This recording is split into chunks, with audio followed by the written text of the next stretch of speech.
Overwatch League is back, but this time it's anyone's game. The top pros will be challenged by rising contenders. Can David topple Goliath? Taking down Benham out of the fight. Finds the shot, gets another. Both will get thrown out. Howdy hit those. New challengers have emerged. Oh my God! Look at the man cook. But legends stand in their way. Still hungry.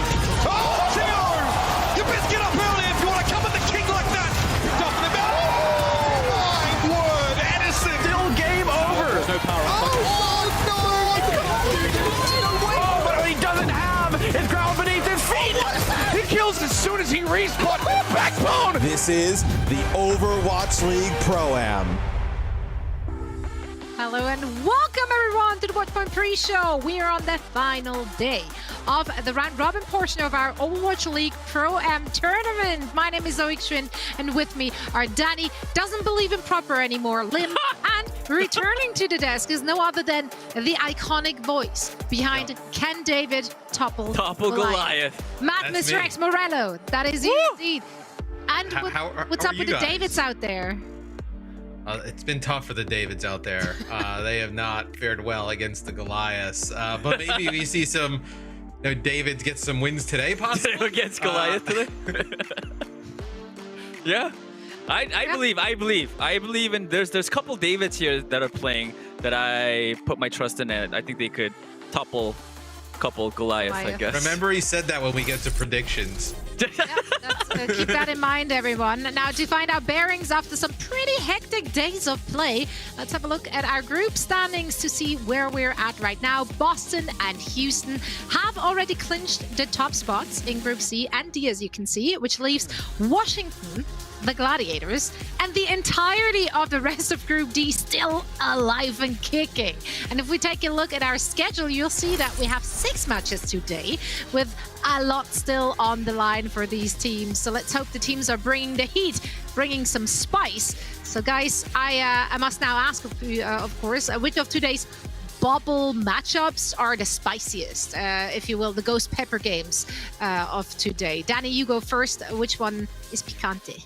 It has to be the Los Angeles Gladiators going up against the Washington Justice. I feel like, we watched a couple of matches for Washington Justice yesterday. I was very impressed. So, weren't you impressed as well of how good they were, the Washington Justice? Oh, no, 100%. Yeah. 100%, right? They exceeded my expectations by a long shot. Yeah, I mean, we're watching. What were your expectations to begin with? No, they're very low. No, that's okay. Still. It was a bit low. We were a bit worried because I think after their first match, when I was interviewing Alpha, he did say, they were having some comms issues because he didn't speak English, and and a couple of the other players were speaking Korean. So like that comms issue was a big problem for them. But the more matches that I saw, the more I saw, hey, this team actually could go really far. I was very impressed by not only Alpha E, but also Bembes and Flora as well. But at the same time, they are going up against a really good team. They're going up against the Gladiators, who have a stacked roster as well. So I think it's going to be a very close fight between the two. Right. What about you, Matt? If for me, it's the New York game against Toronto. I think that's a big one, obviously, for the group. You know, if both teams win both of their games today, I know that the winner of that second game, obviously against each other, would get second. So really looking at New York, right? This first game against Twisted Minds, they need to win that to give themselves a chance against Toronto. But Toronto wins that one against New York. They just got to win their one at the end of the day, and they're the number 2 seed for their group. So a lot on the lines in this game. A lot like how Danny said, kind of thought that maybe the Washington Justice a little bit better than he's expected. I think New York has been better in their matches as well. So we'll get a chance to see if they can maybe be a little bit of a surprise team that makes it into the playoffs. Yeah, they do. They definitely do have the talent. The talent is there. We haven't dropped the talent is there yet. We did yesterday. We were saving it for the regular season. You got to save those for when Mitch is around, because he loves the talent is there. Loves to hear this. Yeah, don't we all? Don't we all? Well, a way to set the stage for today's matches. Thank you guys so much. Now, before we start breaking down all of the action of our first match, let's quickly take a look at the Pro-Am tournament format to make sure that we're all on the same page here. We got 20 Western teams, 7 of them coming from the EMEA and NA contender scene, and 13 are our OWL teams. And these 20 teams got split into 4 groups, with 5 teams in each of those groups where they play in a round-robin format. So everyone is playing against everyone in a best-of-3 match to determine the top 2 teams from each of those groups. And those 2 teams will then move on into a single elimination bracket. And we actually already got a couple of our first-round matchups established. We're going to see the Florida Mayhem taking on the London Spitfire, as well as the Houston Outlaws, which will go up against the San Francisco Shock. And they are playing for all the marbles in that bracket. Now, how many marbles though? Well, I'm glad you're asking. I generally do not know the dollar to marble exchange rate, but I think you can get quite a few for 50,000 US dollars, which is what you're getting if you're walking away the winner of the Pro-Am. And you can see the prize pool breakdown on your screens right now. Keep in mind, of course, that the top 2 contenders teams, which are not in the top 4, will get 7,500 as well as 2,500 respectively. Now, let me share some wisdom with everyone. It is that time of the day. My imaginary clock says it's wisdom time. Never forget where you came from. Truth. And that rings especially true for our last match of the day, featuring Toronto versus Redbird Esports. Danny, just follow us here. Greed is good. Matt, greed is also good. That was yesterday's. Yeah, greed was good. That was yesterday's lesson. Okay. Today's lesson is never forget where you come from. And Matt is here to tell us the whole spiel, the backstory. He's bringing kind of the cool with drama. Toronto Defiant going up against Redbird Esports. I know a few members of Toronto Defiant. Wheats, the assistant coach, Hydron, Ultraviolet, and Sam. I know Wheats is an assistant coach, and the other 3 players played for Illinois State. I know Redbird Esports. So they'll be going up against their alma mater later in the day. So that's where Sully was going with don't forget where you came from, Danny. Greed is also good. That's probably why these players also good, yeah. so Toronto, because greed is good. I mean, money is good. We love money. So this match is like seniors versus juniors kind of thing? Well, no, because they're already out of the school. So this would be people who graduated against juniors or seniors. Or freshmen or sophomores. I mean, it could be at any level, right? The young ones versus the not so young ones, but they are still young though. Slightly David versus Goliath. There you Are go. they Goliaths yet? Next match. Is there an in-between problem, between Danny. David and Goliath? Like, what's the in-between stage? What's the transition, evolution? We'll figure that out. I don't know. Dave Goliath. Goliath? That's The just a combination of David and Goliath. Yeah. What's that creative? Well, anyway, Okay. well, we keep on brainstorming this one. This is a safe space, Danny. Don't worry. Give Danny and I a Just throw break, it. and we'll come Yeah. up with something. Yeah. Exactly. Now, I do think, though, it's very cool to see, players develop and then graduate within competitive Overwatch, the system works. And if you're looking for a place to compete with others with and graduate from, I don't know, I have amazing news for you, because just a week ago, we did announce the Calling All Heroes programs in 2023, which includes the Challenger series as well as the Speaker series. And to learn more about both of those things and much more, head on over to callingallheroes.gg. That's the website where you can find out how to register for the next tournament. The registry is open from now until April 18th. And also, you can figure out how to join the Discord community. So we hope to see you there very soon. Now, coming up next, will New York Excelsior avoid the upset against Twisted Minds and their Pharah? Maybe we'll make predictions that surely will age well, as they always do, right after this break.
Welcome back to Watchpoint, everyone. We've got a preview of Match 1 coming up. But first, let's have a look at something very special from our community. Fan art! Right. And that special thing will come from our fan art gallery, which is making a return. Haha! We're going to add a more flexible viewing experience, new tools with which you can highlight work from specific tournaments as well as events. We're going to have an enhanced full-scale view so you can go in deep and look at all the fancy details of your favorite artwork, which is submitted to our fan art gallery. So don't be shy, make sure to submit yours and you might be featured on our broadcast or on our social media or in our hearts, such as this one. That's Look nice. At that. That's clean. That is very clean. Thank you so much for submitting this one, Alex. Love the colors. Oh my god, that's such a great drawing. I This is where can't try that. Ooh, the hog. See, and this is where that enhanced full-scale view is going to come up real clutch, because you can really get in there and take a look. I need more stick figures, though. I don't know about That's our specialty. This is real art. These are real art. art. Toybot man. is so good. Yeah. For whatever Thank reason, my you. FPS goes to like 6 whenever I use it sometimes, but I love it. Weird. Do they draw this with pencil? How do they draw this? How does it look so real? Well, if only I had that enhanced full-scale view now, I could tell you exactly. Well, they could what's use. going on. I use Paint, so maybe it was done MS. in Paint. Yeah. Yeah, that's the professional tool of choice. Right. Paint. In Paint. Exactly. No, but we do love art here on the desk. so good. Keep it coming. We love it almost as much as we love good old Overwatch. And we got plenty of that on our schedule today. So let's take a look and discuss what we're seeing here. The first series will be fought out between the Twisted Minds and the New York Excelsior. Now, of course, if the Twisted Minds can upset the New York Excelsior, they will upset the entire group. Things gonna get very, very crazy there. So we need to know if they can get it done. Can they get it done, gentlemen? I honestly think there's a good chance that Twisted Minds could take the game from New York Excelsior today. We've seen how great of a player Lambda is, and just looking at the roster right now, their starting lineup, they have Lambda in, which means they're gonna do the aerial battle, which they are known for and they are really good at. We saw from yesterday how they beat the Houston Outlaws when Houston Outlaws thought that they could beat them with the Pharah battle, but Twisted Mind was like, no, we're gonna win. So I think, if they just play to their strength and just go crazy, I definitely think Twisted Mind has a good chance of beating the New York Excelsior. Well, I do hope that the New York Excelsior squad took note of what happened to the Houston Outlaws yesterday. Like, you don't want to come in that confident. You don't want to have that much fun with it that you're gonna drop a Matt. What do you want to see from that New York squad here, Matt? Just don't take that Pharah duel, like Danny said. Yep. Just don't take it. No, take it, you cowards. Do it. Play Cassidy, play Tracer. Just don't do it. And I think if they don't do that, I think they'll be fine. You've seen Kellen, play obviously in the tank role. Returning player, where last year a lot of hype coming in. That team was not very good, but I think this year you're starting to see, maybe he's actually the player we thought he was. Just needed a different team around him. But if they're the true Goliath, yeah, you gotta beat them in your own game, right? Well, what Right, New York? percentage do you give Twisted Minds here, Danny? What? What Oh, percentage Danny do you and give percentages. Twisted I don't Minds? know. I don't know, Percentage. Matt. I give them about 49.98%. Okay, so a little bit of a toss-up. Yeah. All right. I mean, all right. that's not a bad percentage there. Close to 50. True. So that makes me wonder, did Danny maybe perhaps pick Twisted Minds over New York Excelsior in their predictions? I didn't, because I'm pretty sure that by now New York should have a good idea what Twisted Minds might be rolling out of the gates with. So while I did enjoy what we saw yesterday from them, especially in their later match against Redbird Esports, I do think they showed us a little bit more variety there as well. I still don't think that I can't pick them over New York Excelsior. I cannot. Danny, where are you going with this? I honestly think it's gonna be a tough battle for Twisted Minds, because New York Excelsior, they do have the talent, like Mitch loves to say. So I went with Twisted Minds. Wait, I went to Twisted Minds. You just Because That made no sense with the intro, but we love it. I liked what I saw from them yesterday. I feel like Lambda is gonna go crazy, and if they are good, not only good at the aerial comps, but bringing Quartz in, and they got another different look. KSA on that Diva has impressed me a lot as well. So I think Twisted Minds, they're gonna just pop off today against the New York Excelsior, and they do really have a good chance. I like that little bit of a curveball there from Danny. Yeah. In New York, talent's there, and then just immediately took Twisted Mind. I took New York here. I think New York, you get this game. A little bit of a warm-up, start the day. They kind of have a good idea what Twisted Mind's going to do. I think they really need to hone in on what's going to go on in that Toronto match, because that'll decide the group. Absolutely. Well, I low-key do want... I know. And that's why, if we would just make our predictions with our hearts, It will be the contenders teams all the way through this pro-am. Trust, Danny. However, I also really love to be right. And I hope this is not going to be clipped after New York absolutely drops it here and Twisted Minds is going to come out on top.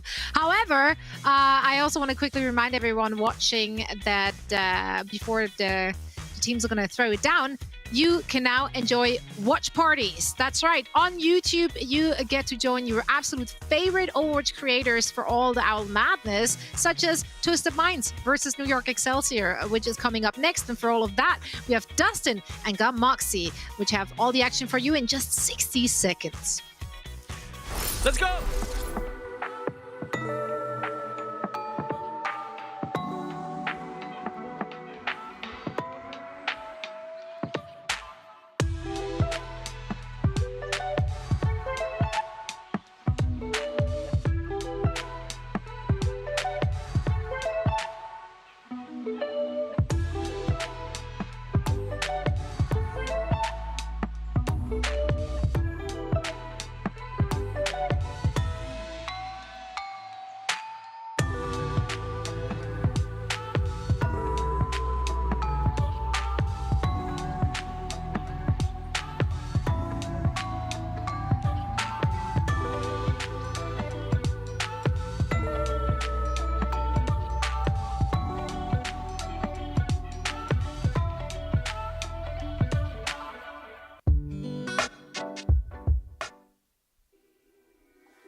Down in the car, one time give it all, bust it open hard, let me see you drop. Get down in the car, one time give it all, bust it open hard, let me see you drop. Hustle, baby, we hustle, but the oh my.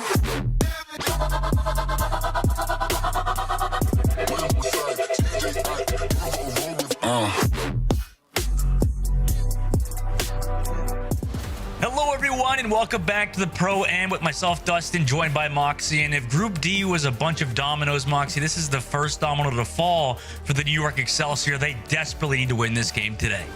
Yeah, they desperately need to win, not just here in their first matchup, but also later against Toronto if they want to be able to make it towards that second seed and join Boston, a team who already have been able to qualify. But there's definitely a strategy coming through from this team in terms of that starting lineup, because normally we actually get to see Fitz come through, yes, and play for Control, but alongside Psycho.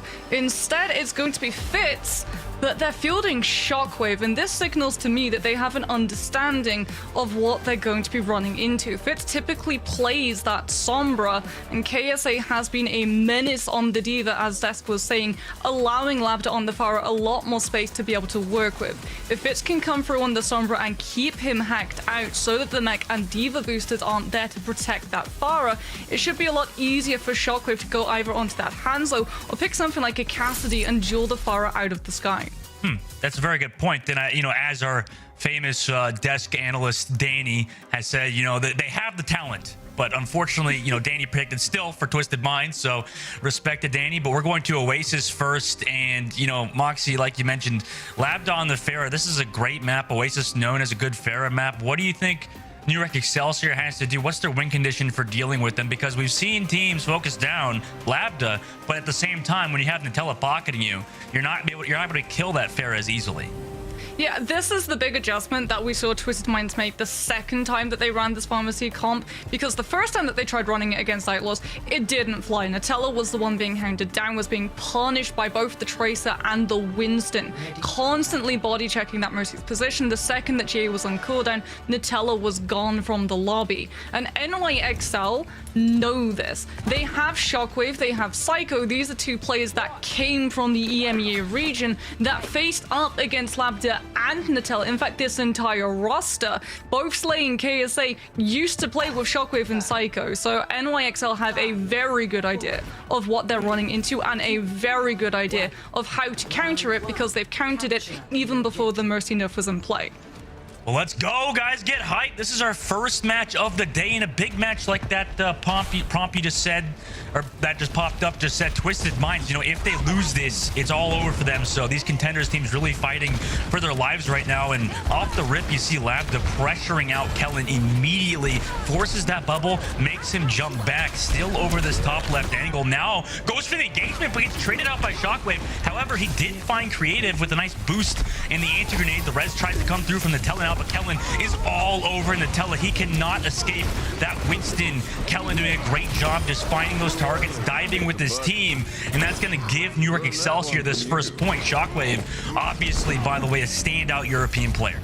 Yeah, Labda goes for the death drop onto the Ana in the backline, and you do manage to find the pick onto Creative, but as a result, the Pharah goes down so deep in Excelsior's territory that Nutella cannot try and commit the res onto the Pharah. He has to still to try and res Slay, and that's something that Kellen is able to figure out. He goes for the body check to make sure that even if Nutella is able to pull off the resurrection, the Mercy's not going to be able to get away. With the Pharah removed, he doesn't have the avenue of escaping into the sky to escape Excelsior's ire when the Mercy is vulnerable. As now we can see Labda again looking for the death drop, pressuring Shockwave this time, but the magnet actually connects onto the Pharah. Nutella comes through with the immediate res, but Kellen with the jump hunts his position down. The Pharah is not going to step in. It's only temporarily as Shockwave just hits those 1, 2, and Labda is straight back to spawn alongside Nutella. Admin check him, PC Shockwave do be hitting those shots. However, Twisted Minds, they're still kind of in the pocket there from Creative, by the way. Moxie, you like to point him out as a fantastic Ana, and I 100% agree with you. He is such a good Ana player, pocketing his team when need be. Also has that nano boost for this fight. They have the high noon. Twisted Minds, they do have some ultimates. The nade was committed early there from Creative, but Kellen again gets slain in the backline. KSA loses mech, has to use the deep bomb, but Lebda with that barrage finds Shockwave amidst that pressure that was created from KSA, and that kind of gives them the opening. The resurrect came through onto Slay. Kellen Primal Rage was slept, by the way, by Slay in the back line, giving that pressure from Labda on the front line, and Kellen trying to get his revenge, actually finds it onto Slay into the cart, but Labda still hitting direct hits onto Fitz back at the point as well. In Twisted Minds, they flip that point.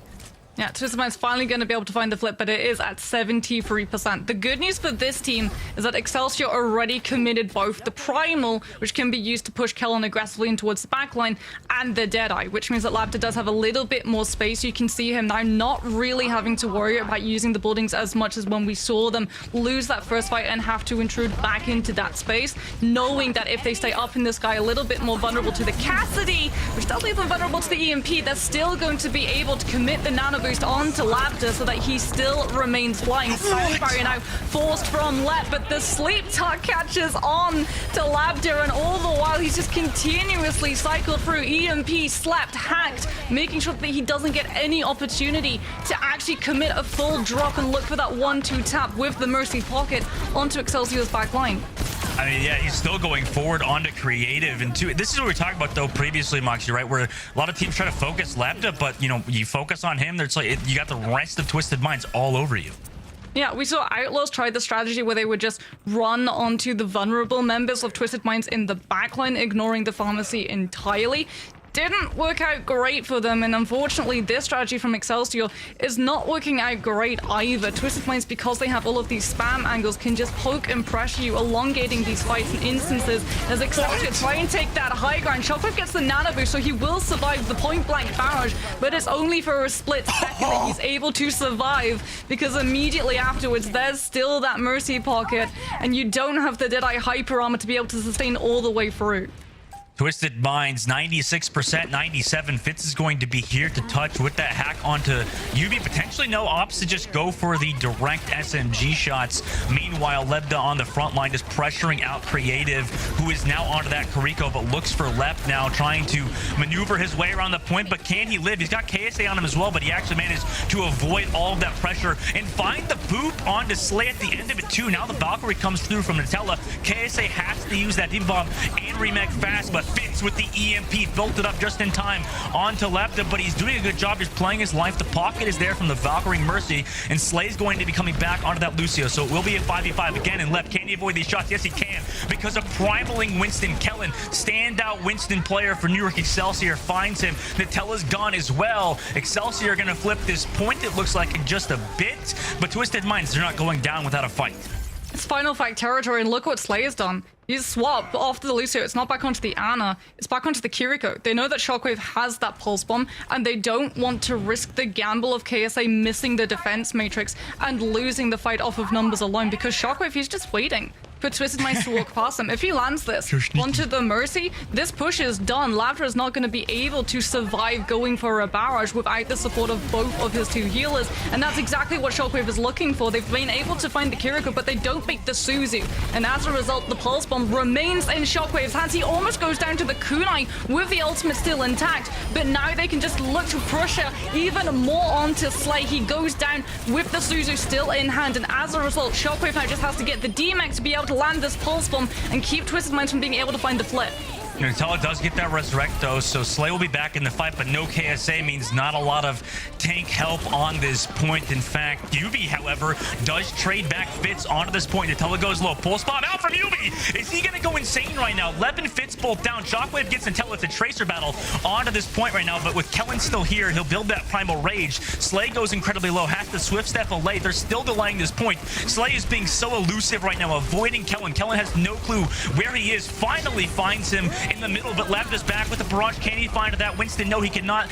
The heals are there, but KSA actually has the follow-through damage, and as long as he's on this point, it's still winnable. Shockwave has that pulse bomb. Fitz has EMP. He opts to use it, but does he have the damage? Yes, he does. They do get onto one. Creative also finds Nutella, and New York Excelsior, that was so dang close, but they're going to win round number 1. Yeah, able to win it off of the back of that EMP, seeing that Nutella, who had gone down in the engagement on Mercy, had to come back onto the Lucio. Sanctuary was not built up. They didn't have to bait it from the Lucio before EMP comes through. Instead, they can just commit. Slay's already been removed, so no Suzu to be able to cleanse it from the team. But it's definitely looking a lot closer than I think a lot of people were expecting. However, this is the main concern that Twisted Minds have, because now they're playing on University. It's not Gardens. Yeah. Gardens was the map that they wanted, that they needed to pop up if they really wanted to be able to make this Pharah composition work.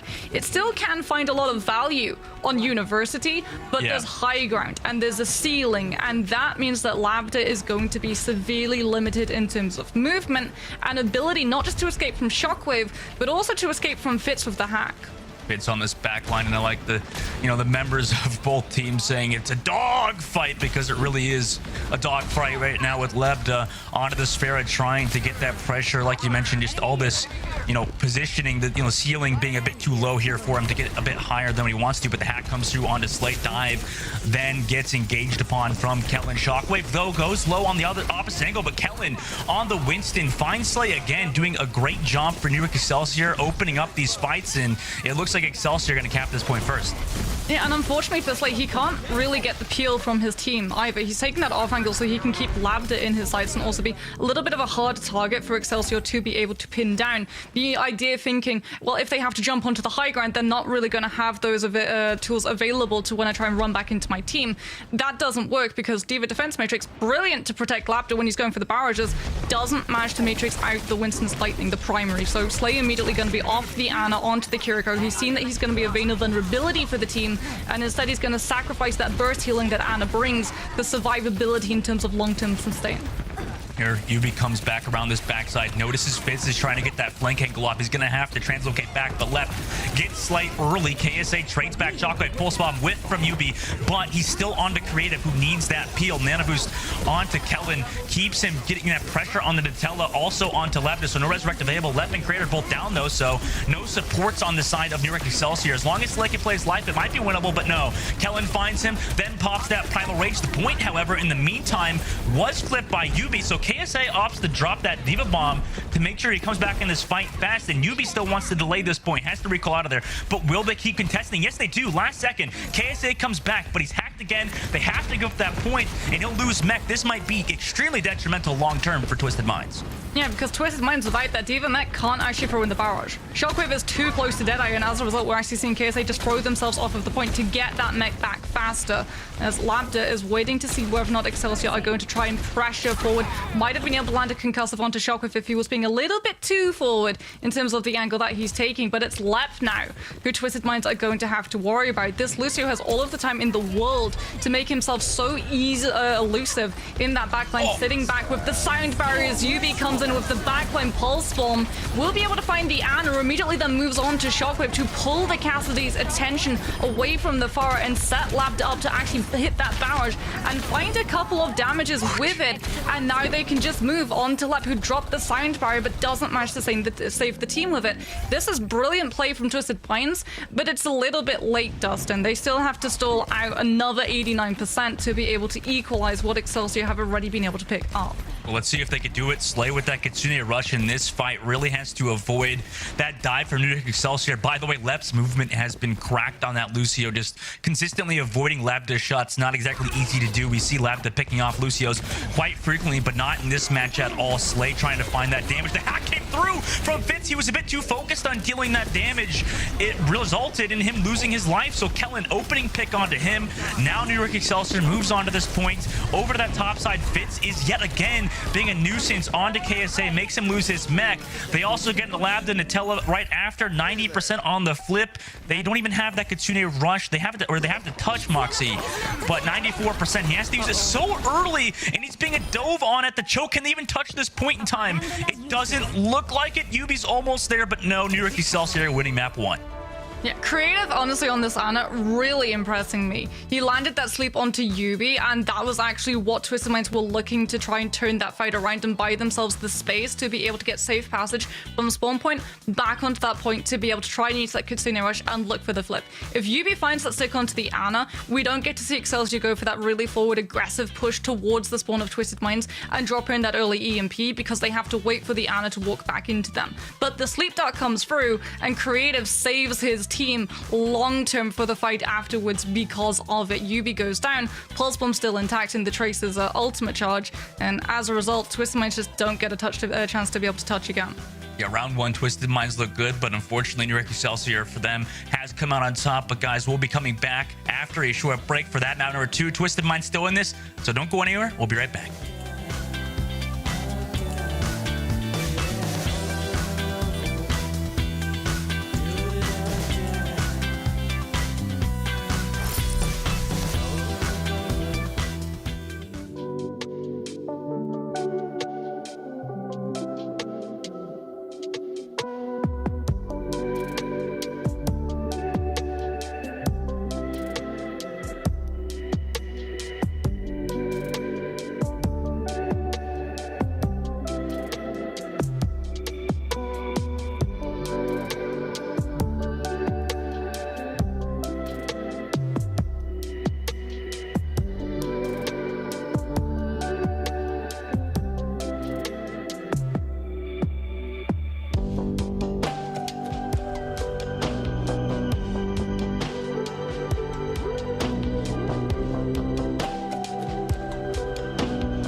One time give it all, bust it open hard.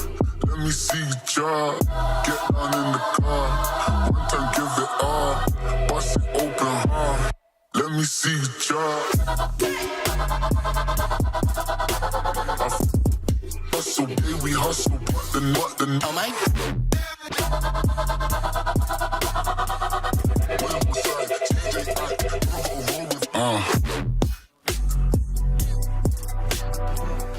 Welcome back, everyone. Mid-match chills from that roster, obviously, for the New York Excelsior. Speaking about the roster, Moxie, we have a change here coming through for the New York Excelsior into this next round. I mean, we're going to see Psycho coming back in, right? This duo between him and Shockwave have a lot of history. Yeah, no surprises that now it is going to be Psycho getting subbed in. Fitz, like we said, tends to come in and play things like the Sombra to try and keep KSA in check when he's running something like that Diva. But when we head over to the second map of Hybrid, which is going to be King's Row, a lot of the time we're seeing these teams start to move towards that Mei, whether they run it with the Reinhardt, whether they run it with the Ramatra. Mei has become a staple on this map, and Psycho is known for being able to play an absolute perfect Mei. Yeah, I mean, fantastic. We talk about him. We talk about Naga, some of the best European Meis that we have in the entire world. And, you know, for the New York Excelsior, they're going to be happy to have this duo. But they still have to win this matchup, right, Moxie? I mean, between Twisted Minds does not want to lose here and now, right? They still want that opportunity to make it into the playoffs. Although, you know, it relies on a lot of things happening. In the meantime, for New York Excelsior, you know, their fate is in their control. Yeah. For Excelsior, they need to be able to take this fight against Twisted Minds. They know what they're running into. We've already seen that they have a very good understanding of how to deal with that pharmacy comp. There were a couple of moments where they did struggle. When they lost that point control and they had to push back onto the Pharah, it did take a little bit longer than they were expecting, and a very significantly staggered out fight where they were able to come out on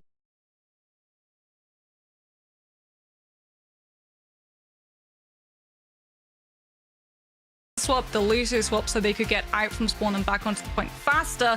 And that is my main concern, because on King's Row there are certain points of this map, especially when you're running up against the Pharah composition, where if you stop, you're stopping and slowing down for good.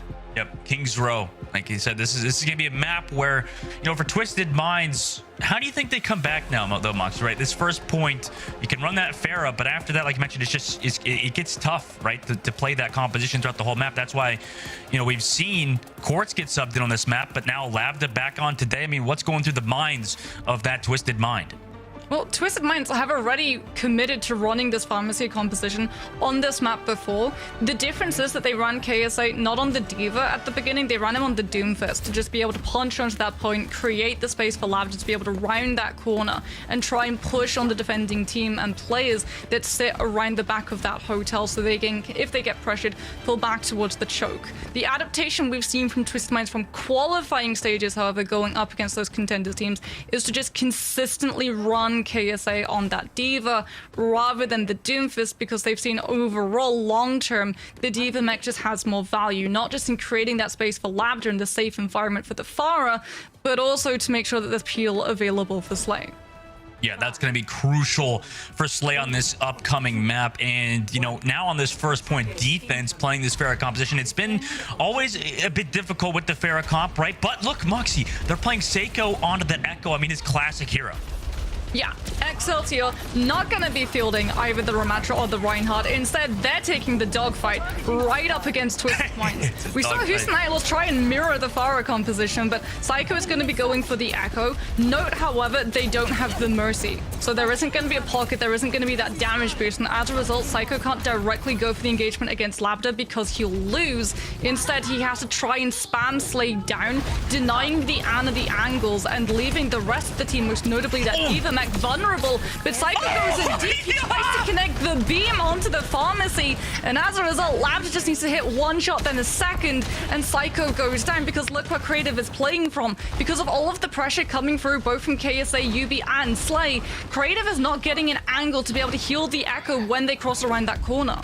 Most people, you know, when you see a Pharah, you're thinking resident sleeper, but in this situation, you're not. You're pog champing the hell out because this guy on Pharah is cracked, and he's honestly one of the best Pharahs in the game to watch in terms of just pure excitement. But UB on that backside, just creating pressure for that nano-boosted Pharah to come through onto that backline, onto creative. Shockwave's down as well. And Moxie, is this when you start thinking, you know, it's a bit of a mistake for New York Excelsior? Now 1 minute and 30 seconds off this clock. I mean, they're building up to the Deadeye. They've got the Nano Boost as well. Now we're going to see the adaptation come through, however. Kellen thought about going for the Winston, then goes back onto the D.Va to be able to get that mech back, knowing that they need to have defense matrix to deal with the barrage that came through. The Nano Boost was a platform to allow Lambda to hit the ultimate a lot faster. Speaking about things hitting a lot faster, that's a gorgeous anti-nade from Slay, immediately connecting onto the members of Excelsior. Sleep that towards UV actually whiffs, does force the Tracer recall, however, with the peel coming through from Shockwave as a Nano now goes on to Seiko, trying to push Twisted Minds off the high ground so that Shockwave can have a setup and not have to worry about the Pharah pushing him down as Deadeye opens him up to be that vulnerable position where he can potentially get chunked through. But a Nano Boost onto Seiko is all it takes for Excelsior to be able to deal with this Pharah composition. Well, KSA is still going to touch here, it looks like. Slay, did Slay just get slept by Creative? He did on that high ground position. And that honestly makes New York Excelsior's position here a little bit better. KSA loses mech, has to bomb as well. Shockwave has to roll away from it. Actually, a great bomb from KSA on this point. Allowed that Valkyrie to come back in so Twisted Minds can recontest. They're trying to wait for that Nano to come through, but Seiko doesn't allow Slay. They know it's coming up, so that's a great dive from them. The presence of mind to dive onto that Nano that was coming up, that should allow them to just get this victory on the first point. UB Pulse Bomb connects onto Creative, but I don't know if that's going to be enough for the side of Twisted Minds to actually make a hold here yet. Unfortunately, UB, surely he's just going to go down here. Lambda as well onto the Echo as well. Also going to go down. New York Excelsior capture that first point. Yeah, we should note, however, that Lambda, despite swapping off of the Pharah and going towards that Echo, still extremely scary to run into. And there is the reason, Twisted Minds, they're running now into a D.Va. If you try and defense matrix the beam from the Echo, all you're doing is opening yourself up to staying in the position to get your mech chunked down. And that's exactly what Twisted Minds are going to be looking to do. Deny Callum the chance to have that mech for as much as possible, because just as it counters Yubi's ultimate and Lambda's existence with those stickies, it also counters a lot of Slay's utility. And that's going to be something that Twisted Minds don't want to have, as Slay is one of those linchpins of a composition, as we see the Nano Boost come down onto Lambda, pushing onto the members of Excelsior, who do hide inside that building. Shockwave will actually find Nutella, and this is really horrible for Twisted Minds to deal with, because they used that Nano Boost trying to regain control of the neutral, trying to regain control of the choke, and all it did was allow Excelsior to just turn around and deal with the Mercy before turning to deal with the Echo. This is Houston Outlaw's motions in play. Ignore the threat of the DPS, deal with the supports, and once the supports are gone, Lambda has absolutely no sustainability when the Nano Boost runs out. Yep, it's fantastic work from them. 2 minutes and 20 seconds left onto this cart, and through the top side is that Tracer. Seiko now tried to back out of there. High noon from Shockwave, incoming defensive matrix to zone for him. They don't get the kill on Lambda because he gets the copy back. Then a grenade, but the Suzu and the heals are there from Slay, and the rest of the counter dive from Lambda comes back. Also eats the pulse bomb. Lambda, I guess, now a god tier D.Va player. UV with the pulse bomb on the front line gets onto creative as well, and that's going to be a fast reset now for New York Excelsior as the resurrect comes through. Yeah, Lambda just throwing in that self-destruct to make sure that the resurrection does occur. There is no penalty for using it since it is the Echo duplicate, and you're gonna lose it anyway, so you might as well. KSA, on the other hand, is holding onto a self-destruct, and their one is gonna be a little bit more meaningful. Kellen's gonna have one of their own too, and as a result, Lambda can't go as aggressively over the rooftops as he has been previously. As the spy check comes through from KSA, just trying to get a read on where Excelsior are going to be setting up on, whether that self-destruct is on main or around the back, but UB goes down early. Shockwave body checks that Tracer, and as a result, Twisted Minds have lost the ability to push onto creative in the backline, and Shockwave knows he doesn't have to play passively. He doesn't have to play waiting to peel back for his Ana. He can just brute force onto the front line and deal with Nutella. I mean, that was just greedy in that situation. Now left, it goes down, beat drop from left onto this cart to zone. You know, KSA is going to drop this D.Va bomb on this point. Can they get avoid it rather around this cart? They can't just duck and dive around that D.Va bomb. 50 seconds left now. KSA is going to go down too. And can I just say, I know Leb hasn't been in the kill feed too much, but you know, Leb in general has been fantastic on this Lucio. Usually we see Moxie, but all these Lucio players get dove on by LBB and just go down so fast, but Leb doing a good job avoiding those shots. Seiko He's just waiting to see whether or not someone's going to run towards him so he can land that pulse bomb. Slay's going to be down. The Kiriko does use the rush very early on. Concussive comes through from Lambda to be able to initiate in, but here comes Kellen just boosting straight back towards the far with defense matrix up to deny the two-tap potential, but the rush still emboldens the rest of Twisted Minds. They play off of the space that Lambda had opened up for them. They will be able to push Excelsior back towards their spawn. This is the risk that we talk about when you're an attacking team on Kings Row Point C. Because now Twisted Minds have all of the angles to be able to spam damage in with this Pharah. They've already almost built up another barrage as UV on Catwalk waits to see whether or not Creative is going to boost up with the Exo Boots and try and take the Pharmacy out, hit scan onto that Mercy Pocket. As it is going to be KSA baiting out the lamp with Slay and then moving on to deal with the BAP once it's gone. Did lose his mech though, and the spawns are so close. I'm a little worried now for Twisted Mind in this position, but Kellen did have to use Diva Bomb at the backside. Shockwave to get onto Slay as well, and I guess this isn't that bad for Twisted Minds. I mean, such a close fight over here in this area, and forcing an ultimate now, getting that reset so you get another fight. I mean, this isn't too bad with 50 seconds left. Yeah, forced Deadeye as well to deal with KSA and dispatch the Diva. Excelsior will be able to position Kellen onto that high ground. Creative as well is going to be out of bird's eye view from Twisted Minds as they come through from spawn. That's going to be the big deal for Lambda to have to worry about, right? It's not defense matrix as such. It's more about the BAP and the immortality field that he can provide Shockwave with when the barrage comes through. As Shockwave takes down Nutella. Lamp has been forced, however, by Excelsior, and Twisted Minds will invest the barrage over the top of it, clearing Excelsior on the low ground with the Pharah not needing the Mercy Pocket now that the BAP utility has been removed. Wait, these staggers are huge. Creative Seiko down. No Baptiste amplification matrix. 6 seconds left. Shockwave, you're not on a fast hero. You're going to rely on Lep, but Lep's going to get booped away, and they can't even touch Charlie Niner. Charlie Niner right there. That's another round in the books for the history book that is a overly, honestly, just way too crowded book of Overwatch C9s. Although I don't know if that really counts. You know, a lot of people, we're going to go back into that discussion. But, you know, honestly, great work from Twisted Minds on the defensive side. Yeah, Shockwave, unfortunately, it feels like Excelsior were prioritizing the ability for the hitscan to deal with that pharmacy. And when you go into overtime, that is something that you're concerned about, right? Pharah is always going to find value when teams are focused on anything other than the DPS around them. That's why we're seeing things like the Widowmaker, the Bastion from defending teams on Kings Row Point C, taking advantage, playing the sidelines, knowing that the team in front of them isn't going to really have the opportunity to turn and deal with them individually before turning their full focus back to the fight in front of them on the payload. And Excelsior prioritized that 2-tap from Shockwave over the extra mobility that he would have had if he moved on to something that had a little bit of faster movement speed out towards those spawn points, thinking that Callan going for the swap onto the Hammond would have been able to tap in time, and Shockwave so close to that Deadeye would have been all of the zoning potential Excelsior needed to force Twisted Minds back to give up that space and allow them to build into a couple of ultimates, which could potentially have bought them the rest of the distance needed to push off a full push. Doesn't occur that way, however, as Twisted Minds now have a win condition if they want to continue on in this series. They've only got to get halfway through Kings Row Point C, and they're gonna think that this pharmacy composition is exactly what it's gonna take to get them back.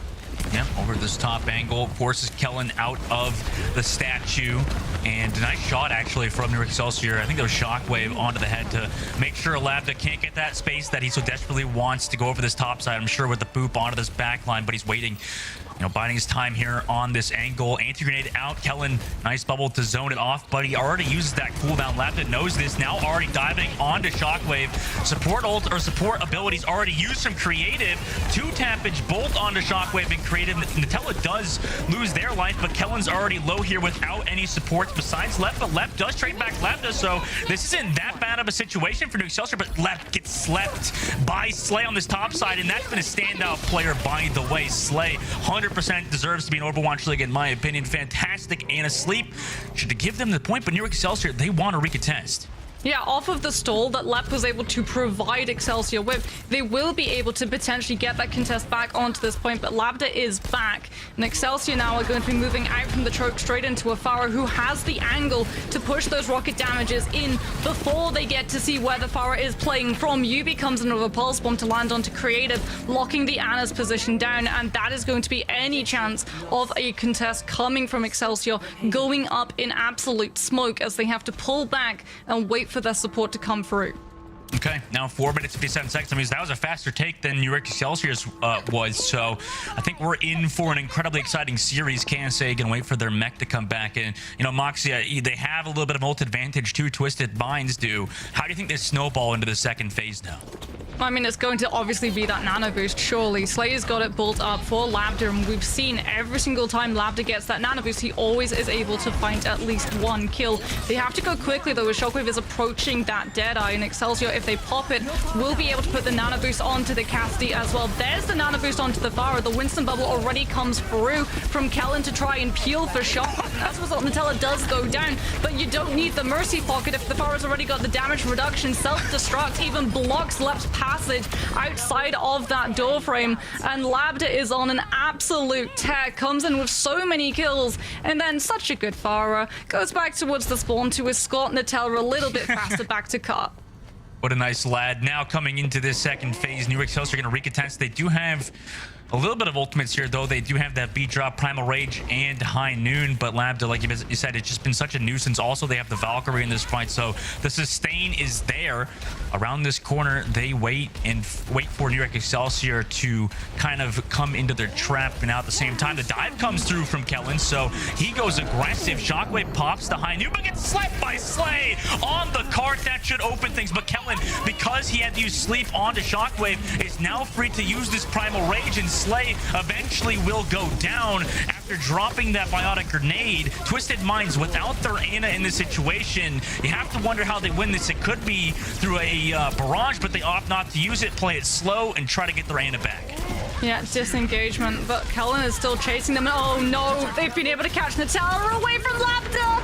Oh, that's the absolute worst way for Twisted Minds to finish out the tail end of that fight. It felt like Nutella was wanting to go back towards the team, but Labda wanted to wrap around those rooftops and maybe use that barrage into the backline as the remaining members of Twisted Minds channeled through that choke. And as a result, Excelsior are going to be able to find that reset moment that they were looking for. Shockwave is going to be in an absolute gorgeous position to be able to take Labda down when this barrage comes through. And when we normally tend to see the nano boost to build the barrage, it's instead going to be invested to make sure the barrage actually sticks. The sleep dart, however, from Creative will be able to find the Pharah, but it's not before Shockwave goes down, before the Deadeye can come through. And as a result, Labda is once again let loose. Nano from Creative to keep Seiko alive on this high ground. KSA has to fly back, and Yubi yet again gets Creative in the back line. Now Nutella just abusing those Mercy mechanics, flying back and forth, rubber banding around Labda. Yubi finds left as well. He's just been able to go ham on Tracer in this series. 2 minutes left on the second phase. They move into third with 3 minutes and 30 in the cart, Moxie, and it's in a great position.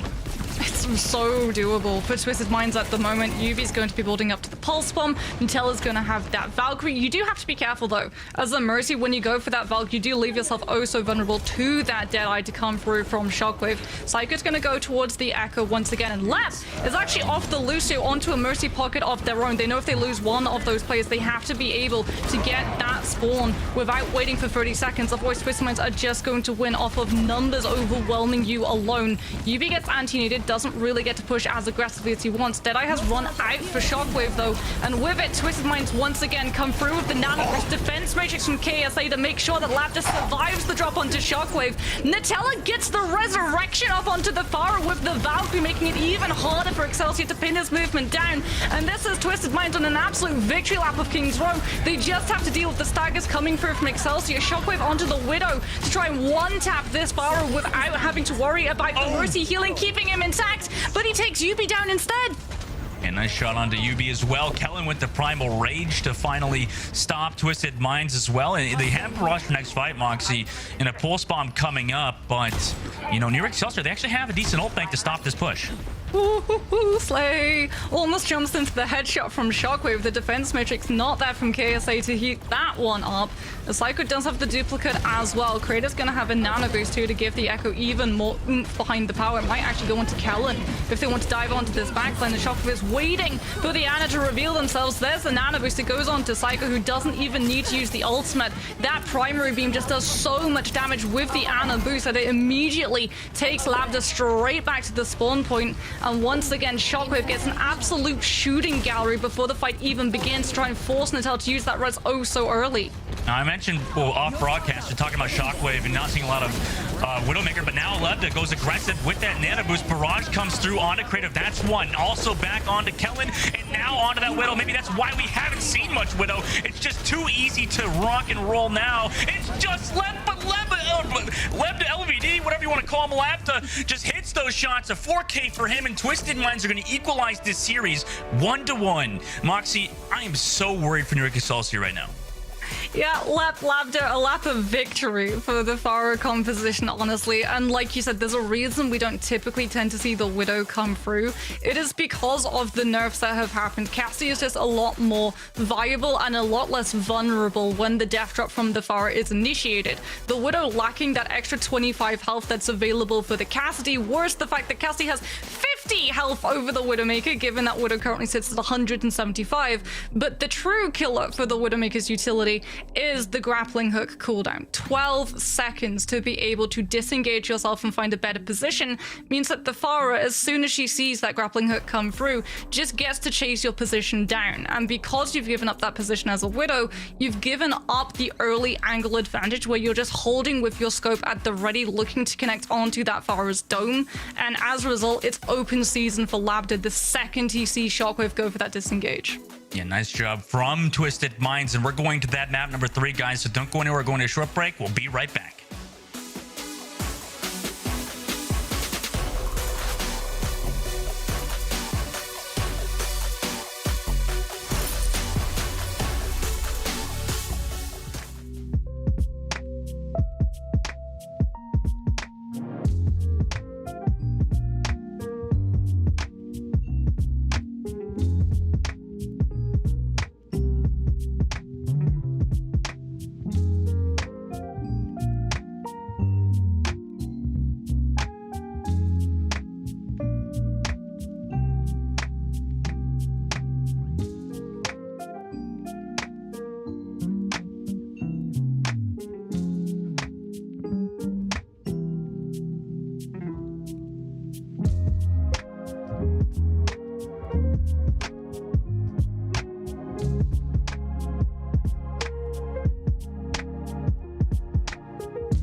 You're powered up. Get in there. With This goes.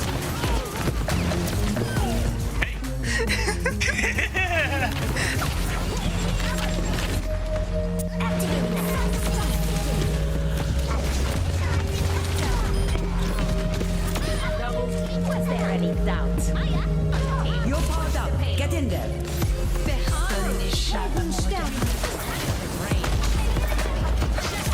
Rain from above. Double kill.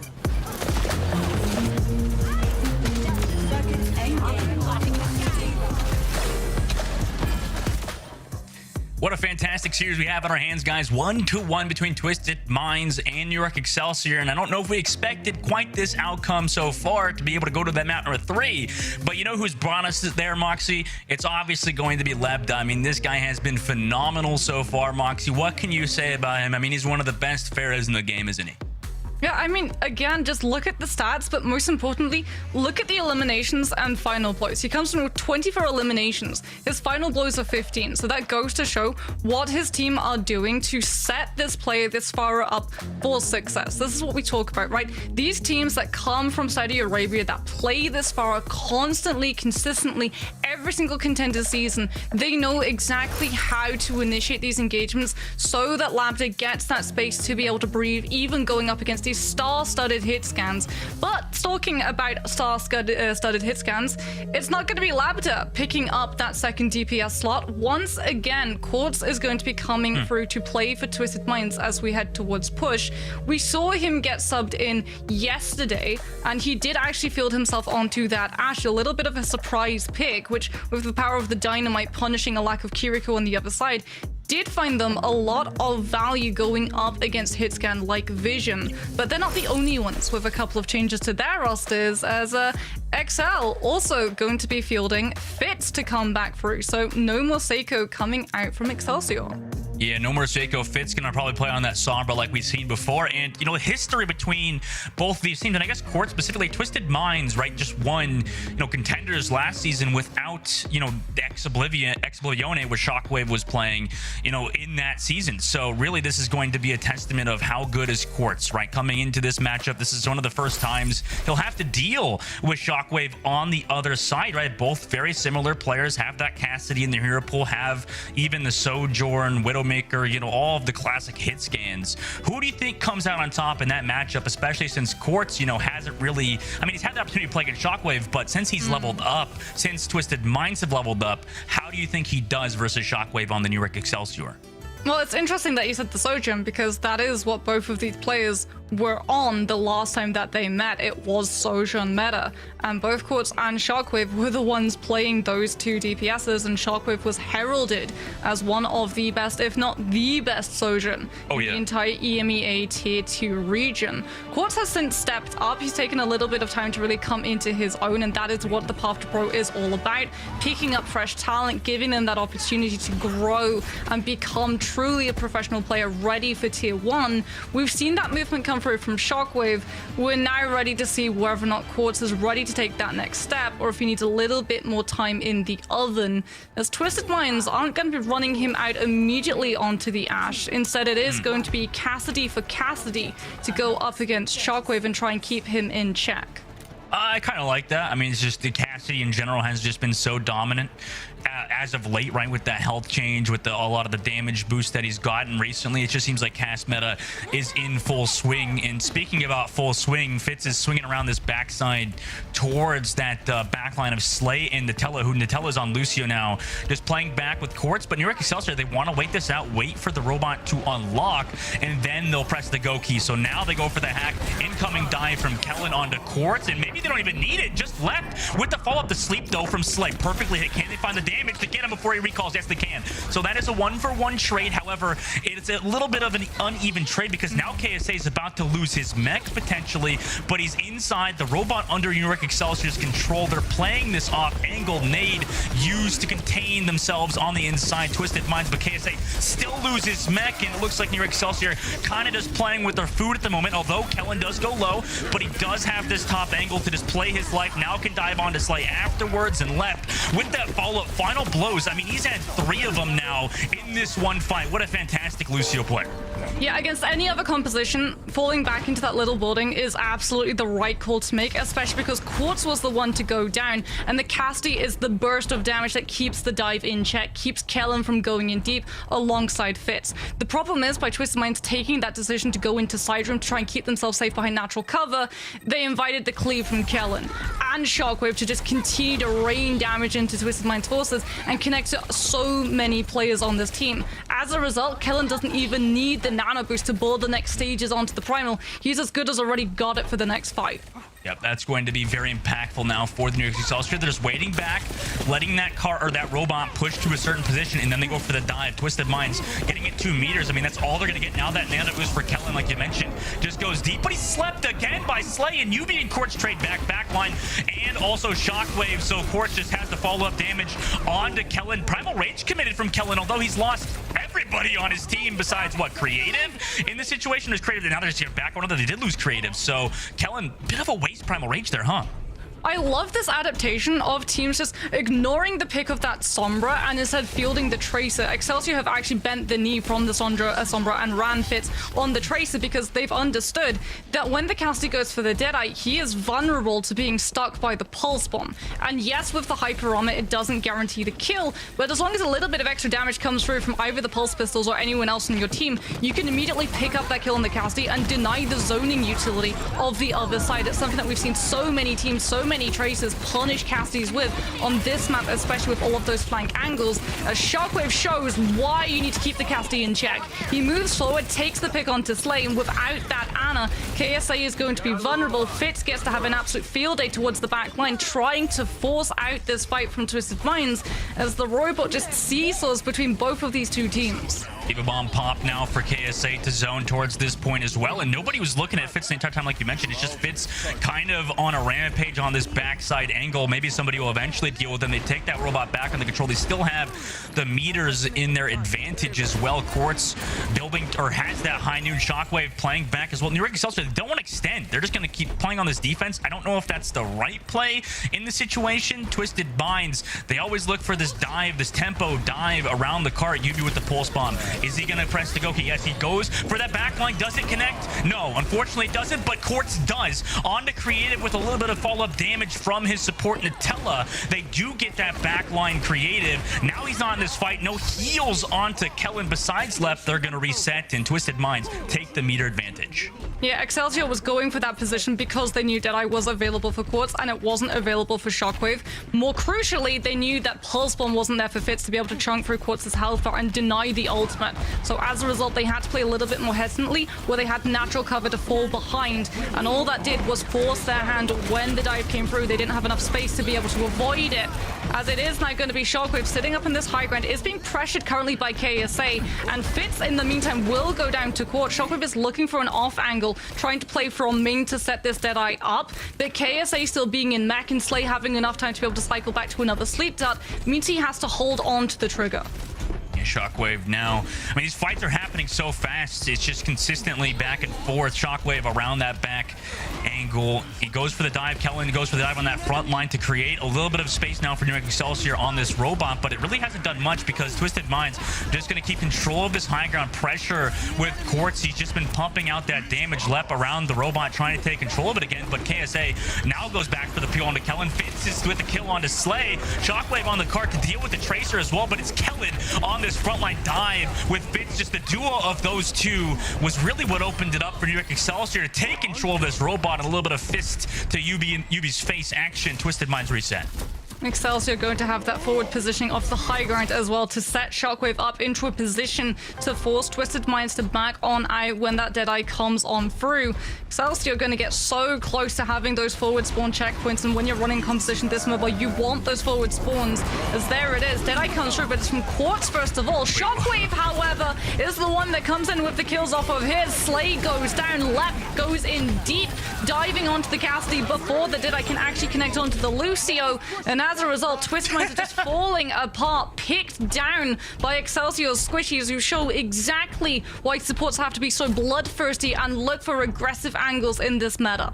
Yep, 100%. The LEP has been really impactful, but losing Shockwave could end up being a massive deal because they're not going to be able to get to the meter advantage that Twisted Minds have. So Twisted Minds are now going to come back into this, stop the robot from pushing forward. Pulse Bomb was committed from Fitz as well to try to get that robot pushing forward, but now New York Excelsior, let's see where they try to fight, right? Is it on top of this bridge? Yes, it might be because Shockwave is now back in this fight. Kellen goes for that dive early on to Slay, who gets killed by an anti-grenade from Creative. So nice job also with the nano boost from the Korean flex support to allow New York Excelsior. At times, this squad is looking amazing. You know, sometimes they're falling apart, but their coordination truly is on point.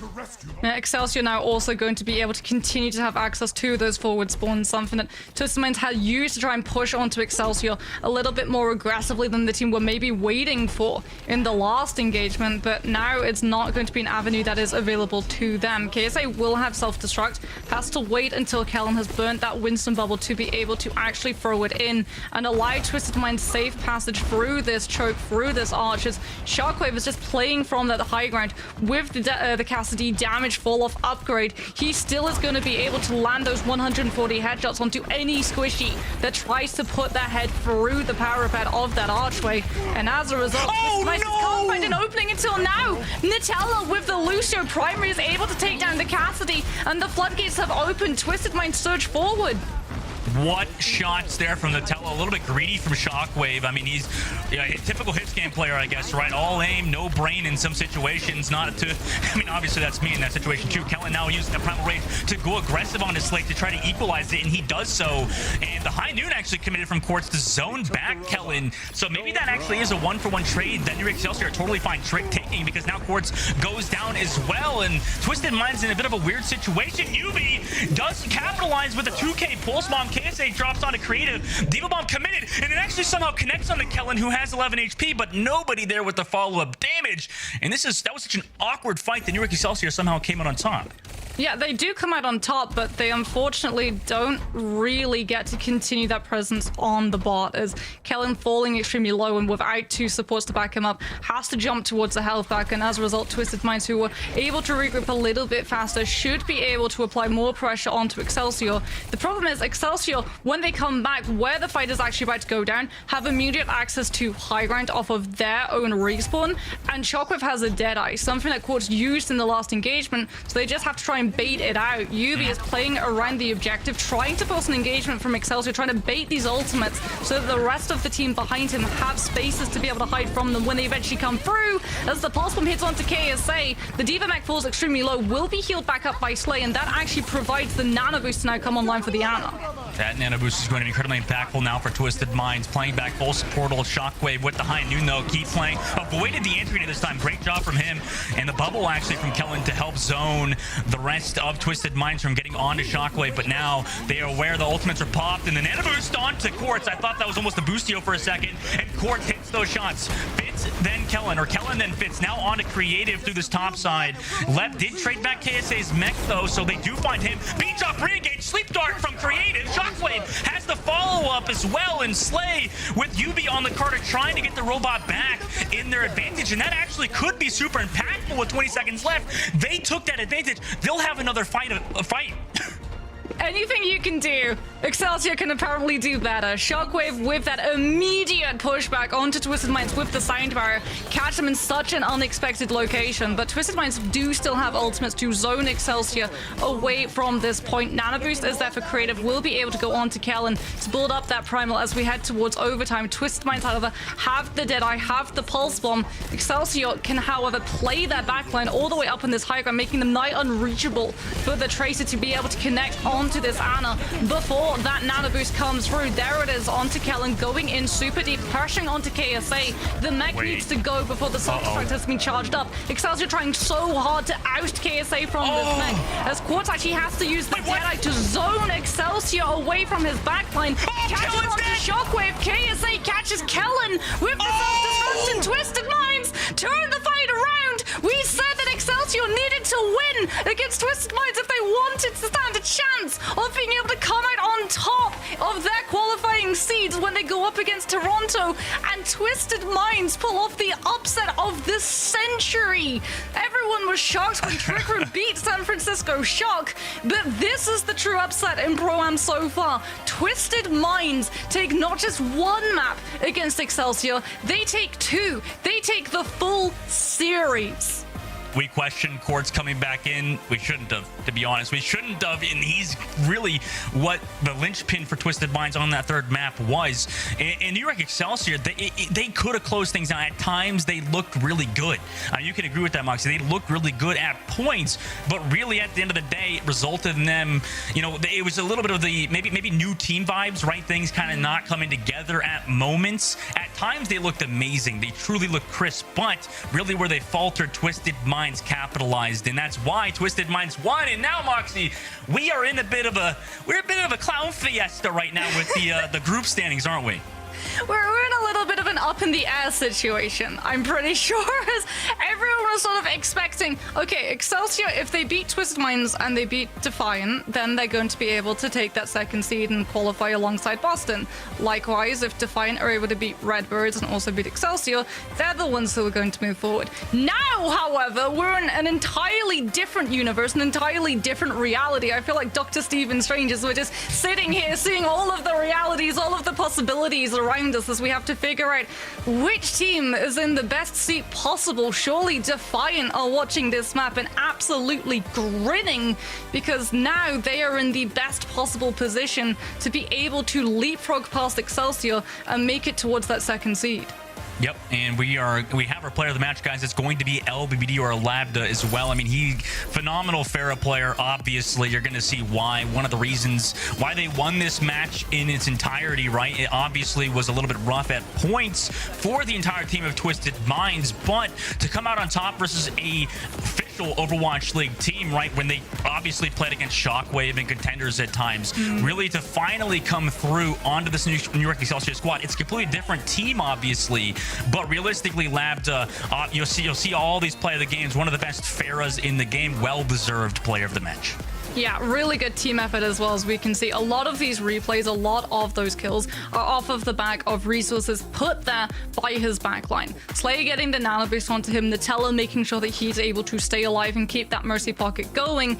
And the fact that Labda only dies 7.3 times per 10 minutes is just absolutely exceptional. When you compare this performance that the team pulled off today to their first performance when they went up against Toronto Defiant, a team that we said was probably going to be the hardest opponent to be able to go up against, it's night and day between the two.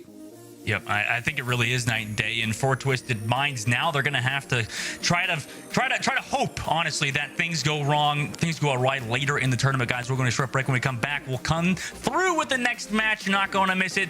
We'll be right back.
Welcome everyone to a Watch Point game break. Danny already in victory pose. Let's go, Twisted Minds! Yeah! I right. totally expected that, yeah! Yeah, you were so confident in your pick heading into this one. Yeah, of course. I'm always confident. Yeah, of course. Sure.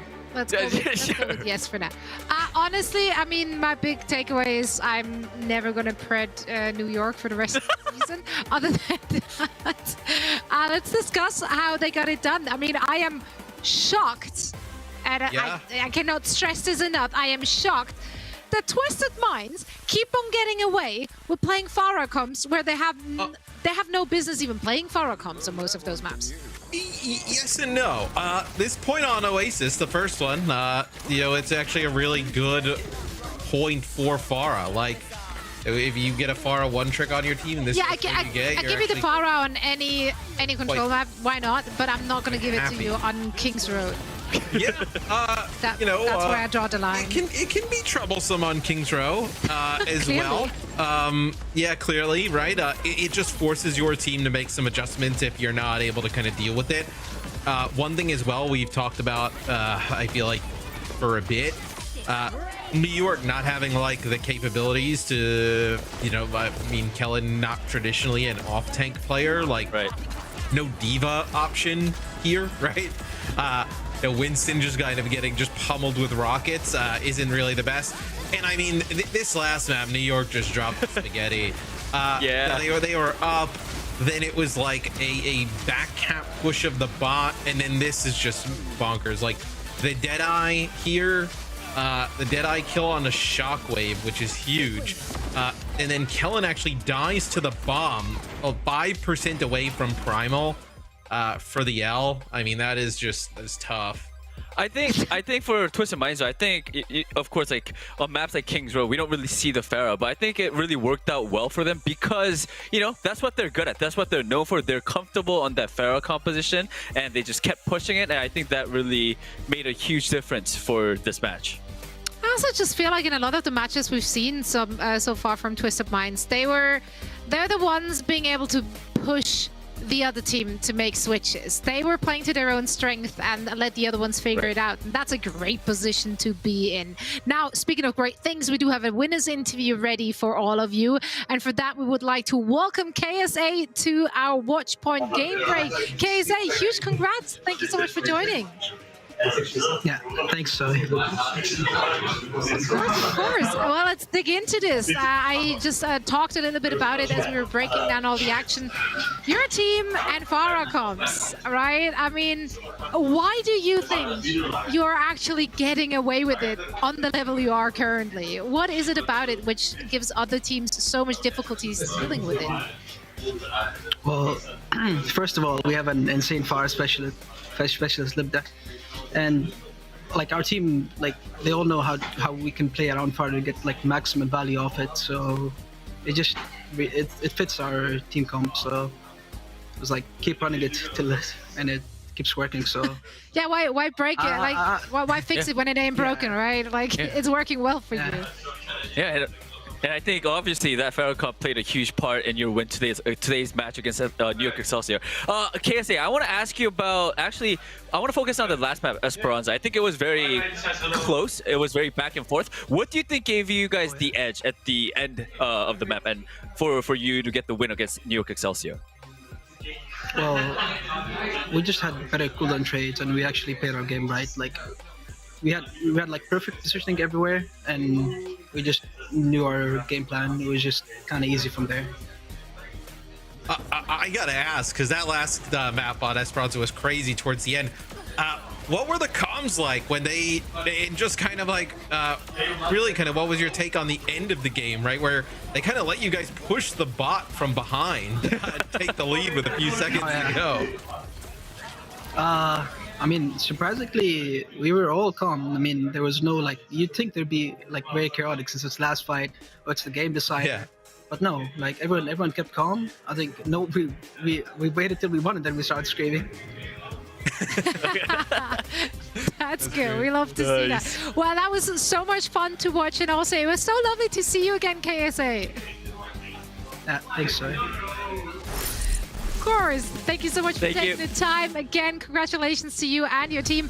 And this, ladies and ladies, actually really shook up our standings, because for Twisted Minds, this was a must-win, obviously, but now that leaves the groups in shambles. And when I say shambles, I mean that there are a lot of ifs.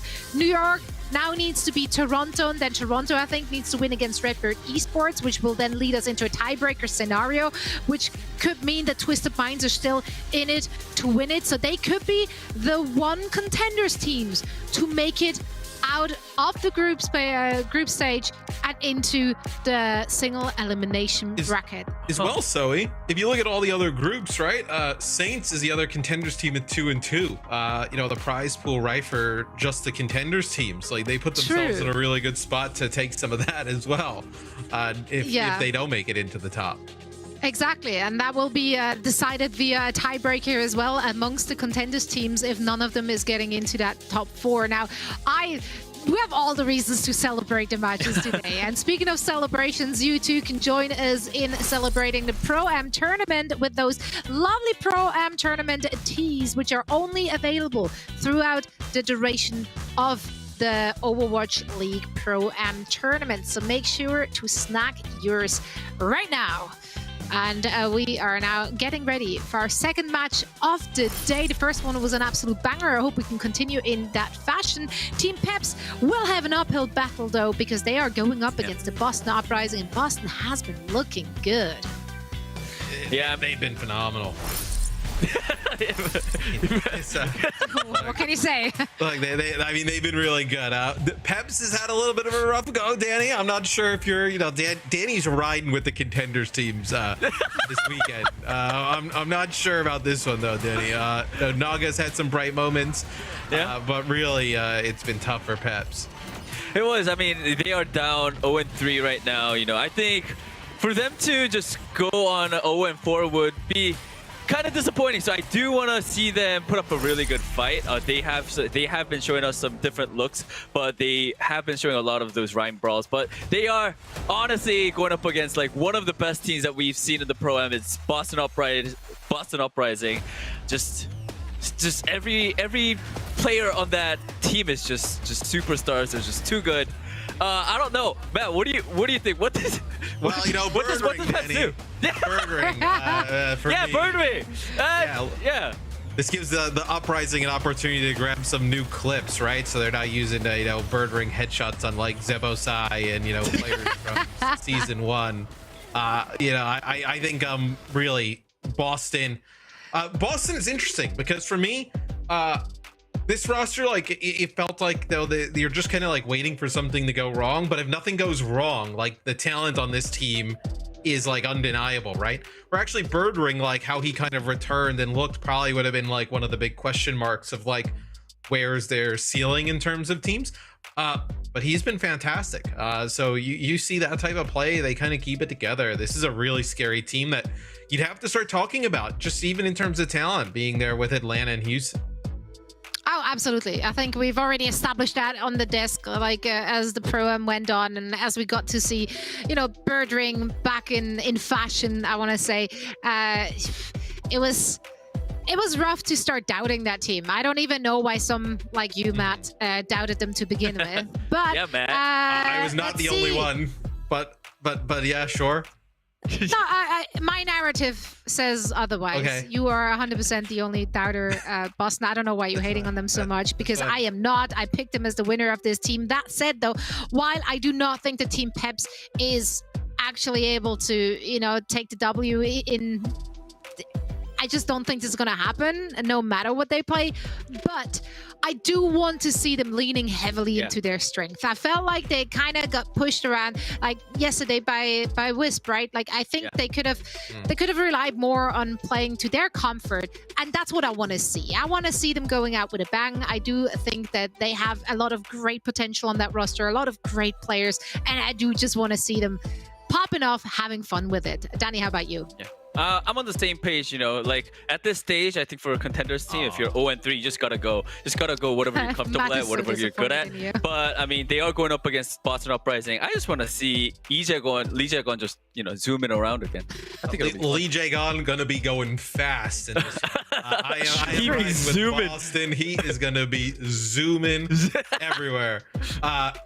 Look, I mean, they're fun to watch. I think Team Peps, look, you put up obviously 0-3 going up against a team that looks really good this far. Put up your best performance, I know, in your final game, but I think Boston Uprising ultimately takes it.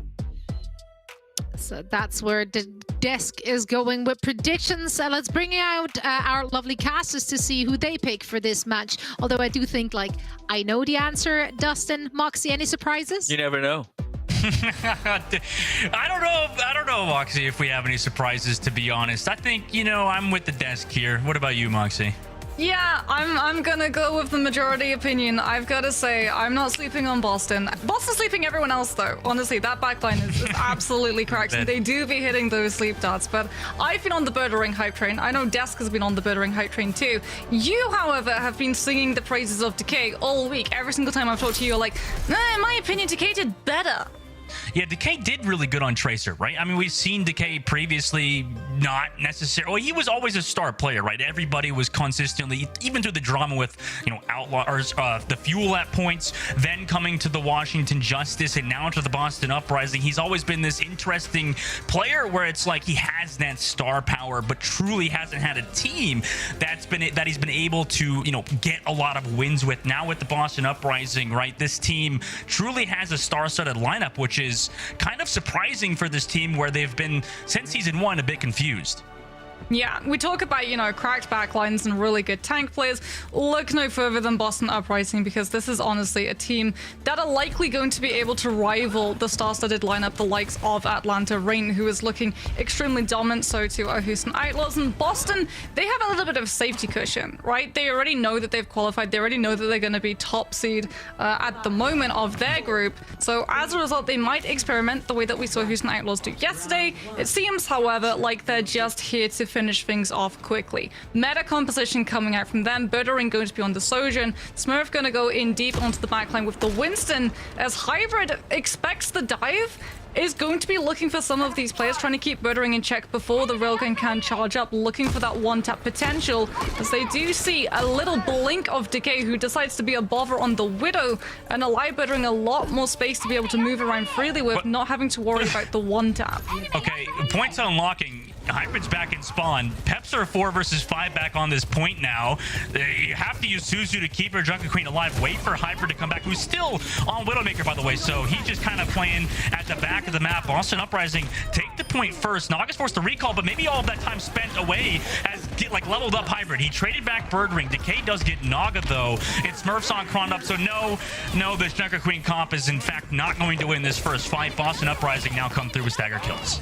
Yeah, Decay just really getting to pull Hybrid's attention away from the entirety of the fight that goes down on that point, allowed Uprising to just brute force that position onto frontline, and that's where Krandop is going to be playing from, right? Hybrid immediately now going to be off of the Widowmaker onto the Cassidy, knows that they are going to be continuously pressured down by Decay if they do decide to stick with the Widow, and they can't pull Zerion or Kelix away to peel, because that's going to leave Krandop vulnerable. Birdering's going to come back in off of the Sojourn onto the Sombra now that they force the Widow to swap, and that allows Smurf to go pushing onto the front line of Team Peps, denying the ability to heal as the Tracer goes into the backline and keeps Zerion occupied. Yeah, it's a bit of a dismantling of the Peps, and for Boston Uprising, right? I mean, people kind of meme on Lee Jae-gong, I feel like, but he is a fantastic Lucio, and that in large part, I think the memeage comes from a big four-headed man named Matthew DeLisi. So I think Lee Jae-gong, obviously one of the best supports in the game, and Moxie, Boston Uprising, they have so many ultimates besides that EMP for this fight. Peps, they have to worry about pretty much everything happening in the Dang Gang. Suzu already used from Zerion. Kitsune Rush thrown into the inside of this angle, but they're actually not able to find a kill until now. Smurf jumps onto the head of Zerion. Hybrid goes down to a pulse bomb of Decay and 80% now on the board for the Uprising. Yeah, Boston using that Kitsune Rush, knowing that it's actually going to be cut off, a good 3/4 of it cut off by that small room, as they just use it to offset the tempo that Peps are looking to pick up. Twilight is able to find the pick onto Naga before the pulse bomb can actually connect the stick, and as a result, Boston are not going to have to worry about the Tracer tapping on and activating overtime.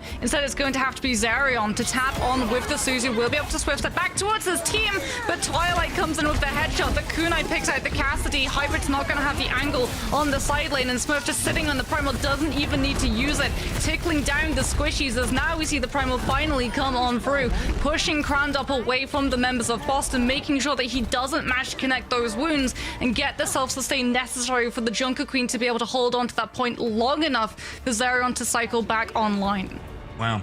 Nice job by Boston Uprising. No, it doesn't seem like they are in a Houston Outlaws situation where Ilios, they do a little bit of trolling. Now in this situation, right, going up 1-0 over a Contenders team, over Team Peps, a very, very large fan base that they have, the French fan base. And for Team Peps, Moxie, maybe on well they can mix things up. What do you think they do differently here? Well, it does seem like they're just going straight for the hard counter of this Winston with Naga on the Reaper. He has been known to pick up the Reaper, and it does have significant value. Obviously, if the dive comes through, Smurf is going to be putting himself in a position for the Reaper to be able to pick him apart. The problem is that, again, Zerion and Calyx, by running this Kiriko and Lucio, prioritizing survivability individually, as opposed to chunk healing Krandop on the Winston, he is going to be vulnerable to Birdering, and compared to Smurf, who has Twilight on the Ana, survivability and sustain is there for Boston, whereas it's lacking for Peps. Yep, and they already are on the Twilight, though, so that's one pick that goes in the favor of Peps. They can now maybe turn this into a fight win. No, never mind. Decay is on to Calyx. However, Hybrid, follow-up damage into Birdring. By the way, him on Tracer, that could be the swap that Peps needed, especially having Naga onto that Reaper could kind of give them a bit of a weird composition for Boston Uprising to deal with now. Boston are still in this. They're not giving up that point control just yet. Decay now goes in with Smurf for an incredibly coordinated dive, typical of a lot of these Korean players. Very fantastic, easy, smooth dives for them, but nobody dead just yet. 5 versus 5 in this fight. Everybody's kind of regrouped here. The point hasn't been flipped in one favor or the other. Birdring does get Calyx again, though, so he came back just to die yet again. Swift step away from Twilight. The dive comes through from Krondop, but now he's stuck in the tree. No! The tree! You get out of there eventually because of how Overwatch works, but that tree has gotten so many Genjis stuck in the past. I tell you what, Tree's entered match chat. He's just spamming ... Saints may not even be playing, but Tree's still griefing these players. As Boston, actually, I'm such a fan of the changes that they make. Birdering sees that Team Peps, they're running this dive, they're running close-up brawl as well in the form of that Reaper. Goes for the Soldier, know that if he gets dove upon, he can power slide away from consequences. Twilight immediately off of the Ana onto the Kiriko for the sustain. But Krandop did find Lee Jae-gon, who was going a little bit too aggressively, trying to find those picks. I'm dying. There's no way that has happened. Twilight TP didn't have climb because he used it before he TP'd, and he's question marking himself. I mean, that's only fair. Beat drop committed from Lee Jae-gong. So many wacky things have happened. I don't know how Birdring didn't die to a pulse bomb either, but Uprising without their flex support still managed to capitalize onto Peps because they don't have any ultimates. Lee Jae-gon, thankfully, is able to find 2 in the absence of Twilight. This unfortunate dip towards that well. We still don't know the answer to the question, what exactly lies at the bottom of it that does guarantee insta-death to even players like Kiriko, as it is going to be a rush coming through from Zerion. T-Pep's trying to use it to engage back onto Uprising before Twilight is in position to use one of his own, but unfortunately Twilight comes back with the help of that Lucio, and they are actually able to find Hybrid before a pulse bomb can be built up and bait a Suzu from Twilight. Birdering sitting with this overclock can just wait for Twilight to enable him with the Kitsune Rush and there it is. Rush and Overclock pushing into the members of Team Peps who are separated and split. Even if Sound Barrier comes online for this team, they're all going to be too separated to actually be able to actually gain the benefit of the ultimate for every single member of the team. Calyx goes down late to Lee Jagon as Murdering now comes on through and just uses this Overclock to push onto the members of Team Peps that have to throw themselves onto the point to keep overtime in play, as Boston, seeing the map is won, now voluntarily throw themselves into that well and take a little bit of an expected dip. I do like when players get to laugh at themselves. Obviously, I think it shows a lot of confidence to yourself to be able to just, haha, funny, I died into the giant pit of doom. And Krondop staying close as well towards the end of the game. Obviously, New York Excelsior, very dominant map number 1, Moxie. For Team Peps, is there some sort of hope here? Is there some sort of light at the end of this tunnel? Because Boston Uprising, they look like a dominant team, arguably top 3 team in the Pro-Am. Yeah, I think this is the main concern about Boston, definitely in terms of their DPS lineup, right? How flexible it is. So you can't just go, okay, well, maybe we're going to try and force them towards that Rhine rush, because once again, we can just see that Birdering, he has that flexibility, that versatility to be able to go through all of these different hit scan and make it really hard for this Rhine composition to find its feet. That's why we were seeing Krondop just continuously stay on the Winston, because they find value in that first fight where they're able to push onto Twilight, find the pick onto the Ana. That's, however, when we see again that flexibility come through. Twilight immediately swaps off the Ana onto the Kiriko, and it becomes so much harder for Peps to be able to find those opening picks. Well, let's see what both teams decide to run on the next map. We're going to hybrid, so don't go anywhere, guys. We're going to a short break. When we come back, that map number 2. What's up? Enemy here.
Welcome back, guys. Myself, Dustin, joined by Moxie, and what a fantastic match for Boston Uprising so far. Map number 2 now, Moxie. They look pretty dang good, this Boston Uprising squad. Yeah, they look exceptionally good. And again, a large part of it does come down to that absolutely cracked back line. We saw Twilight take a little bit of an early dive in terms of going down on the Ana. And this is actually really interesting that Lee Jae-gon is going to be coming out of the roster. So no Lucio. Instead, Izayaki is going to come back for this team. And I remember when Jonak went out and retired, a lot of players were looking for the next Zen player who would be able to pop off and pull in with those orbs, pull in with the damage. Izayaki was one of those players that stepped up to the plate, and he should be coming in either for that Zenyatta pick or to be able to flex onto the Kiriko, as we can have a look and see that Twilight is also a dab hand at the Kiriko himself. For sure. These Kiriko players, I mean, are so dang good now, especially Twilight looking for that damage. Obviously, 3.3 thousand damage done. Also, 4,000. I mean, a lot of these stats don't really jump out at you, right? This is the problem with a lot of people looking at stats. Wait, the one that does. For sure. But, like, at the same time, when people talk about stats in Overwatch, just sometimes roll my eyes at it because it's like, you know, some of these teams are just so dominant where they don't really build up those stats. You don't really see a lot of these fantastic players that are able to build up those stats, but like you mentioned, deaths are going to stand out more than anything for dominance, right?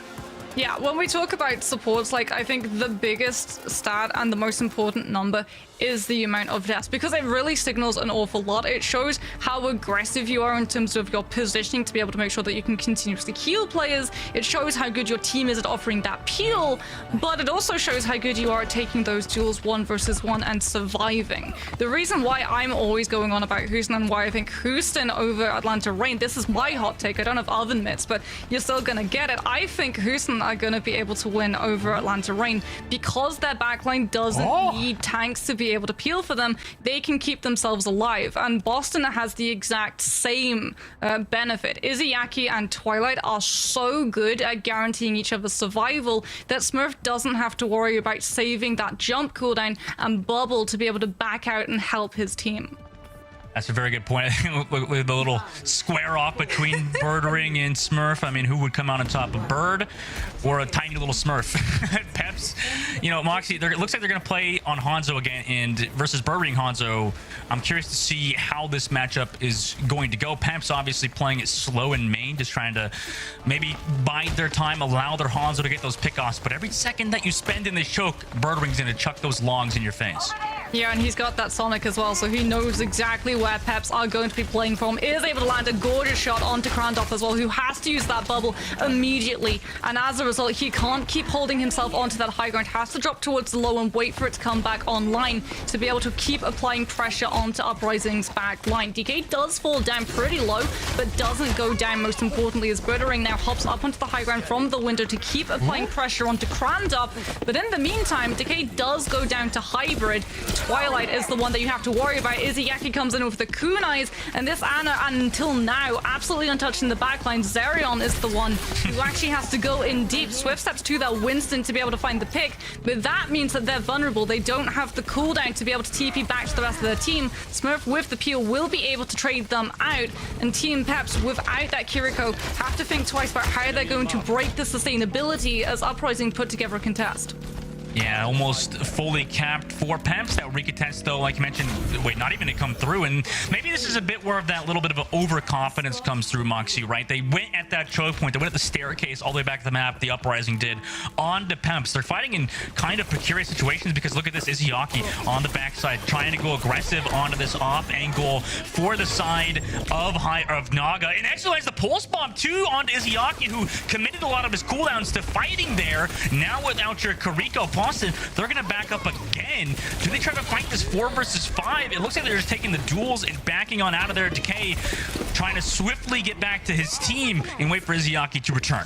Yeah, Naga, however, not giving up that chase, not allowing Boston Uprising that safe space behind the staircase to be able to look for a regroup, as Birdring is super close to that Dragon Strike to push onto the members of Team Peps, and Krandov is going proactive. He's got the nano boost from Calyx, he's bought the Primal Rage up, he doesn't need to stay in line of sight of his Ana. He can go in deep and force Izayaki out of position, but Hybrid goes down to the Kiriko. Swift Step not actually going to be forced as Krandov now pushes back towards the backline, clears onto 3 members of Uprising, Uprising. Still hasn't used the Primal, is saving it to be able to push onto these members of Uprising once they're in Subway Tunnel, but they lose too many players, and he actually has to back on out.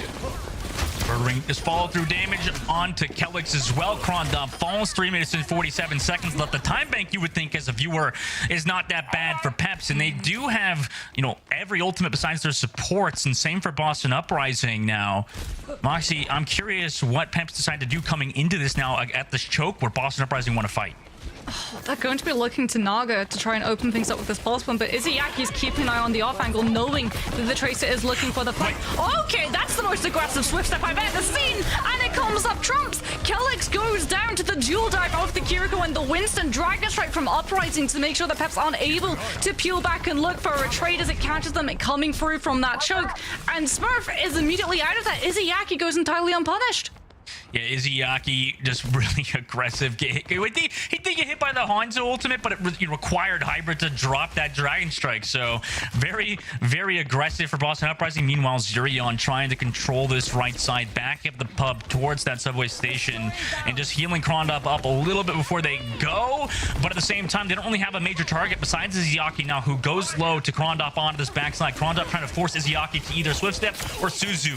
And he does Swift Step away. Birdring, meanwhile, on the top of that subway, just peltering the back line, and actually Hybrid's the one to go down to Decay, where Naga hasn't able to find anything. In the meantime, Decay found a pulse bomb from Naga lands, but it's just one kill. Boston Uprising have the man advantage, decide to come back through. Krondop wants to commit to Primal Rage even though they're down, goes onto the back line, but it's Decay yet again on the Zerion, and Birdring does go down to Krondop, but it's committed his entire ultimate. Krondop tries to find that Kiriko, but Izzyaki is just one of the most elusive Kirikos that we have in all of Overwatch League. Meanwhile, Decay goes low, but doesn't die. Guess who does? It's Naga, and Peps without him, they're in a weird situation, 4 versus 5. Fight doesn't get finished fast enough for Team Peps. They commit in with that Primal because Twilight goes down, and that means the Nano Boost and the Ana Burst healing isn't there. The Kiriko alone, if they split that focus, if they have to use the Swift Step to peel back for that team, is going to be vulnerable, and Team Peps have the mobility with the Trace to the Kiriko of their own Ana Winston to try and hunt Izzyaki down before the Swift Step comes through. But the fight goes on too long. Peps aren't able to win because, like you said, Izzyaki is able to slip through their fingers, and now Uprising have a Nano Boost and a Kitsune Rush, and they are in full control of main at the moment. Izzyaki lands a couple more kunai into Krondop before Swift stepping back to his backline, and as a result, he does not go down to the Winston coil. Uprising dwindle the time bank even further that Peps have to play with. They don't have a Dragon Strike. They don't even have a Primal or a Pulse Bomb to try and break through this chokehold. Instead, if they want to actually get back onto that cart, they're going to have to commit that rush, and Uprising have the distance to be able to disengage it. You can see Boston always threatening this push forward, just consistently edging their way towards the side of Peps over that backline. Meanwhile, Kitsune Rush pop for Zerion. Krondop got slept and deleted by Twilight. Meanwhile, the case on your backline, Naga and Krondop already dead. So this fight is already stopped for Peps, and Boston Uprising have held on to some solid ultimates. Peps didn't hold on to the rush though, Dustin. They have 30 seconds left, and they don't have a rush to be able to speed run their way to a Primal or a Dragon Strike. And Boston Uprising once again holding super aggressively forward, looking to catch this team when they're already split in half and coming off of those respawns. Half of Team Peps are stuck in respawn. The other half are going to have to commit to try and touch the cart on time as we're about to hit into overtime. And Uprising still can just wait on the sidelines, hold on to the Pulse Bomb, the Primal, the Dragon Strike, every ultimate necessary to keep Peps off this payload. 0 seconds, overtime ticks down. Krondop has Primal Rage. It's now or never for Peps. They don't want to be out right now versus Boston Uprising. Krondop goes low. Dragon Strike committed. Krondop trades back Birdring for Kelix on that Pulse Bomb trade, but a Sleep Dart from Twilight should be the end of this match for Team Peps. Boston Uprising are going to win this series 2-0 and just look amazing throughout their group stage. Oof, Birdering with that Dragon Strike is absolutely devastating. I'm sorry. I'm so ahead of yourself there, Oh my Dustin. god, I'm confused the viewers. I'm sorry, we're still going to attack. They still have a chance. Pep still can win. Just a little bit ahead of yourself there, Dustin, from probably 5 minutes into the future, as it is going to be Team Peps now on the defense. They have, like you said, an opportunity. It's going to be pretty difficult, given that the payload has unfortunately not made its way towards point C, which is where we tend to see defensive teams pulling a majority of King's Row back under control. Uprising, if they're able to pick up any form of momentum off of picking up point A, are going to be in the driving seat for about 97% of this map, and Team Peps have to pick their fights and where they decide to take them wisely. Otherwise, this map is as good as done.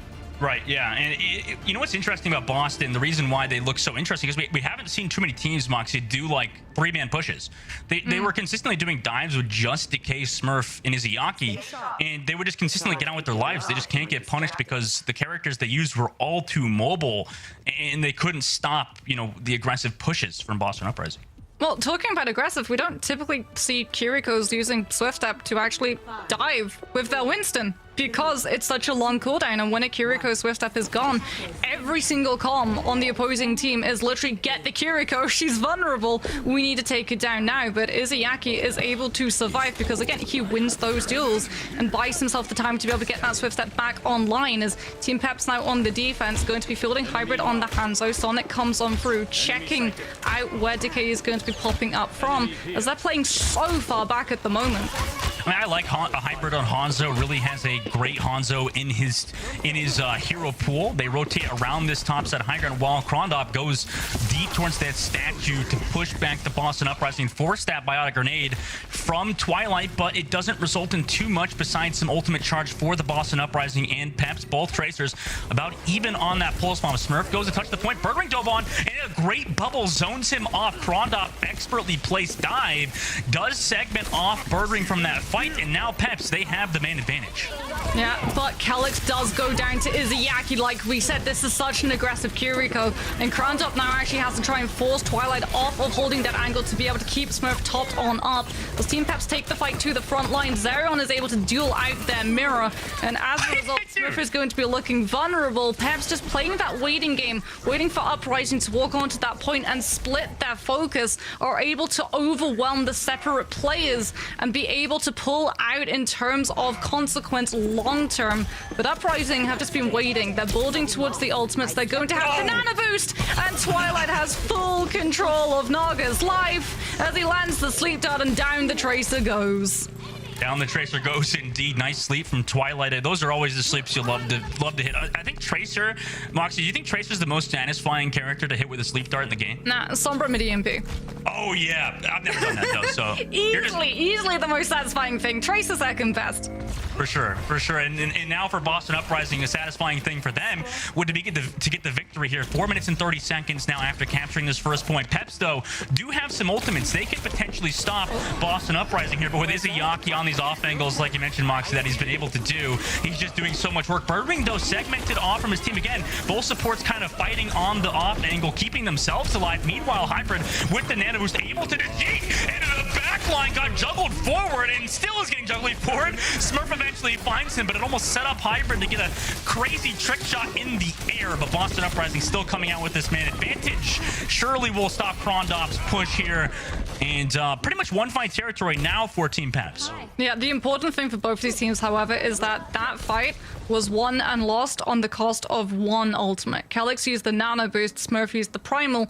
Both of these teams coming into this next engagement with 4 ultimates. Granted, it's a lot more important that Peps walk away the victor because of the way that Boston Uprising are pushing this team away from. They didn't get stuffed up at that choke for too long. We're heading into final fight territory. If Uprising walk this next fight, they've won the map and the series, as Birdwing sits back towards that building, has the Dragon Strike already built up to push onto the members of Team Peps, as Izayaki is the one getting pressured now by the members of Team Peps, dodges away from the pulse bomb coming through from the Tracer, drops in the Kitsune Rush to be able to hold himself aggressively to keep that duel going, and as a result, Peps' forces on the front line to try and deal with the dive that comes through from Smurf are entirely depleted.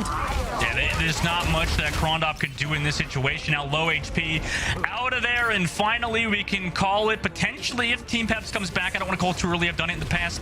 Decay Zay now onto the top side, tries to get something there, and 2-0 for Boston Uprising over Team Peps. Great work for the Boston Uprising to actually, I mean, like I said, they looked so good throughout this group stage. Moxie, I mean, what a fantastic performance for them in their entirety. I mean, Izzyaki literally, with that Kitsune rush, just paints a target on their back, goes, look, I'm bright, I'm shiny, look at me, just keep looking at me. Definitely don't peel for your Winston. Don't look at the fight going on in the card. It is only me. He's just living in their heads rent-free, and all of the resources that Peps have to put into trying to pin that Kiriko down and dealing with that rush just leave Krondop vulnerable on the payload, which is the most important part of King's Row in that moment. Peps had to play around the payload, had to use those ultimates to try and force Boston away from having that control, and it just doesn't happen, to the point that we even see Bittering doesn't even need to use the Dragon Strike to secure that possession of it, because everyone is too busy dealing with Izzyaki on the side lane. And our player of the match is going to end up being Twilight, obviously. Maybe, you know, because he was a little bit of a feeder there on Ilios potentially, but also realistically just hit so many crazy sleep darts. Had a fantastic Kiriko as well, Moxie. This guy, one of the standout players of all time. Kind of, I wouldn't say Twilight's underrated, but I feel like the community doesn't give him as much love in the flowers that he so desperately deserves. Yeah, especially in the Ana role. It feels like a lot of other names always come up before Twilight, but his sleeps have been absolutely exemplary. Right onto Krondop, which is probably the easiest one, but honestly, the sleeps onto the Tracer. That he's able to catch that sleep onto Naga immediately opens up point A for the entirety of the team, because the counter dive onto the Ana, that focus that they're looking to pull Twilight away from being able to look at Smurf from, that exact moment right there is the heel turn that allows Boston to fully commit into that fight. And like we said, when we look at supports, when we look at stats, one number always stands out among the rest, and that's deaths. And when you're playing Ana, the fact that you're under 5 deaths per 10 minutes goes to show how good you are at staying alive. And also, I will say, by the way, a little bit of an extra shout out, because Twilight is a more healing focused support. He just consistently has some of the most, like Crimzo almost, right? These guys really focus heavily on healing rather than damage, usually resulting in their team living. I mean, I think Smurf had 0 deaths throughout this entire series as well. So fantastic from the Boston Uprising. We'll see how they do later on in that playoff series. But you know what else is on the line? The next match is going to have a lot of playoff implications. So don't go anywhere, guys. We'll see you after this short break.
Boston continue to look like the juggernaut we all know they can be, so make sure to buy their stonks early and join the Boston hype train. And make sure to grab their revamped 2023 team jersey as well whilst you're at it. Fresh and new Team Pro Kit jerseys are here now, so head on over to our shop and grab yours now. Boston Uprising's jersey looking clean, just It does look clean. Play looking clean.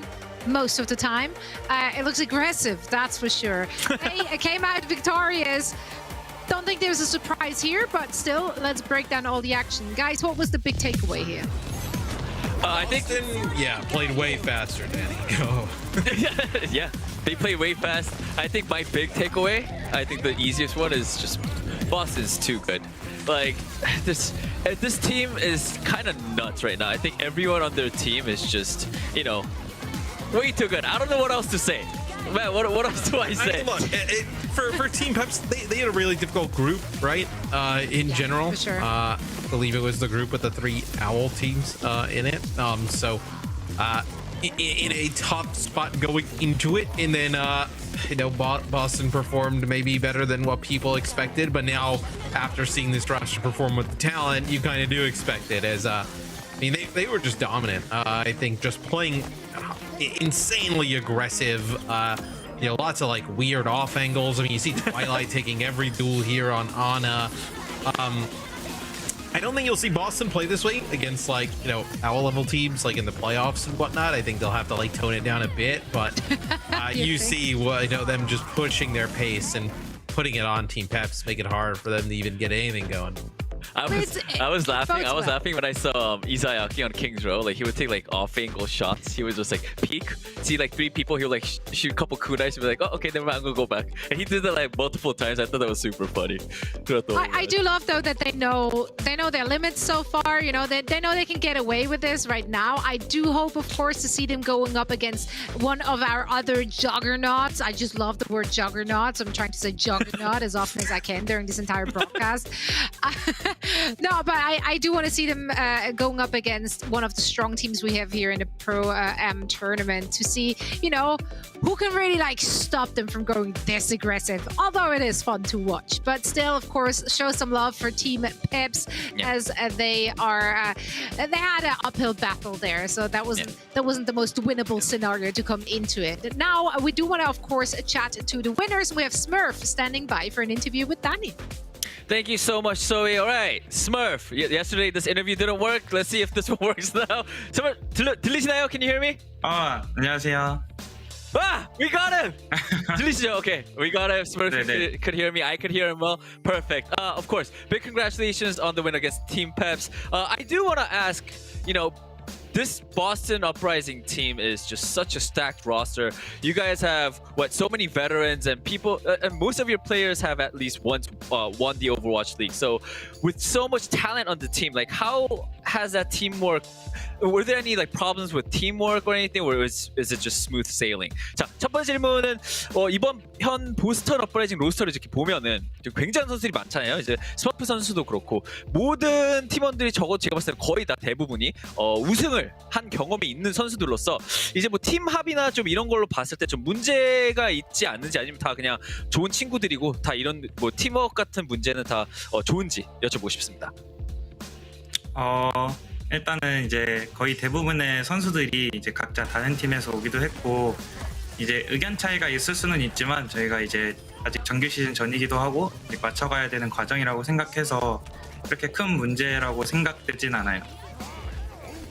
I mean, yeah, because most of the players that has joined the Boston Uprising team are from a lot of different teams. So because of that, we had different experiences. We have different thoughts about how to play the game. But we're still in the process of getting on the same page. But I don't think there's any huge difficulties or differences to name of.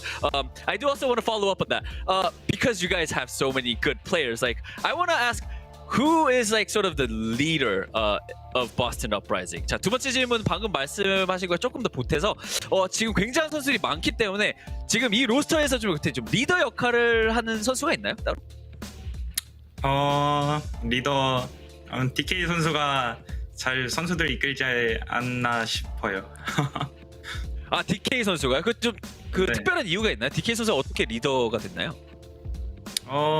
아마 이제 형들한테도 되게 이제 친근하게 대하는 선수기도 하고, 예, 네, 그냥 장난을 많이 치고 막 선수들이랑 대부분 다 친해서 그렇게 생각해요.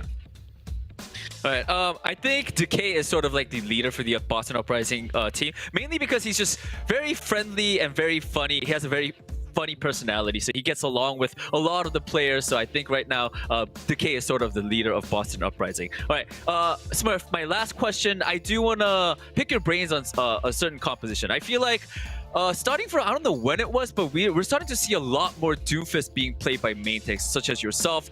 Fearless has played a couple times, and also Junbin from San Francisco Shock as well. Is there a special reason for Doomfist being played? 자, 마지막 질문으로 스머프 선수뿐만이 아니라 요즘 최근에 들면서 이제 특히나 한국 메인 탱커들이 좀 더 둠피를 기용을 하는 게 좀 보였던 것 같아요. 이제 스머프 선수, 또 뭐 피어리스 선수도 그렇고, 준빈 선수도 그렇고, 둠피를 사용하는 좀 이유가 특별하게 있나요? 이제 둠피스트 같은 경우에는 이제 윈스턴이랑 이제 하는 역할은 거의 비슷하다고 생각을 하는데, 이제 좀 더 생존 부분에 있어서나 아니면 이제 상대 이제 킬 캐치하는 능력이 이제 둠피스트가 좀 더 괜찮을 때가 많아서 자주 기용되는 것 같아요. Alright, I do think, we're seeing a little bit more Doomfist being played because it is sort of like it feels the same role as Winston, but the only difference is that it's sort of easier to see when to go in for the kill, and also for the survivability aspect for Doomfist, that hero is a little bit better. So that is why you're seeing a bit of Winston and a Doomfist being played both. All right, Smurf, I'm going to end the interview here again. Big congratulations on the win, and thank you so much for the interview. 자, 인터뷰 여기서 마치도록 하겠습니다. 감사합니다. Thank you so much, Smurf. Congratulations to the Boston Uprising. Thank you so much, Danny, for getting the juice for us. Yeah, honestly, I'm a little surprised to hear that DK is the leader and that he's the funny guy. I didn't see him as the funny guy. I don't know why. Surprised me a little bit as well. With a lot of players with championship experience, it would be Decay.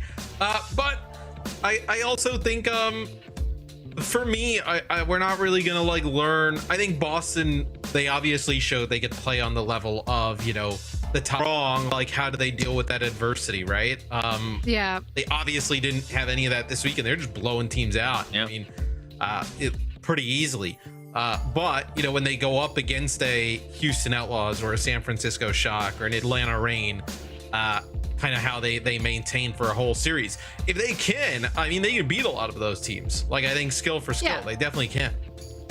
Yeah, it's about that mental mindset when you take the L, and that's when the big personalities and all those characters, that's where it can clash, depending on how they're going to be dealing with that. For now, though, doesn't look like they have to be dealing with that anytime soon because they've been looking dominant. We are heading into our match number 3 of the day, and that one will be fought out between the New York Excelsior and the Toronto Defiant.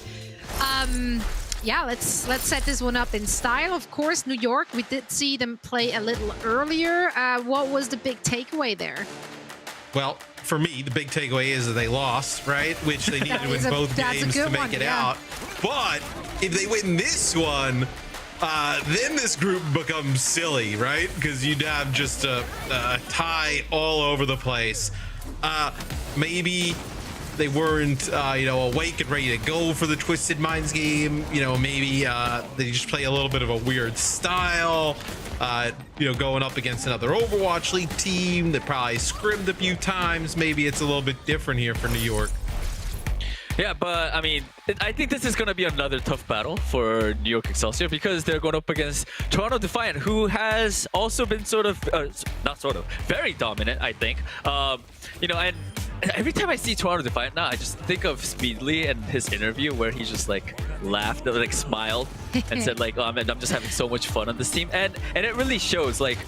All of the players, they have been playing together. So I think one of the biggest, plus for the Toronto Defiant right now is their team synergy, the coordination, because they have spent so much time together before. So yeah, I think this is going to be an interesting match. Absolutely, and I do think with the performances so far from the Toronto Defiant, they have won over a lot of doubters and, captivated some hearts out there. And if you two are one of those people who's been won over, make sure to support them further by grabbing their support bundle, which is on sale right now. It does include a fancy team weapon charm amongst the skins you're seeing on your screen at the moment. So make sure to get that one into your game. I do love how slick the colors look of the Toronto Defiant in-game. Very edgy. I like Never it. go wrong with black and red, I feel like. It's true. It's true. It's Is that black or dark gray? It's a dark gray. But Mattis, dark he's gray, our grayish resident and artist. black, He knows better. Yeah. Okay. Might be the monitor. I don't know. Yeah, could be your monitor, Danny, maybe. Yeah. Maybe, probably. My monitor is Maybe very probably. old. Okay. Great information. Now we know. Sorry, guys. I'm so glad. Danny, Matt, I do want to grab your predictions for this one. I know that we've done the predictions before the day started. I don't know if one of you went back to change them. I did not because I just fully believed in the Toronto Defiant and their power of friendship. It sounds silly to all of you out there, but it's real. It's a real thing. It does win your game. And New York Excelsior look like they're in shambles, so I have zero faith in them at the moment. Toronto Defiant, I just think they played really, really well. They showed us different styles as well, so there was some adaptability. And I'm sold on this, Danny. I'm on the same page. I had to go with the power of friendship. Toronto Defiant, they look very dominant, and on the other hand, New York Excelsior still sort of struggling. So I think it was an easy pick for me. I think I had to go with Toronto. I'm sure New York are all friends as well, but I guess I'd take the stronger power of friendship on Toronto. A part of me though is like, New York, I think, is more acquaintances than friends. Yeah, I think Toronto will win this. I also would not be super upset if New York were to win this, because it would just send the rest of the day into chaos in terms of like what happens. I do love that. But, I feel pretty confident that Toronto handles business in this series. Right on. Okay, the entire desk goes with Toronto Defiant. So let's pick the brains of our wonderful casters, Dustin and Moxie. Who you got winning this one?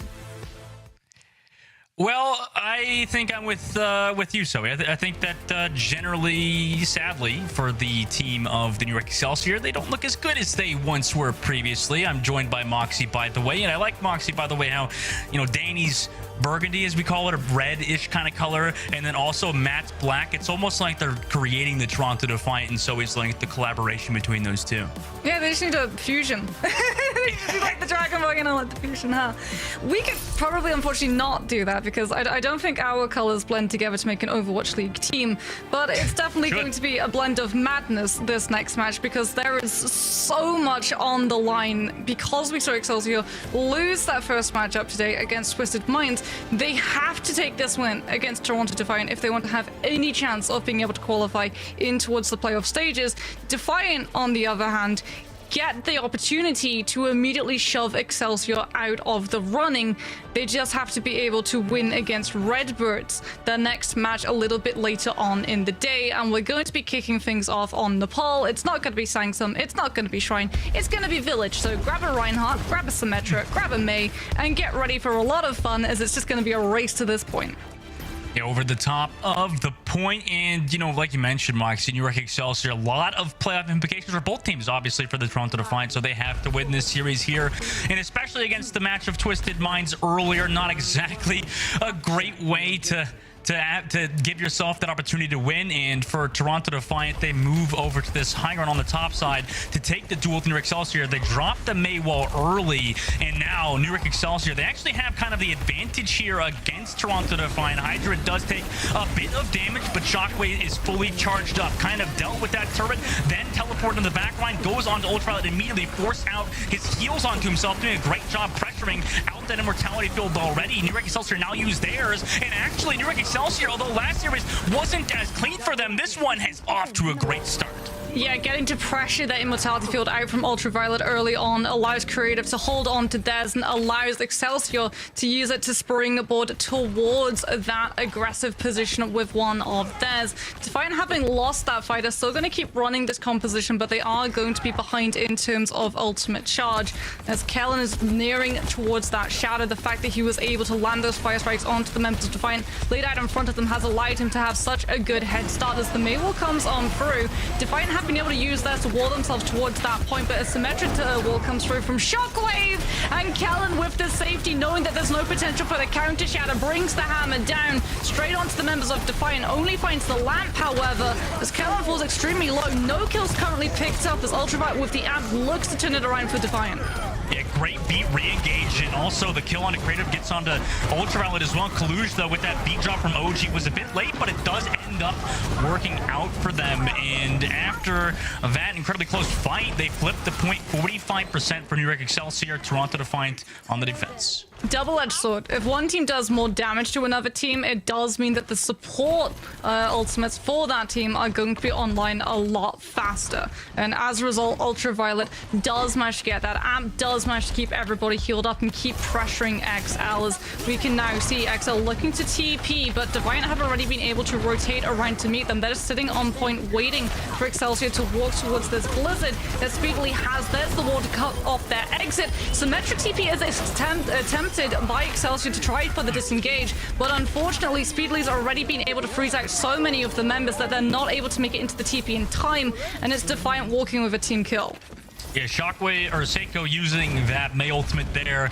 Maybe he thought they could win it, but unfortunately they end up losing it. And Hydron, I don't know, people made fun of me for how I pronounce his name. Hydron with that Symmetra ultimate. I mean, he has been so freaking amazing in general on Symmetra. It's going to be tough for New York Excelsior to come back through. They do boop out speedily, though. That was a great boop from left, but they do end up regrouping on this point. Both May walls are used. Kellen with that shatter versus Kaluj has none, so let's see if they can get a big shatter off. This would be huge if they can do it, but also Hydron has that wall still available. Then comes an amplification matrix with that fire strike. Could enable Kellen to find a kill, but they do not. Now that Symmetra wall is popped, they opt to back it up. They don't want to go into the domain of the Defiant because Ultraviolet still has the amplification matrix and Kellen has that shatter. Now they move in. Maywall committed from both sides, enabled Defiant still to hold on to this point. They're incredibly tight onto the middle of this point. Kellen waiting patiently, but it's allowed Kaluj to build the shatter. Ultraviolet committed the amplification matrix. Now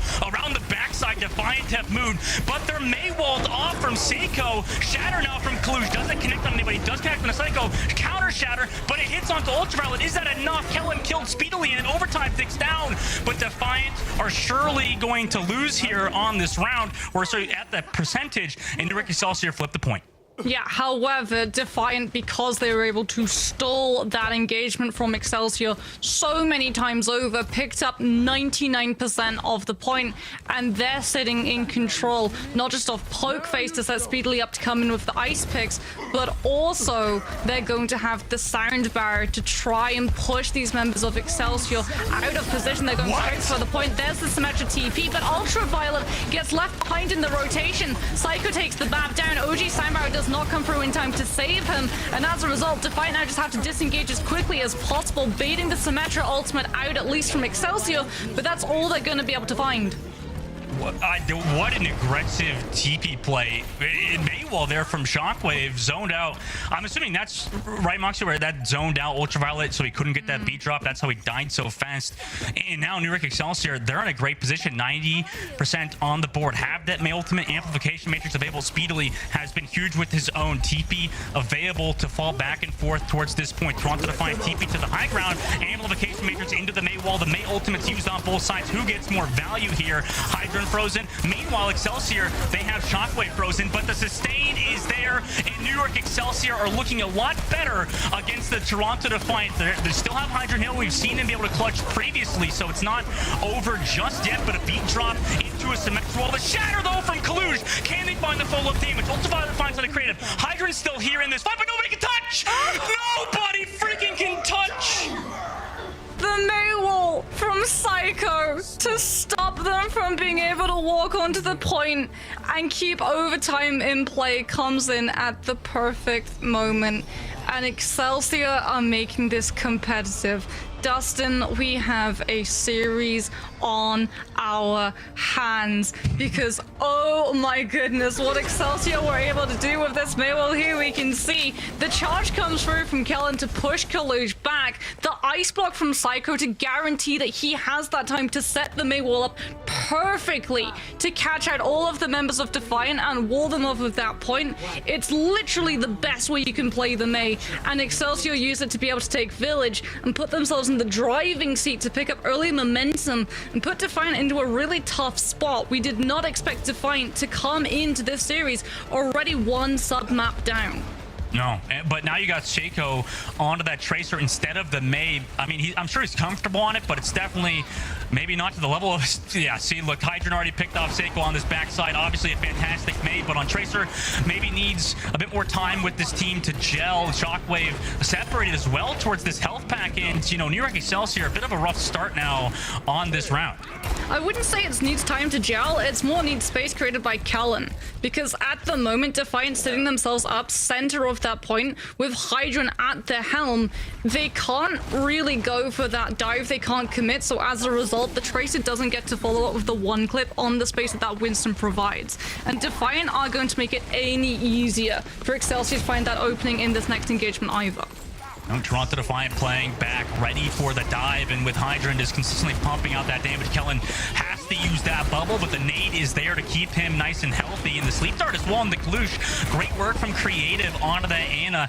Really has been a standout player. Meanwhile, Pulse or High Noon available for Hydran. They re-engage with it. Do they find anything? No, they zone Seiko on this backside, and Shockwave finds Speedily on the front line, so maybe it doesn't really matter that Hydran sees Seiko on that back line because Kellen is there with the follow-up damage onto the point. Sure, Toronto Defiant are not going to use any ultimates here either.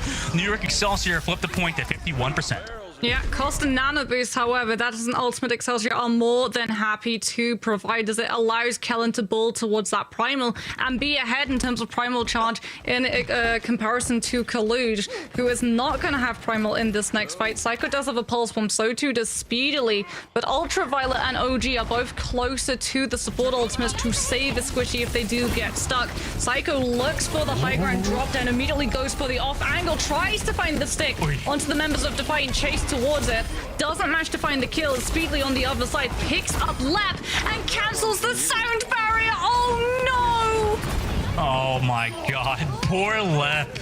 Toronto Defiant, they're going to flip the point now, 36. I mean, was that just a too aggressive engage? Let's see that replay here, Moxie. How did he do this? Let's see. He goes back into this team, has the amp for his team, decides that, he gets stuck by a magnetic grenade, or let's pulse bomb, and gets the kill. Nice job from Speedily. Great sticky. Yeah, Lep unfortunately goes a little bit too high up in the sky off of that wall ride to try and bring the sign barrier down in time before the pulse bomb detonates. As a High Noon comes through from Shockwave, but that just limits his mobility. Speedily with the quick flanks on that Tracer will be able to take the Cassidy down and deny the Deadeye as Toronto Defiant look to try to regain control. Excelsior not getting any foot in the door until Kellen and Psycho with the dive are able to push this team to the brink. Kaluch, having to use that primal to keep his health bar intact, will be able to keep Kellen sequestered away from his backline, out of sight from Creative, and confirm the kill onto the tank. Point doesn't flip, though, because of Speedily to retouch that point. Overtime now ticks down. No tank on the side of New York Excelsior, but they flip the point somehow. They get off it for too long. Pulse bomb for Seiko. Does it connect? Yes, it does. It connects for cash gold. Ultraviolet goes down, but Speedily on the back line trades out Shockwave. Hydran dead to New York Excelsior's Kellen. Seiko also onto OG, so New York Excelsior not in a terrible spot after a really hard last fight. Speedily tosses out the pulse bomb to try to find something else. However, Kalush does find Lep. And now Seiko in the 1v1 with Speedily. Speedily backs up out of there. New York Excelsior in control of this point still.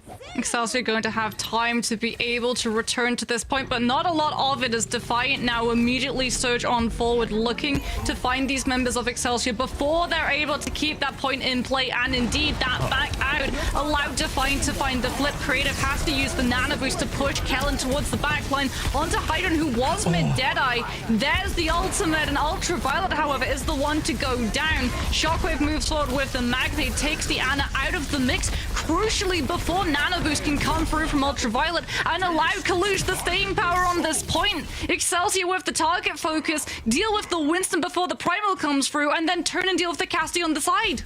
Right, and I like how you call that, because now Toronto Defiant, yes, they're in a bit of a precarious situation, but with that Nano Boost, they'll build that Primal Rage. Kellen will have his own, though, so 92%, now 93. Let's see if Toronto Defiant opt to go first with the Nano Boost. It looks like they do so with Deluge onto the backline. No Sleep Dart onto him, but the High Noon from Shockwave to try to zone him back. The Speed Boost to find him something, but no value just yet. Does connect on the Speedly. A little bit of Seiko is dead. That's not good for the New York Excelsior. The point is now being flipped for Toronto Defiant. The Pulse Bomb is still available for Speedly. Does it connect onto that Winston? Yes, it does. So Kellen's Primal Rage not going to find the value he necessarily wants, although he does keep his life.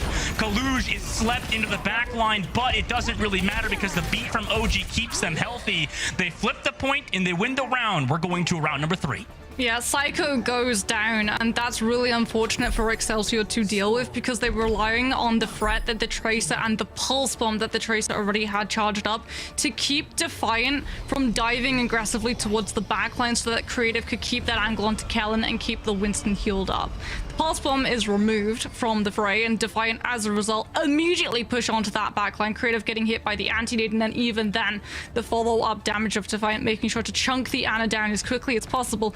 And Dustin, after the showing on Village, we said we had a series on our hands. We absolutely do. We get to see all 3 maps of Nepal, and this is going to signal a significant change in compositions once again. Excelsior going to be running Kellen on that Ramatra. Kaluge deciding to field instead the Sigma, and Speedily gets to flex the wings. He's going for a flight. He's going onto the Echo, something that Excelsior are sure to be expecting, but Kellen on this Ramatra is going to have a much harder time keeping the Echo pinned down, because everyone from Defiant is just dogpiling into the front line to allow the Echo that movement, not to worry about things like the zone hampering the off-angle Speedly is looking to set up. Yeah, Kellen then looks for that Brawl engage onto Kaluge. This is their win condition. They get the lamp out, Immortality Field gone, and as is Kaluge. And now speedily, Kellen just hits him with a backhanded fist. They close out on the entirety of Defiant. Ultraviolet rotates towards that point, but that's exactly what New York Excelsior have to do if they want to win the series. It's such a good bait as well from Excelsior to push Defiant into taking that fight inside that small room, because Speedly on the Echo, yes, he might have shift available. He's actually not able to use the full distance to escape the pummel that comes through from Kellen and catches the Echo. Speedly has gone a little bit more aggressive, wants to play towards that health pack and try and deal with the Ramatra and the shield with the beam, putting himself into line of fire for the pummels to connect. And as a result, we are seeing Defiant still taking the fight with the Echo, but this time it's at a much further distance to make sure that Kellen doesn't manage to just push through this entire team with pummel alone.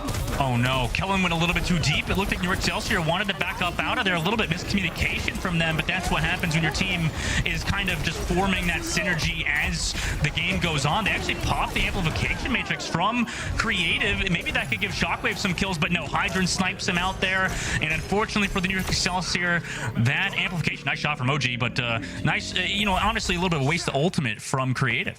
Yeah, Excelsior, it feels like, unfortunately, saw an opportunity. Psycho uses the wall, and I think the call was for Kellen to move forward and try and pummel into the player stuck behind that main wall before Defiant were able to peel. But like you said, that leaves him in a little bit too forward and aggressive angle, and Speedily gets to just walk past the Ramatra and deal with the squishies behind him. The Shockwave does have a Deadeye built up to try and take Speedily out of the fight, but they have to bait him into actually going to the high ground for that to actually be able to connect. And Defiant coming with a Dragon Strike first of all, catch on to Psycho, so Excelsior can't even bait Defiant onto the point, drop the Blizzard and find the flip.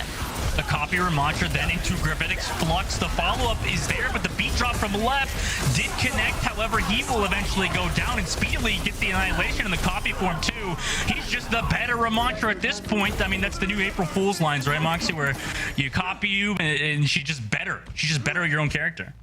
Well, it also helps that Kellen was kind of lifted in the air by Kalush as well. So True. Defiant had all of the time in the world for all of those other players who weren't on that Ramatra and did have that health recharge from the Echo Ultimate to scarper away from Kellen's damage. And as a result, we are heading towards Defiant still being in control of this point as they just dance around, out-rotate Excelsior. They are fully aware of the Blizzard that is still there for Psycho. Now that they've used the Transcendence, they do not want to have those players caught out in case they have to burn the Zen ultimate. And as a result, it's literally just going to be footsie around all of these side lanes. Ant comes up for Ultraviolet. Kalush gets to shoot through, and with that extra damage added on by the Discord, Defiant just turn it into a ballroom blitz.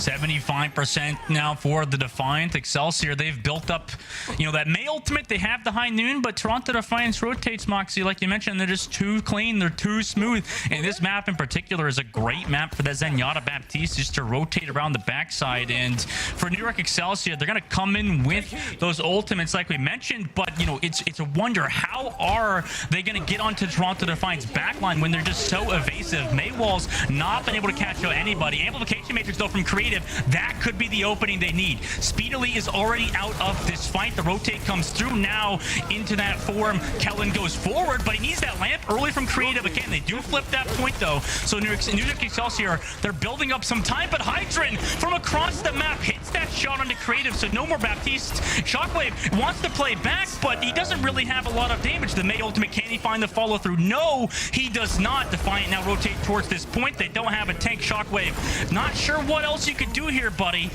Speedily, he's still over the top of this point, but they don't have their tank just yet. Kellen now still back in towards this fight. Kalush here. Overtime takes down. It's almost gone, but New York Excelsior, they're trying to touch with the Lucio left, constantly playing back and forth at this point. Now comes that Gravitic Flux from Kalush. Does he find the kill? Yes, he does. Now without your tank again, I'm not sure how New York Excelsior do this. Toronto Defiant, after dropping map number 1, Creative does get Hydra on the backside. This could end up being something, but with only 2 members, no. Toronto Defiant are going to win map number 1.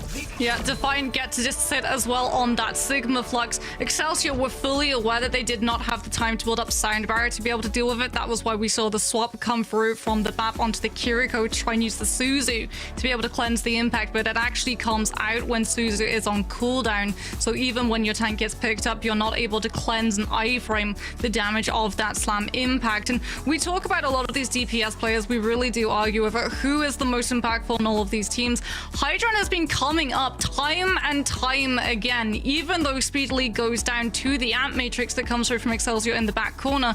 Dragon Strike does guarantee that it's only one player that they lose, and the second Dragon Strike cuts into that Amp Matrix, everyone from Excelsior has to scatter away because they're still pushing that Ramatra into the front line. They need to save Immortality Field for when that Ram comes under fire. Defiant look amazing after losing that round number 1. We're going to that number 3, guys, so don't go anywhere. We'll be right back after a short break.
what the oh my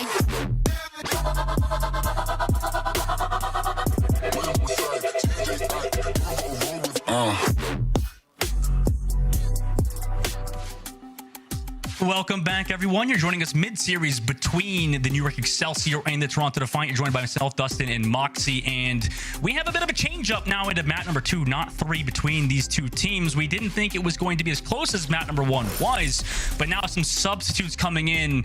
The community is surely going to be asking what's going on because Surma Jed now will be coming in, and same with Sam. And Moxie, I want to talk about this a little bit just because I've worked with Kasoris, the coach for Toronto Defiant, and also I've understand from being subbed in and out as a player myself, it can be a bit confusing at times for the community to understand, why is this player being subbed in, especially when they already lost the map. But you guys have to understand, right, these kind of decisions are made way in advance. It's not like they're going to decide on the fly of things, that they're going to sub in a player. And I'm sure they've decided the strategies to play Sam. I'm sure it's decided to play Surma Jed, and maybe they've had success in scrims. I know that with my coaches with the Atlanta Reign in Season 2, they would always decide things based on win percentages in scrims, right? If I were to win certain maps more often than Kodak was, my counterpart, my other flex support when I was on the Atlanta Reign, they would always decide based on those type of things. So maybe Defiant's doing the similar thing where Sam's been winning more in scrims and same with Surma Jed.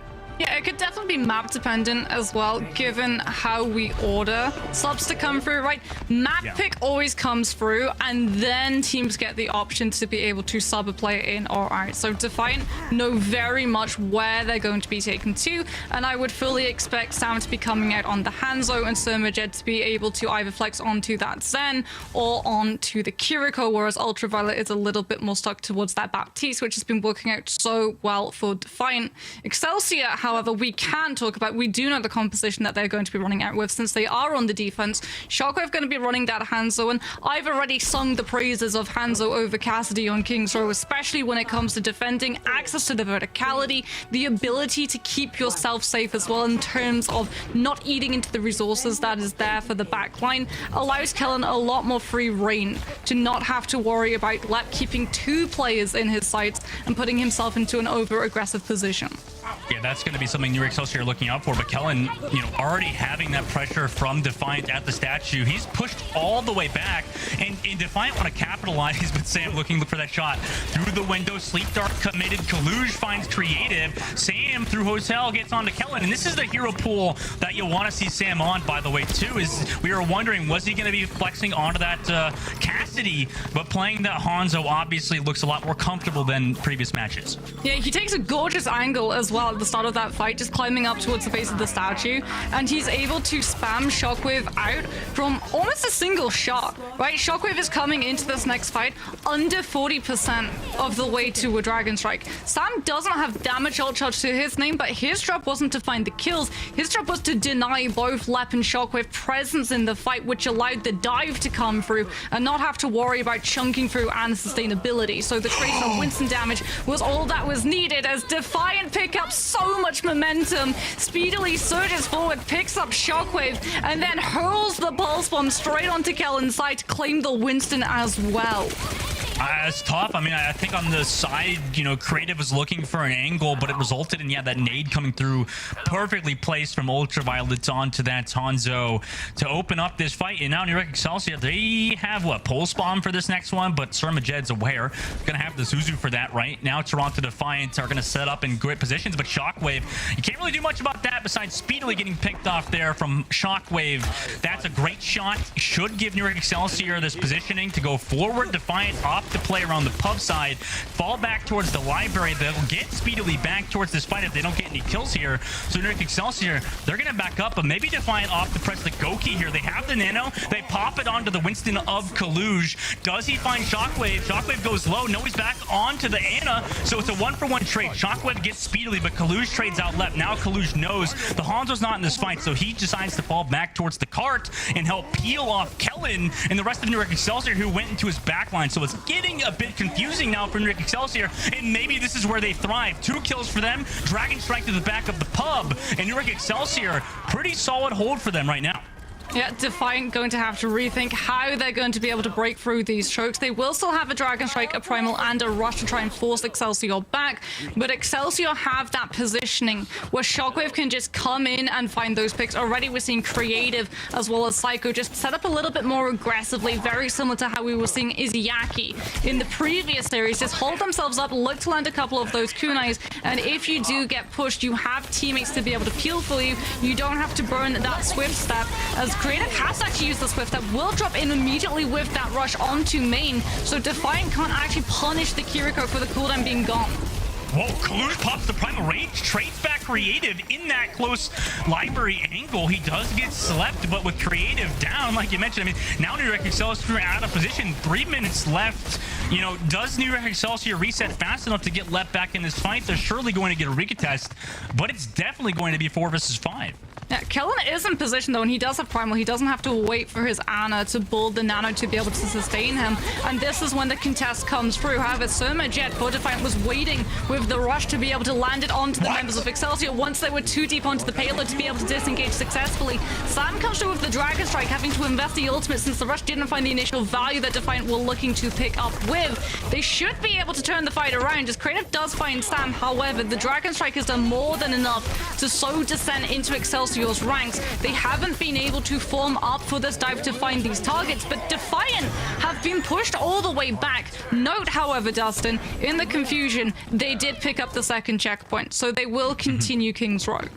Yeah, and that was partially off of the Dragon Strike there from Sam, which, by the way, swamps over to that Cassidy, so watch out for that pick on this point. 3 minutes and 40 seconds left. Kaluj already jumps this high ground. They have that nano play. You know, they've done it previously. New York Excelsior are aware of this, but they might be a little too scared because the card's getting free push this entire time. It's in a great spot, already shooting Shockwave off that high ground as Ultraviolet. Nano boost still available. Now is probably going to pop because Shockwave is really going to go down here. Wait, no, he decides to pop the Primal Rage first. Onto that backline, maybe burn that sleep dart, but Kaluj, two-man slam in the corner. Kellen finds Ultraviolet, but he's down all of his teammates. It's just Creative who is surely going to Swift Step. Kaluj is aware of that, so he comes over to the Winston, drops to him. 3 minutes left. Toronto Defiant blazing fast time, but Shockwave, he's been the saving grace for New York Excelsior. Picked off Surma Jed. That could allow them that opening pick as Kaluj is low on the inside, went a bit too far. And a bit of a throw there from Defiant. It looks like they could have fully capped out. Yeah, Collusion unfortunately goes down before the bubble can properly save the Winston's health bar, and Defiant are going to have to back on out. This time around, they don't have the nano boost already built up, nor do they have that primal for Colluge. And Sam going up to the cast, he does have a lot of control in dealing with Psycho and Kellen, but you don't have the ability to scale up onto those high grounds and oust Shockwave from having that chance of one-tapping one of your squishies and finishing a fight before it starts. Deadeye comes through, but Excelsior move forward with a bubble. Creative tried to actually push onto the casty with that rush, chunking him down before the Deadeye is able to be pulled, but it doesn't pan out that way, and Excelsior are without that support. They don't have the Kiriko, they don't have the cleanse. Speedily with the pulse one keeps everyone stuck inside that small room, and Defiant from main get to forge ahead with a rush of their own. What is Kellen saving Primal Rage for next map? Is that a glitch? It's like this. It says he has ultimate, right, Moxie? I'm not like going crazy here. Like, he could have Primal Raged against the Pulse Bomb. I mean, listen, I'm not the pro player here. Maybe his Q button is... Maybe, what if he bound, like, his ultimate to, like, P or something? So he couldn't press it, right? That's my headcanon now to give Kellen some slack here, because 1 minute 57 seconds, Moxie, that's a blazing fast time for Toronto Defiant. Okay, well, we'll give Kellen some slack. I want to give Kalish some praise, because every single time he pulls off a primal, he is able to find Creative. The first time, it is unfortunately Creative putting himself in that position by putting himself into Bookstore, and he just used the Swift Step as well. So Kaluj knows the second he starts going for that juggle, he's going to be able to bounce that Kiriko like a ping pong ball against the walls, against the floor, against the monkey fists. But then we look at the second primal that comes through from Kaluj, and he catches every single member of Excelsior inside the side lanes of Point C, preventing Shockwave from access to the high ground, but also making sure that you have all of those players just constantly taking the damage. Now we can see why that primal wasn't popped. Unfortunately, Callan tried to jump out of the bubble thinking that that would be able to save him from the damage. It's not the pulse bomb that takes him down, it's a member of Defiant who see the Winston vulnerable and are able to track his progress. Okay. Well, let's see if New York Excelsior can now come back against Toronto Defiant with Kellen maybe swapping over to that Ramatcha, maybe a bit more comfortable on a hero that's a bit more brawly, because we've seen them do this on Ilios. You know, Shockwave onto that Cassidy, Kellen on the Ramatcha. They like to just take these brawls, but Defiant, you know, they're just going to keep playing around and allow Sam to find those one shots. This is the worst composition as well for this Mei Ramattra brawl to try and fight into, because who are you going to isolate? The answer is not a lot of anything, as they are going to try and push onto Kalush, but Kalush with the Winston is just able to jump back towards the high ground and provides Ultraviolet so much sustainability and charge for that Nano. Lep, however, finds the pick onto Speedly. Once again, this Lucio standing out, coming in clutch for Excelsior to open up the fight, as without that Lucio, they can push onto the Ana, knowing the disengagement tool is not available, and Defiant will lose point A off of Lep getting to play aggressive. With this composition, with this brawly composition, it's definitely the idea of, you know, let the other team make mistakes. They want to rotate towards that point. Yeah, they couldn't lock anybody down, which was a bit... It's going to always be hard for New York Excelsior besides that point, right? They're just going to let Defiant mess up, and Lep took advantage, took out Speedily, and, you know, forced that swap onto the Echo he's on now. And Surmajet immediately going to actually go towards that Zenyatta as well, so they're prioritizing the Discord. They know that Kellen isn't going to have that shield online as often as something like a Reinhardt, so you don't even really need the shield break to come through from Sam. You're just looking to be that glass cannon and chunk in the damage with Speedily, looking for those kills over the top when the Winston decides to dive on through. Kellen provides creative that avenue to build up amp matrices. Defiant are playing a pretty mobile composition. They will be able to disengage nice and cleanly without needing something like the Maywall to be able to buy themselves the seconds to be able to pull it off. But Speedily goes down. Creative on the Baptiste is as good as a hit scan, and as a result, the Echo's position is going to be checked and brutally put into perspective, as Kalush does have the primal. He's being hounded down by Excelsior and Bookshop, and he uses it. This time around, however, he doesn't find a Kiriko, he finds a Mayblock instead, and has to settle for the commiseration prize, which is a chew toy in the form of Kellen on Ram.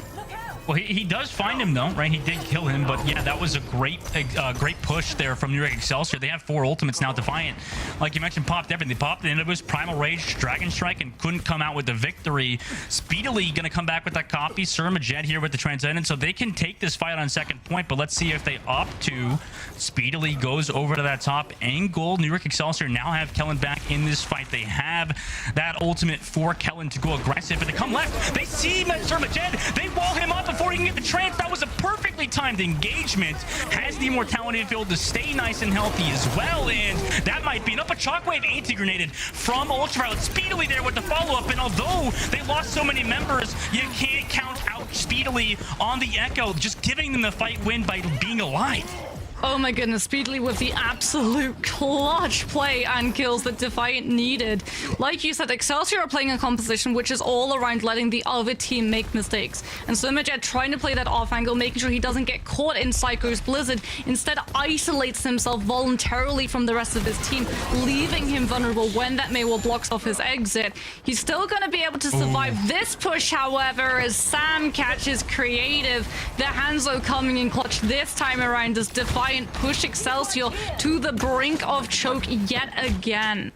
It's always the worst too, actually, as Baptiste to walk all the way back. Yes, you got that taxi from the Lucio to come back in this fight, but it's always it just feels bad to just walk all the way back as Baptiste. He's too slow. But in the meantime, New York Excelsior now towards this main. They got to keep watching out for Sam on Hanzo, because he's been starting to come online, hitting these shots. Look, they're so scared. Shockwave and Creative playing back because they don't want to get shot by Sam, who comes back for Lep, by the way, who has been amazing on Lucio, constantly doing these 360s and avoiding the shots from the other team and just consistently being a pest to the Toronto Defiant. And they've actually committed the copy.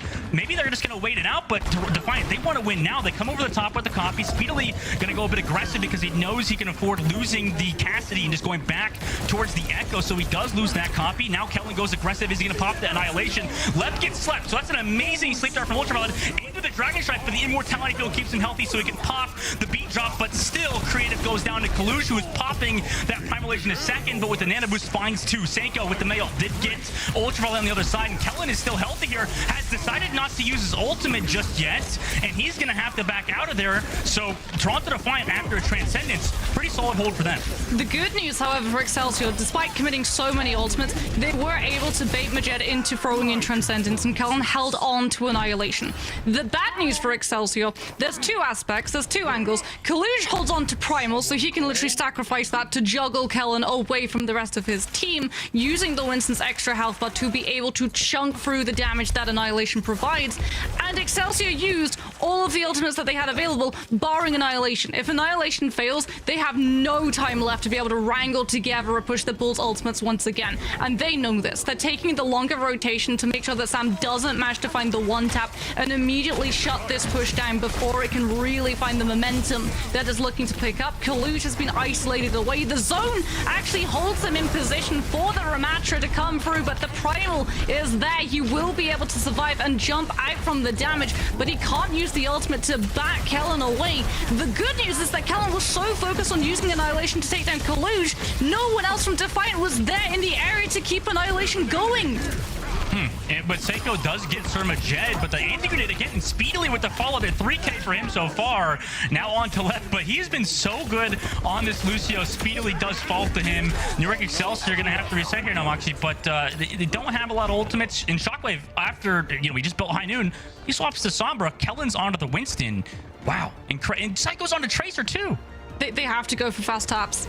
They have 10 seconds left. They do not have the time to be able to walk with things like the Mei and the Casty back towards the payload. They have to throw themselves onto it right now and try and find a pick to push Defiant back, because Ultraviolet has the nano boost. All he needs to do is play out of position, connect the nano boost onto either Kaluja speedily, and this game is done. Yeah, they go aggressive now. Lamp Force Creative does actually peel off speedily, but the coffee comes through onto the Baptiste, throws the Immortality Field, disrupts this backline who is still playing around the application. Magic Kaluj with the Nano Boost goes deep and finds Kellen. Now Shockwave with the Dragon Strike from Sam in Toronto Defiant. It was a bit interesting that New York Excelsior had a bit of a rough game with Twisted Minds, and now Toronto Defiant are going to win 2-0 over the New York Excelsior. Yeah, that last fight, it's not a fight. It's a game of keep away on Toronto's side. You can see them just throwing those ultimates in, immediately occupying Excelsior's attention so that they can't wrangle together that full team push on towards the payload. The Immortality Field gets invested away from the payload towards main and bookshop, and as a result, once again, Defiant with the ultimates already built up, just get to overpower Excelsior, who were in the really uncomfortable position of having to swap up a composition entirely to go for those mobile heroes that could better hold on to the payload, sacrificing ult charge as a result and lowering that firepower, not allowing them to claw back that neutral as Defiant just hold their ground. Toronto Defiant. So let's see how they can do in the rest of the tournament. I mean, let's see if they can even... I think they're qualified for the playoffs. Don't quote me on that, potentially, but our player of the match will be Kaluj in for the Toronto Defiant. That was a great victory for them. And for Kaluj, fantastic game on the Winston. Showed a little bit of flexibility as well onto the Sigma. Kind of displayed every tank to a solid degree.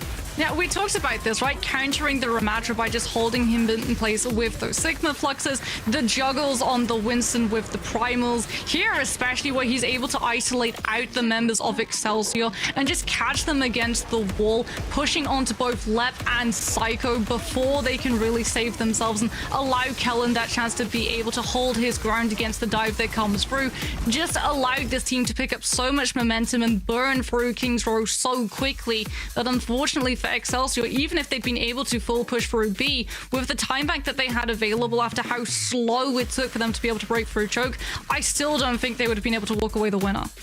I don't think so either. And, Kaluj, by the way, look at those stats. 8.1 thousand damage per 10, also only 3.8 deaths. So, this NA tank, this American tank, kind of figuring things out. Maybe he'll be the World Cup main tank for Team USA. So we'll have to wait and see for that one. But in the meantime, for the Toronto Defiant, this is the player they have to play around for them. And, for us, Moxie, I think it's been an incredible time watching them kind of develop. And we still have some more matches for you guys as well later on. So that incredible close matchup between Toronto Defiant, we'll see them. By the way, we'll see Defiant later.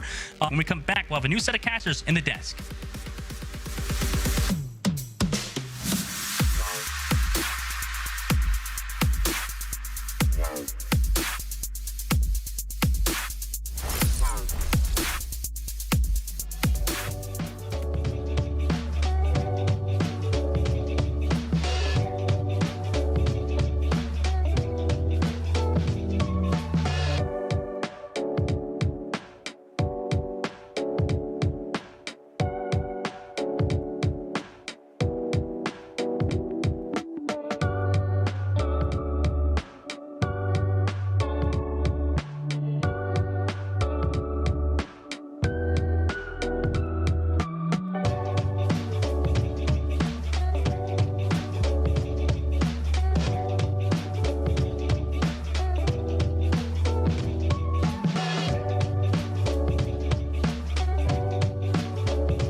Welcome to our game break. Here is the watch point desk for you, Zoe, joined by Danny and Matt, and we got some action to talk about. Toronto ends up getting the W. However, New York did show up to this one for sure. They did make it a lot closer than we would have expected heading into that, and that was just solely based on the performance we've seen of them earlier today, which was lackluster, if we want to be nice about it. Now let's dive into this. I mean, map one, honestly very close. New York looked really good. They did a much different look than they did in the previous series we saw them today. I think it's probably just because you're going up against a team that's playing the same type of things. This was a really nice stick here from Speedily as Lev got actually kind of boosted all the way up in the sky there on Lucia going for the sound barrier. But maybe it was because it's a little bit of a easier style of play to deal with, or something that they actually see way more often dealing with what Toronto Defiant was playing. Because if you remember, Twisted Minds likes to play some interesting stuff with the Pharah. Right. And talking about Toronto Defiant, I've been very impressed by Kluge. I mean, especially on his Winston. I think he definitely made the game easier for the team. And also, we've been talking about how Kluge, is he gonna, as a sole tank for Toronto Defiant, is it gonna be enough? And I think he's been doing a fantastic job as a sole tank for Toronto Defiant. I mean, but we've seen it on, I think he was playing a little bit of Rhine. His Sigma has been solid. His Winston was really good too. So I'm really excited for this new Toronto Defiant team. I think so are we all, and they really put themselves in a great position there on King's Road. That did force compositional changes out of New York, which put them in a really uncomfortable spot, and Toronto ends up taking that victory. Now we do have a winner's interview ready for all of you, so please welcome to our virtual desk Kaluj joining us. Kaluj, big congratulations on the victory. Thank you so much for joining. Thank you. You are most welcome. Well, let's talk shop. Looking at the match against New York Excelsior, did you take some notes off of their earlier game? Did you adjust your game plan based on what you saw from them earlier? We didn't really adjust anything. The only thing that we were really getting ready for was the ramp comp, because we saw them pull it up. So, I mean, that's pretty much it. They kind of looked out on Nepal. I shattered 4, but we see 9. So I'm going to put that one on my teammates, because I got pinned off the point. I did my job. It do be like that, man. It do be like that. They just got sometimes. lucky. It should have been a 2-0. That's all right, though. Gotta give you something. All right. Kluge, I actually have 2 questions. First one, do you still believe yourself to be the best Sigma in the league? Oh, absolutely. That Max guy is a flop. Absolutely. So I think nice. I'm the best Sig. Yeah. All right. My second question. Nobody holds a candle. My second question for you is, I talked to Speedly last time, and he said that he's been working on his tracer, and he wants to become the best tracer for this season. Is there a specific... Yo, Sam, what's up? Is there a specific hero that you've been putting a lot of time into, and that you sort of want to become the greatest at? Probably ball. Other than Sigma. I've been working on the ball mechanics. Ball? I think I have the best ball in the league currently. I have a very interesting play style. So once ball is meta, you'll see it come out. All right. Get to see it. Okay. Eventually, in time, record ball always becomes a problem. So you guys are really close to qualifying for the playoffs here in the Pro-Am. Curious if you saw any of the games last weekend. Is there somebody you'd really love to go against that you saw play? Probably Boston and Atlanta. I feel like Atlanta is really one of the better teams right now with the ramp comp. They don't play the Winston everywhere, and I feel like they're really strong, and they play around Lip really, really well. So will be a great match to see. Absolutely. Kalush, we took up a lot of your time already, so we go let you go and celebrate for now. I know you and your team will be eager to watch the Houston hopefully take the W, because that means that you guys are into the bracket play. Once again, thank you so much for taking the time. Thank you. See ya. Thank you. Always great to hear it from Kalush. Best ball in the league, self-proclaimed for now. Sigma and Ball. Yeah, I like it. Sigma and Ball. Lots of bests. We love to hear that. Love to see that very soon as well. Let's see. Maybe they posted that during the bracket play next weekend. For now, let's move on to our next match, though. Houston Outlaws will be facing off against Redbird Esports. And as I said already at the end of that interview, Toronto Defiant will be cheering on the Houston Outlaws, because if the Outlaws take the W here, that means that Toronto Defiant will come second in the group and make it out of the group stages. So far, Outlaws, they've been looking pretty unstoppable. We don't talk about that Farah mishap, though. Control a few days. Honestly, if they win, I kind of want to get Pelican for the interview to ask him, yo, did you actually think that you're going to win the Farah duel? But I mean, just this is another great team. They're just like Boston Uprising or, Atlanta Reign. They just have so many superstars on each roster. And their backline as well. Like that Shu and Violet backline is just another crazy backline. So I know that Redbird Esports, they are 0-2, so they definitely do need a win. It is going to be a tough fight. Yeah, this would not be the team I would want to play against if I needed a win. I feel like it is a really tough go here for Redbird Esports, where, yeah, I mean, look at that Outlaws roster. I mean, think about like some of the previous Outlaws rosters we've seen in previous seasons. Like clearly they're going for it, trying to win it all this year. But for Redbird, look, you had a few matches moved. That's obviously got to mess with your flow a little bit. But you come in here, you can definitely play spoiler to Toronto Defiant. Yeah, and we did see some bright spots for sure. I mean, Vision really popped off on that McCree in their match yesterday. It was really cool to see it all coming together. So they do have the firepower. Now, of course, it is going to come down to what Houston Outlaws is going to show up today. Are they going to have fun with it again? Getting unlucky, as you called it. Or are they just going to steamroll ahead to try and take it? Let's look at our predictions. I think this should be looking green across the board. Much love, of course, to the opposition, but Houston Outlaws should have this one in the bag. Yeah. I mean, Vision's was definitely like a standout DPS from Redbirds for me, Redbird Esports yesterday. But I mean, yeah, it's Houston Outlaws. Whether they have fun or not, I think, Houston has it at the back for this one.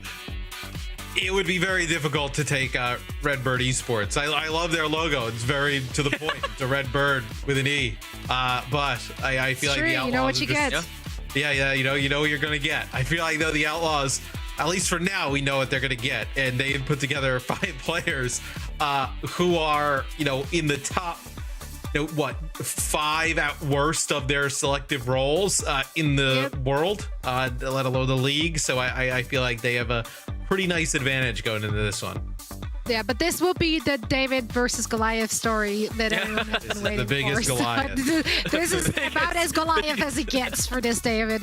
Let's see if they can make a dent in the Houston Outlaws armor, which looked pretty darn spotless so far. And now I have the utmost pleasure of handing it over to what I believe might be my favorite casting Archon. Are you ready for this? Yeah. Okay. Neck day. Because it's not the leg, it's a different body part because Necra and leg. Oh, Necra. Boo me. Okay. I tried. All right, bye. Yeah, that was a good try, so. Thank you for this absolute crime against English language. So what yes. do you mean? I think it's brilliant. Like if you do leg day, why not? Like you see people with like giant neck muscles, and also I kind of like the idea that I get my very own day in the calendar year. So I love it. Zoe, you're a gem. Thank you so much. It's the day when everyone just goes out and does their shrugs, get the traps working. And you know what? Matt's right. The Redbird Esports logo, very nice. We've got the red bird and we've got the E. But the question is, Necra, do we have the sports that are needed to take out the Houston Outlaws? It's do or die for Redbird today. As we head over to Lee Zhongtao, I do believe this is Redbird Esports' choice as the home team, so maybe we'll have to see if they can tempt Houston Outlaws into some further silliness. Yeah, which bird is the word here as well, as we see Pelican in the starting roster for the Houston Outlaws. I really want to see how this one goes because there are tons of stakes on the line here for this particular match. Houston Outlaws have already clinched it into the finals coming up next weekend, but Redbirds still have a chance to play spoiler or at least make things a little bit more difficult here for Toronto Defiant down the road if they are able to get the upset over the Houston Outlaws. I love the looks that we're seeing so far though, leg day, from the compositions they're hovering over. Fearless playing the Wrecking Ball would be a fairly unique look. Choice. Like, he's played it a little bit in the past, but of course, most well known as the premier Winston in the world. Houston Outlaws, here we go again. Pelican is once again coming out on the old pharmacy. Redbird Esports are going to have trouble challenging this with the more short-range hit scam that they have, but may have a much easier time getting on top of a vulnerable target like Shu. Yeah, I wonder if Vision might be able to get a hack, though, with the Sombra. Feels like a really smart choice to have as a counter pick into the Wrecking Ball from Fearless. So it feels like Redbird Esports did do some of their homework. But if you're able to at least get away from Pelican, maybe you're going to be in a little bit of a better spot here. But this is vulnerability. Pelican in the back window. Redbird in their sights. Oh, yes, the Redbird are there, but the Greenbird simply better. Grathan falls on down, and Renko's forced to flee away with the anti-nade of Shu nipping at his heels. Redbird will not even gain control at the beginning. And Houston Outlaws now can play defensively. Yeah, you can see Happy actually is starting to scan there with the Tracer pistols to try to see if Vision is going to pop their way through the window. Does get a nice hack on a Fearless, though, to kick this off. I'd love to see Vision here try and control the health pack to give lesser options to Shu and continually tax Violet's ability to come and play Mercy between those healing targets. Gig's already super low. A well-placed Suzu's going to be able to save him. And nice! Good discipline there from Vision. Not to use for Translocate, and knows exactly where its little feetsies are going to grip onto the side of Lijiang Tower. But Eco falling down first means the pace of Redbird is going to be slowed on down without that speed. Gig continuously knocking at the door of death. However, the Reaper not to be claimed until Happy moves on in with a sticky. Gig blown apart in a huge crime against animal kind, and Happy's going to be able to clean up the rest as well.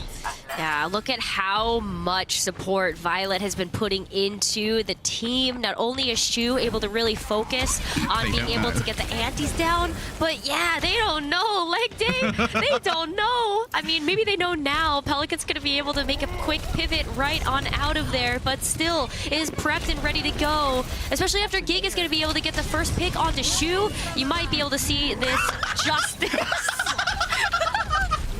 Oh, there's no way. I hope that was called, but if not, profoundly unlucky for Gig. Oh, God might be good, but gravity is not to the fledgling Winston, as Fearless just sends him down into the pits. I hate that for Redbird Esports. That is just really is the most unlucky here. And the fact that you're looking at like so many ultimates here in response, the Outlaws are gonna go ahead and get the first of the throw with the minefield right down on the point. Pelican nanoed. Flight is overrated. I'm playing the ground Farah now, baby. Not going too high up into the air. Violet pops the Valkyrie. Yes, Shu has been lost, but there's plenty of healing to be found from those split beams. Watch out for those mines on the field. They're going to make locomotion for the Tracer. Mighty unfortunate as Grathan managed to find perhaps a stick there onto Pelican, or maybe Pelican just sat upon it like a mother goose upon an egg, as Houston Outlaws will complete their cap. That was a really nice effort, though, from Redbird Esports. You could tell the thought process that they were going for, running out with the composition that they had. The Tracer and the Sombra working really well in tandem there with the dives initiated by Gig's Winston. Unfortunately, with the Wrecking Ball choice there from the Houston Outlaws, there just wasn't quite enough time there for Redbird Esports to really get set up and try to beat Houston Outlaws to the punch. Wrecking Ball is just a little bit too fast to really enable that kind of speed and that kind of aggression that Redbird Esports would have loved to have. So we're seeing a pretty big swap up here when it comes to the compositions that Redbird Esports and even Houston Outlaws are going to be running out of comp with. We've got the Reinhardt and the Mei composition here, that brawl coming out from Redbird Esports. And like, what do you make of the Roadhog pick here from Fearless? Oh, I'm staring down the Goofton Outlaws over here, going full silly.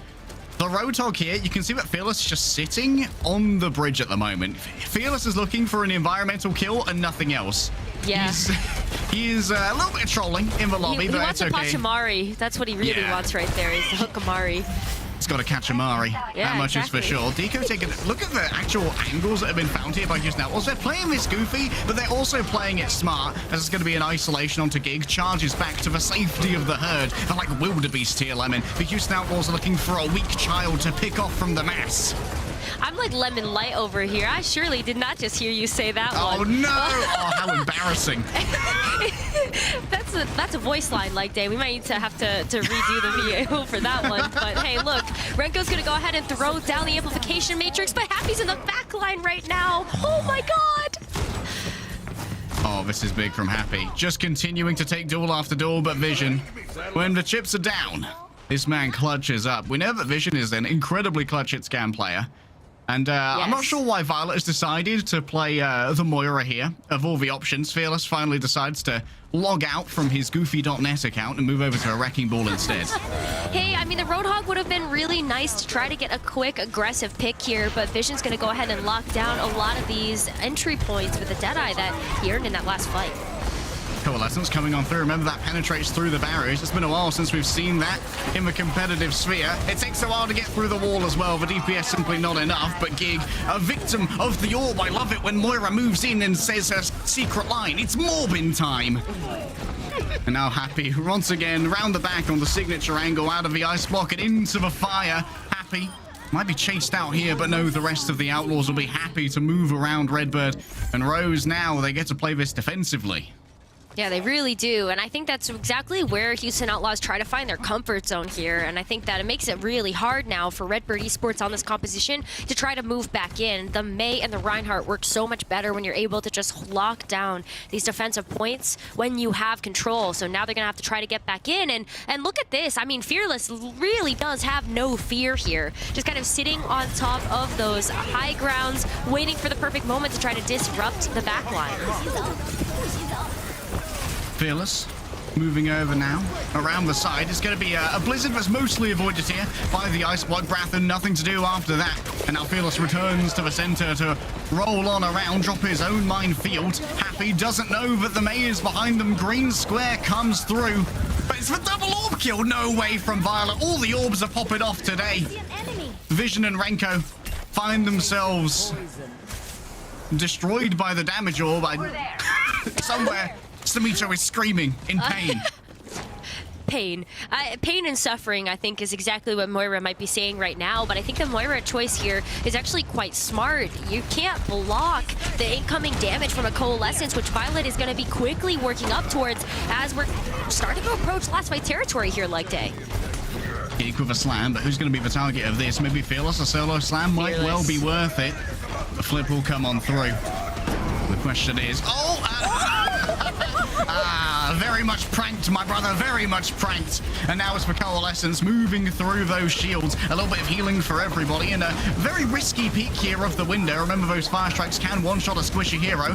Pelican actually blocks the incoming blizzard with a wall. What a Chad on the May. The map editor, as strong as ever here in Overwatch, as Happy's taken down by Renko. The conflux of hit scan aim, more than enough to try and take out that unpocketed Farah on the side. Still, Vision now on the off angle. Going to be hard to try and dislodge, but here comes the kill squad. Both the Kiriko and the May are more than enough to remove the Cowboy from contestation. Violet beat down by Grathen as Gig is desperately looking for a target with all of his extra health to try and work with. He's got like 1 billion hit points, but it's still enough to try and hold on to this. Why is everyone peeking the barrage? Your guess is as good as mine, Rose. Certainly not the most intelligent play, but hey, Happy is eventually going to fall.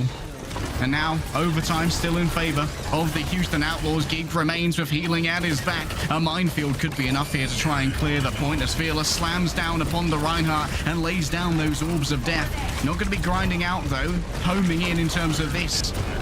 Now Fearless with the slam. Gig falls down as well. Still, Redbird, they have enough here to try and clutch on up. Pelicans finally arrived with the blizzard, and that's going to put this one to bed. All the silliness has been laid on down, and Houston Outlaws will walk away with a dub.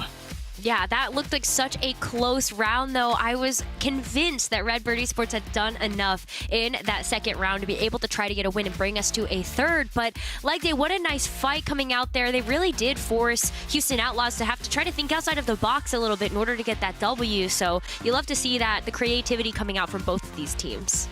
it was a bit of a in and out of the box. They started out of the box, they went into the box, and then had to think outside the box again to try and find the creative means to deal with this rush cob that was brought to the fore by Redbird. And we saw some impressive flanks come out as well. We saw some lovely plays from Vision, who I think is going to be one of the linchpins for Redbird Esports if they are going to be able to claw their way back into this series. Obviously, their chances to do so are limited in a first to 2 format, but if Redbird Esports can't claim the next map, then they have no chance of making it to our bracket play in this tournament. Yeah, it's going to be a lot on the line here as we look ahead to our second map of the series. But before we get to that, we're going to get to a short break.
Yo, crank that volume, turn it way up. Get your weapon, get your blade out. Damage, then you gon' pay up. Yo, crank that volume, turn it way up. Get your weapon, get your blade out. Damage, then you gon' pay up. Yo, crank that volume, turn it way up. Get your weapon, get your blade out. Damage, then you gon' pay up. Yo, crank that volume, turn it way up. Turn it way up. Turn it way up. Crank that volume, turn it way up. Way up.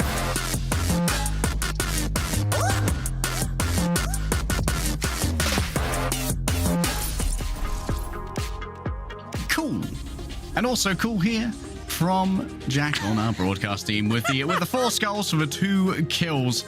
This was I think a collective trauma moment for many players of Overwatch. Just getting the nice little double kill. You can see the double ball assist there as well. Maybe they got booped into the orb. And for anyone who's played the April Fool's patch at the moment, you've got the ability to stop that orb in place as well to try and make it even more obnoxious. So go check out the final test patch _final. Oh my god. I mean, honestly, though, that doesn't surprise me that Joss is going to be one of those people to also point that out, just knowing that he likes to play those more like backline heroes like Widowmakers and Yada. So, yeah, I feel like that was Nightmare Fuel specifically for him as an individual as well. That definitely hits a little too close to home.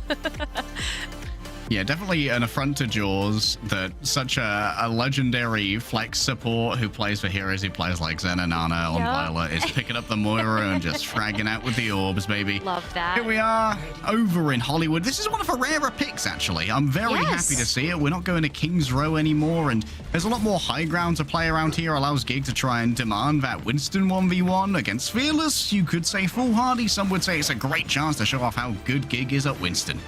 Now you don't want to go to King's Row, you Brit. No King's Row for you? I've spent enough time looking at London in the news. Oh, that's fair. All right. Well, we're going to look at Hollywood instead because that's not in the news at all ever. No way.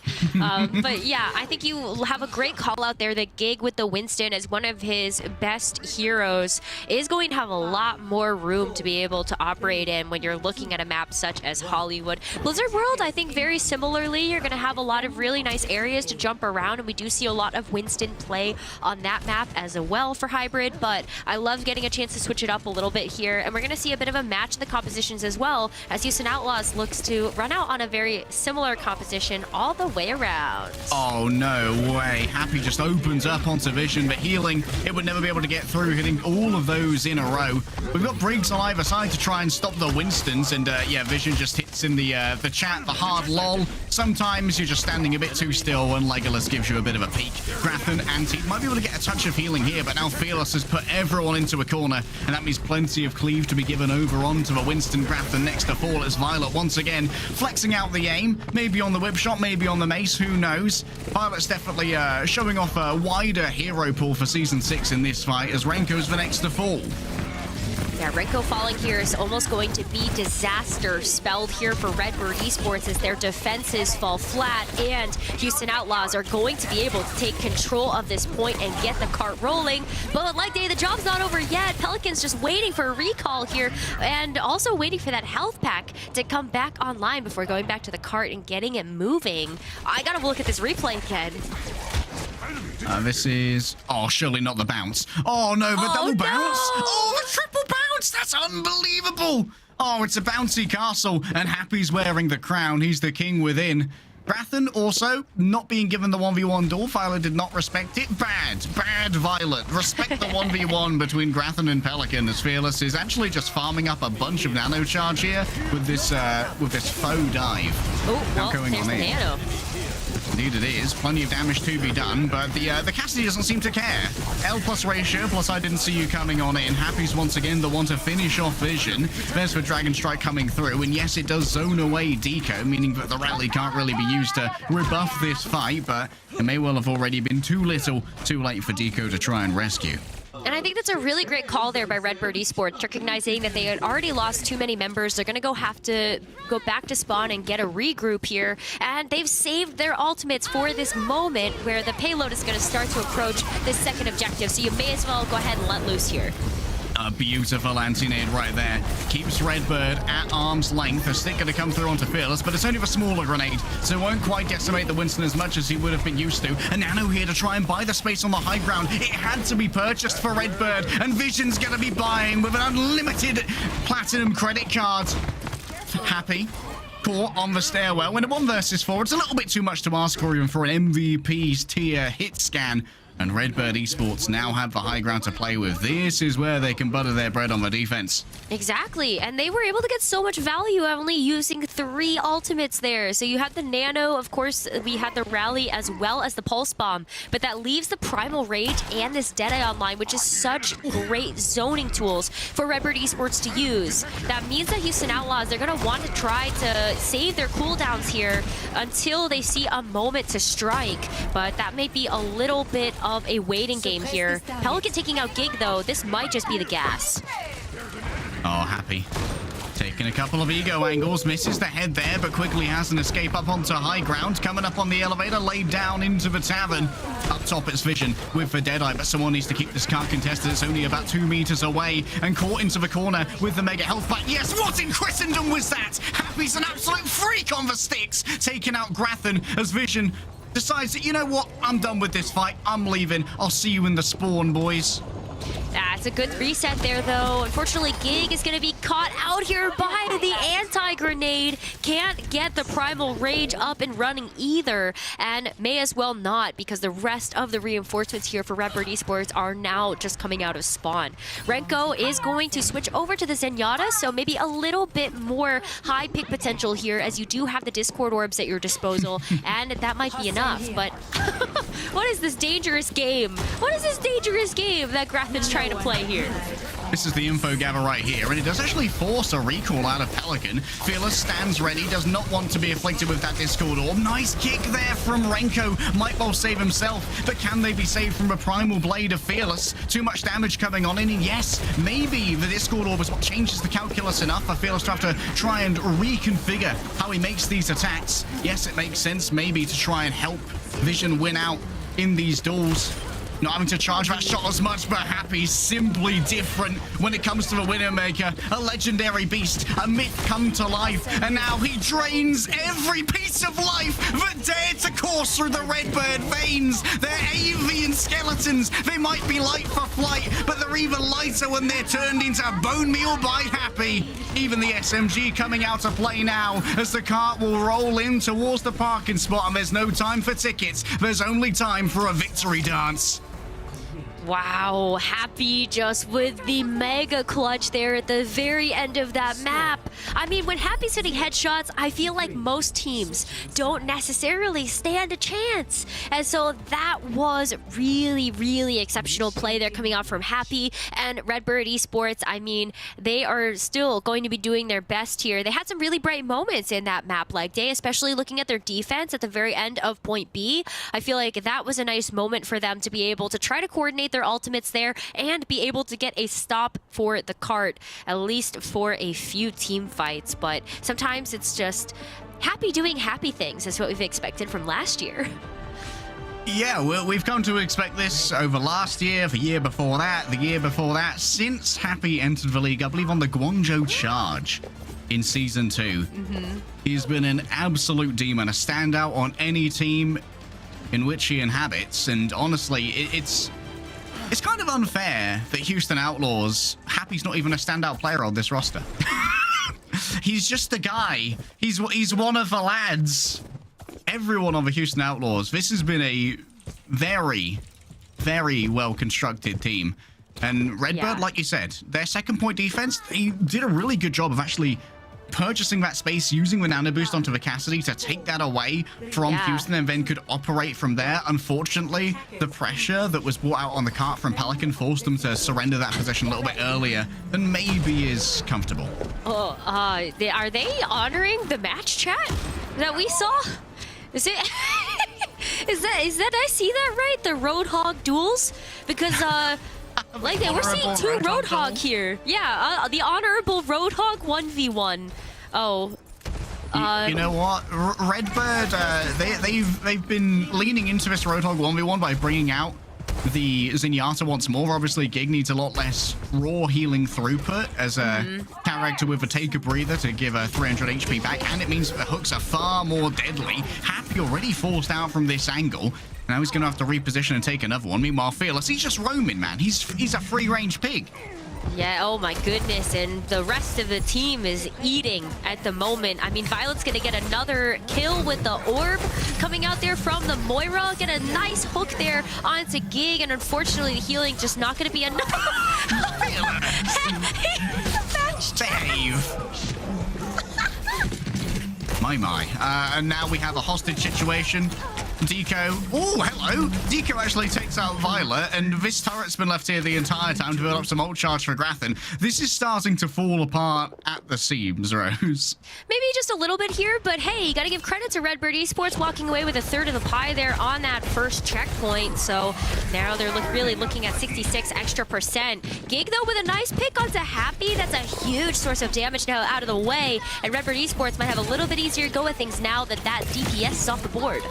Oh, Pelican getting a little bit brave here, but hey, if you get brave, someone might be willing to punish you, you know, but Deco's on patrol looking for the old time traveler. Fearless from the back is unable to secure the kill onto Gig. Pelican got one with the pulse bomb. Unfortunately, it was himself. Grathen, the peel from Happy, making sure that the angry Swedish man with the hammer could not reach the vulnerable Caramel of the backline. Oh my god. Oh jeez, the hook into the headshot from Happy. Okay, well, Happy's back now, so I don't know. I think at this point you have to wait out the sight lines here, but it looks like Shu is going to be very happy to just lay down the Kitsune Rush here and hit the go button. Truly, some Overwatch is being played. Violet goes deep with the Coalescence combined with a Kitsune Rush. It's been a large ult investment, actually, from the Houston Outlaws, and now Gig can potentially strike on back with the well-synergized ultimates of the whole hog and the overclock, or overload rather. Happy round the back might be unnoticed. That's one easy headshot. There's for second. No, actually Gig manages to survive and take out Fearless. Now it's a 3 versus 5. Make that a 3 versus 3. Happy's quick to move on back as Grathen wants to control the point here, using the lava flow coming forth from the big claw. Violet hammered down, but no, Vision actually stole the kill. Bad sport, Vision. Give Grathen his Twitter banner. Wants that hammer kill so badly. Grethen is searching, but I think unfortunately the search is going to be unfruitful. It's winnable! It is winnable! Gig, let's go! That first checkpoint is unlocked. The cart is rolling. Gig got a huge pick onto Happy. And so much space now getting bought here for Redbird Esports to start to make some payload progress. And they also have the sights here as well, so Vision might get a chance to be able to stave off the onslaught of this defense from Houston Outlaws for at least a few seconds while those sights are loading. Turret not entering tank mode atop the car as Grathen. Hammer ready. Looking for easiest path. Oh, Renko stuck there by Pelican. No mercy given over. The synergy with the infrasight so good to make sure that the Tracer knows exactly where they're pathing to. Happy continues to be an absolute terror on the hit scan menace that is Widowmaker. This is aggressive Widowmaker here. Oh my goodness! Vision almost got the pick there onto Happy. Happy's still a little low, still trying to play this aggressive Widowmaker game, but has to retreat a little bit as Redbird Esports start to get set up for their next engagement. They don't have a whole lot here though, Leg Day, so it's going to be all about raw mechanical skill, and I worry about that looking down to the sight lines of another Coalescence coming out here from Violet. Oh, Hog. Good to go as well.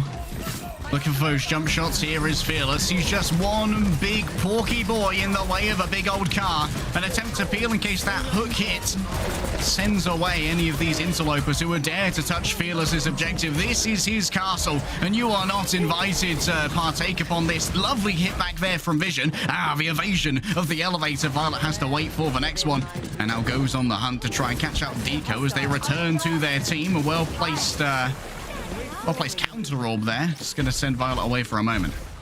Yeah, it's a great way to stave off that aggression from the Houston Outlaws. They also ended up expending 2 pretty good ultimates there for the defense of the Coalescence and the whole hog to be able to get Redbird Esports out of there. But I don't know. Do you win this one? I don't think so. Oh my gosh, Violet, no, Vision. The healing orb has also been given a hit from a vendor mine. Vision now under immense pressure. Everyone knows that this is the hardest shot in the world to hit. When you're under pressure from a backline Moira, never does your heart beat faster. But Renko is trying to make that heartbeat rise themselves as they head in for the Moira duel. Pelican, respect the Irish duel. Pelican, a man without honor, perhaps. I remember the plan, though, maybe. I mean, Violet's gonna end up actually earning the Coalescence again! A fresh Coalescence, fresh hell will be given it. Now Pelican has entered Observer mode, simply here to give over additional ult charge. And the Coalescence is here to run down Renko. It's a battle of the Moiras as Fearless has taken down Gig elsewhere. The turret's too much to deal with, and Violet sent out the wrong orb, so they must move away and grab other sources of healing. Redbird Esports got the first point, but they won't get much more than that. Houston Outlaws, with some unique Overwatch gameplay, take the 2-0.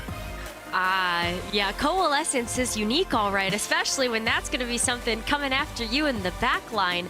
I don't like that because I feel like I'm going to see a lot more flanking Moiras in my comp games. Thank you so much, Violet, for that one. It's a Violet psyop to ruin rank at every rank. Still, it's been a very impressive game thus far. From both we saw big moves from Vision, getting a bunch of nice headshots.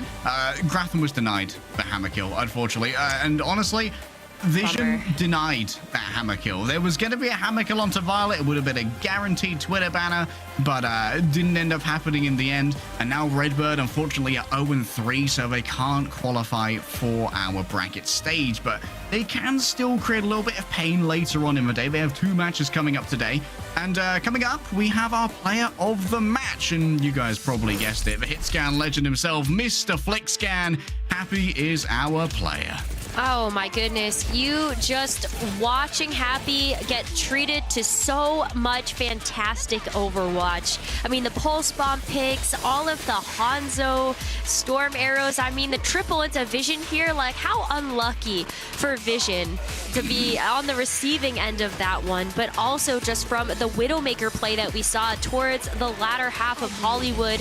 Vision just couldn't really stand up to the duels. I mean, it's so tough when you have a player that is as mechanically seasoned as Happy, seeing you in their sight lines. I mean, what else can you do there?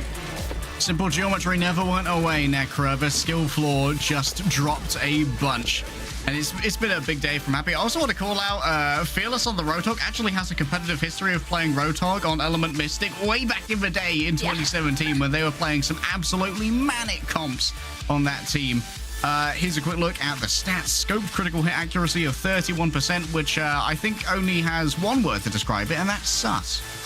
It's a little sus, not gonna lie. I don't know if I like that one. I want to be on the other side of that one too, but I mean, the fact that Redbird Esports were still able to make Lijiang competitive, they were able to grab a point off of Hollywood, and you could see that after, you know, this time started to whittle down, they were looking at the time bank and going, yeah, I mean, they gave their best effort, but they also managed to have some fun in the end, and they definitely entertained us for the last half of Hollywood too, so really good stuff from them, and I can't wait to see what they do for their final match. Maybe they can still get a win under their belt. Yeah, their journey is far from over yet. For Redbird Esports, it has been big. We'll see you after this break.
Hello, everyone. Welcome to Watchpoint. We were asking the question heading into this last match between the Houston Outlaws and Redbird Esports. Can David topple Goliath?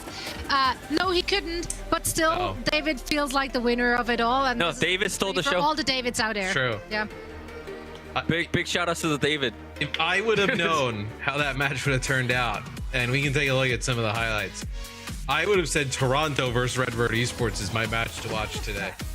Because that's gonna be a certified banger at the end of the day. This series, though, look, Redbird Esports, we saw some kind of like serious comps at the start. We saw some not serious comps, and then Redbird Esports was like, you know what, you guys want to do this? You know, let's just start matching it. Why not? Let's go all out. But really great stuff from the Outlaws, obviously, to get the win. We had so many great battles here, though, Danny. Which was my favorite?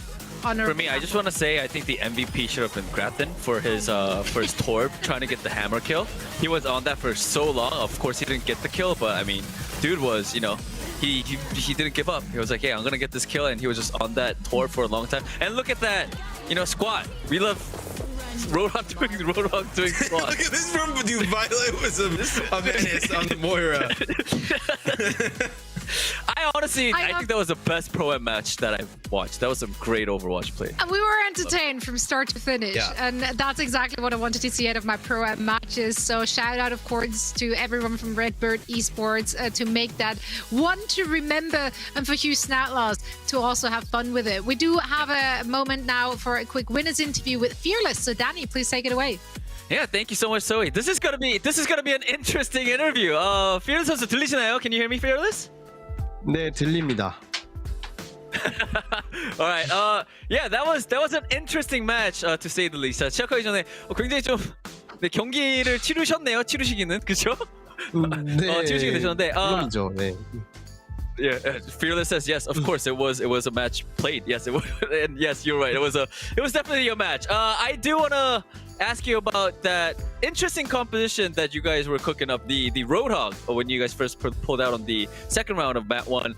What was the thought process, or how did you guys come up with that comp coming into this match? 자, 일단 오늘 경기 굉장히 재밌게 봤고요. 그 처음에 그 로드호그 조합을 선보였을 때, 이 조합을 어떻게 좀 생각을 해내시고 또 이거를 어떻게 플레이를 하시게 되셨는지 궁금합니다. 아, 로드호그요? 아, 일단 저희가 그 지금 프로암 하고 있는 게 이벤트 매치라고 이제 들어가지고 저희가 이벤트성으로 일단 자기가 각자 제일 자신 있는 걸 한번 해보자 그런 식으로 생각을 해서 나간 거예요. 네. Alright, so Fearless says that, you know, coming into the Pro-Am tournament, we heard from the team that this was sort of like an event match, a pre-season event match. So that was our mentality even coming into the Pro-Am tournament. And so going into today's match, we just said, hey, like, let's pull out whatever we're good at. And I just went with Hog, and that's how it happened. And all right, I mean, you guys definitely had a lot of fun. It really shows. But I mean, your next match, I don't think it's gonna go as fun, I guess.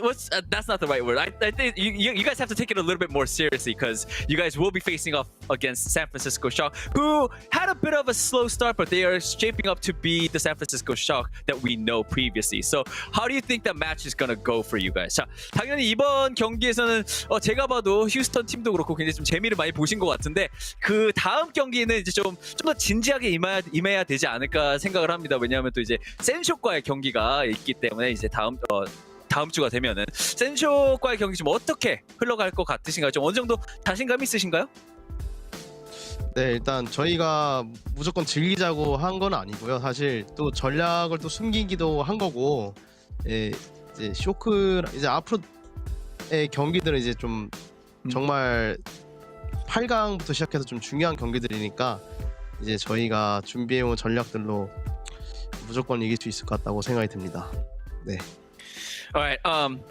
You know, to be really honest, you know, we weren't just having fun. You know, we were using these weird compositions just to sort of as a cover to our actual secret strategies that we have up our sleeves. Of course, the matches that are coming up are very important, so we're gonna do our best. And I think those matches we are going to actually show a couple of the strategies that we have been working on. All right, Fearless, I'm gonna end the interview right here. Thank you so much for that entertaining match, and again, big congratulations on the win. 자, 방금 너무나도 재밌는 경기와 또 좋은 인터뷰 감사드리면서 인터뷰 마치도록 하겠습니다. 감사합니다. 감사합니다.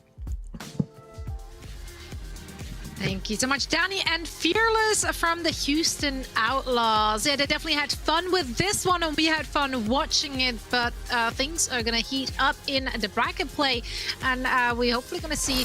No, actually, no. I don't want to say we're hopefully going to see more serious comms, because I really liked what we just saw, Look, so I scrapped that. Like, we have had many... We've been doing this league for a while. We have had many teams you would say as fun thieves, entertainment thieves. Redbird Esports ain't no fun thief. They're bringing it.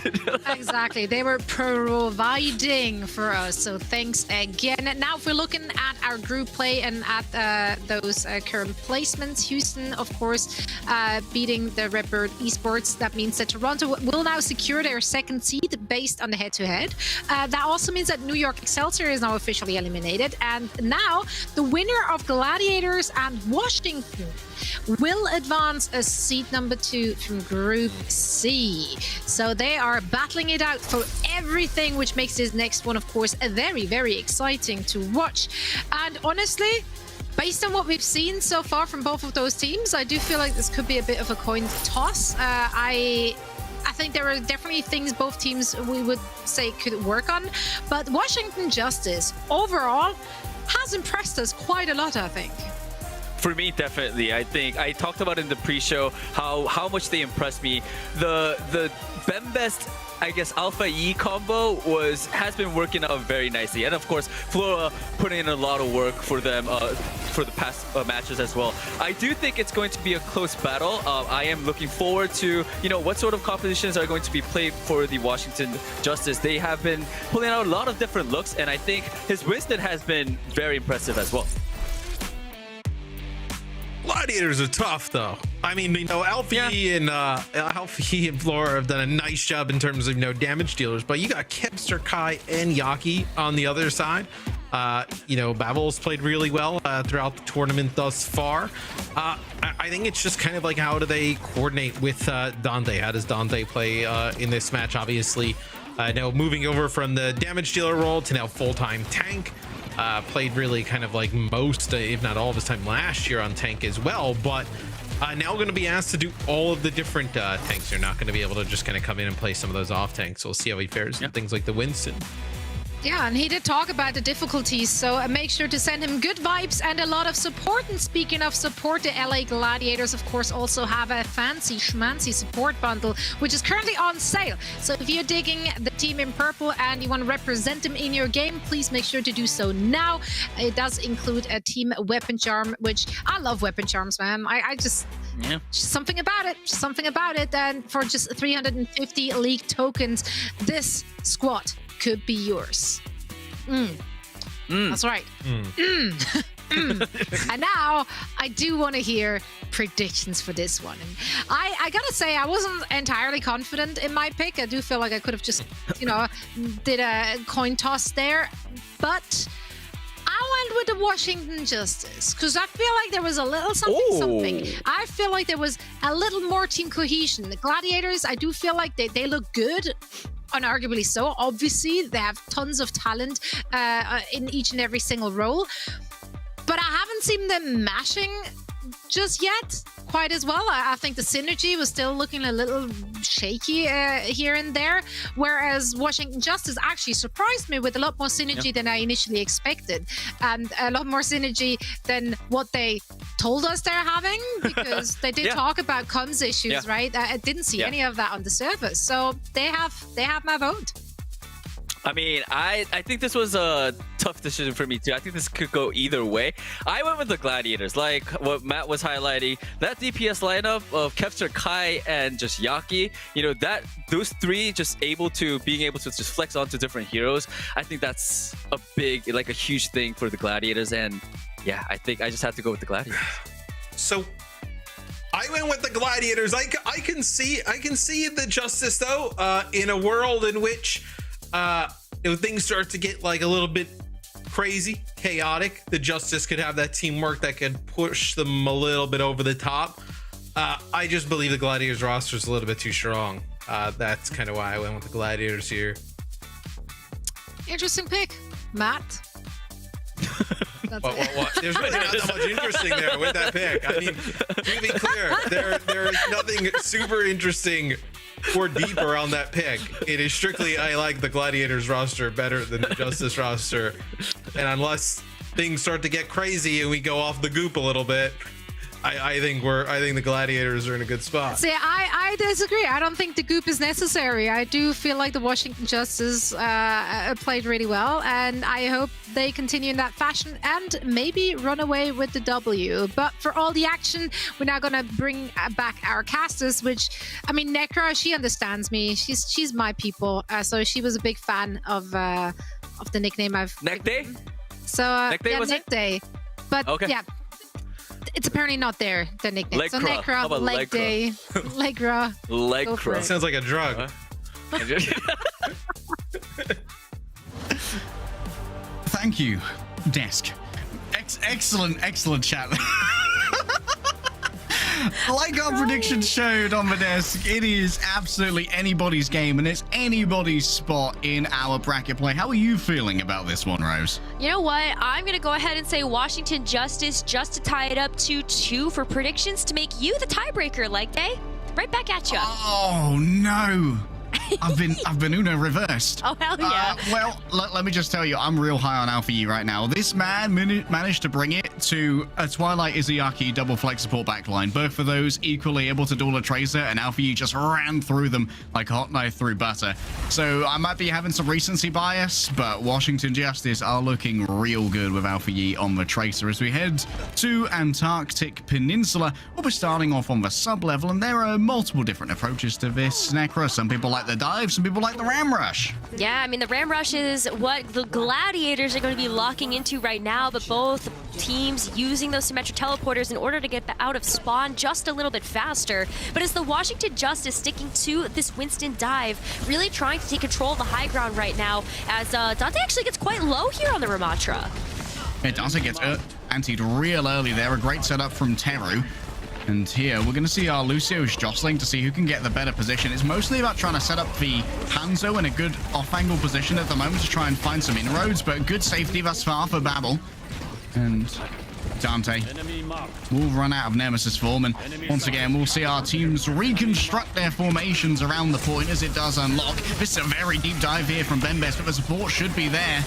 And Kai is going to be the first to fall. Great assist, as you can see. The Sonic coming through from a Hanzo as well as the boots as well. And now it's Alpha Yi on the side to us to get rid of, or rather, Funny Astro has to get rid of Alpha Yi. It's a messy fight, yes. Gladiators have walked away with the first control, but it seems like in the end, Washington Justice are going to have the advantage. Yeah, I mean, Washington Justice, they're able to play around one of Ben Best's best tanks in that Winston, and it's very clear that they have a nice understanding of how to utilize this high ground and also how to juggle their cooldowns to be able to make sure that they can initiate those dives. I think one of the key targets here for the Gladiators is really going to be Babel, and now we see Dante actually switch off of the Ramatra. That's really what my worry was about. Ramatra requires a lot of healing investment in order to actually keep up, but at this point too, I mean, Washington Justice are just outpacing them here with the Nano.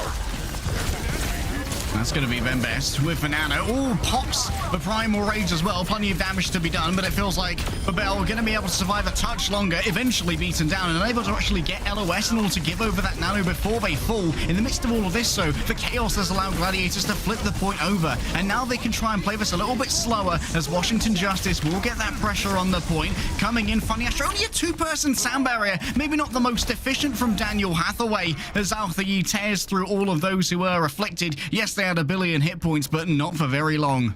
No, and this time around, it's going to be Washington Justice on the flip side of things that's going to have those billion hit points activated in just a moment's time, especially as that's such a nice response to the nano boosting Winston that we might end up seeing here from the Gladiators. Babel actually hold on to that ultimate through that last fight because Dante just wasn't really in the perfect position to use it, but now use the nano and then get the primal up. Barbell tells Dante to go, but Flora says to stay away. Too much damage taken, and that's really messed with Dante tempo overall. It has pushed many members of Washington Justice back into this more reserved position. It's not quite as aggressive, but it is a touch more safe. Alpha Yi still pumping damage into Dante, who desperately needs to get a hold of this Primal Rage. Flora first to fall due to the speed boost assist, but brings Kai into that mid-range fight he desperately wants on the Cassidy. A Tracer duel for the point, yes, as Washington Justice have kept it in their control, and Dante's managed to isolate Teru. Even more so damage being done. It's an assist onto Alfie, but Kevster finally finishes with a punch to the back of the bonds. Los Angeles Gladiators will walk away with control. Yeah, it's a lot of progress, though, for Washington Justice. It should be one more team fight, though, here for the Gladiators to be able to tie it up. But, like Dave, they don't have a lot in the tank right now. We're looking at yet another nano boost rotation here from the Washington Justice, as Ben Best is going to get that right away for the dive. Oh, Setonade there onto Kai. You can see the Ana assist in the kill feed. Ben Best only needs a touch more racking of the nerves to get this Primal Rage. Wants to take out that Sleep Dart first, but still Babel can't save themselves. It's a juggle through the air, and Flora's there to catch 4. Go long, my son! And Flora definitely does so. 88%, checking up to 90. Washington Justice in a commanding position. Yeah, Flora just didn't get enough respect last season. Let's just put it that way, Leg Day. I feel like really showing up in a big way to be able to contend with some of the best DPS right now. Can he keep it up, though? It's overtime here.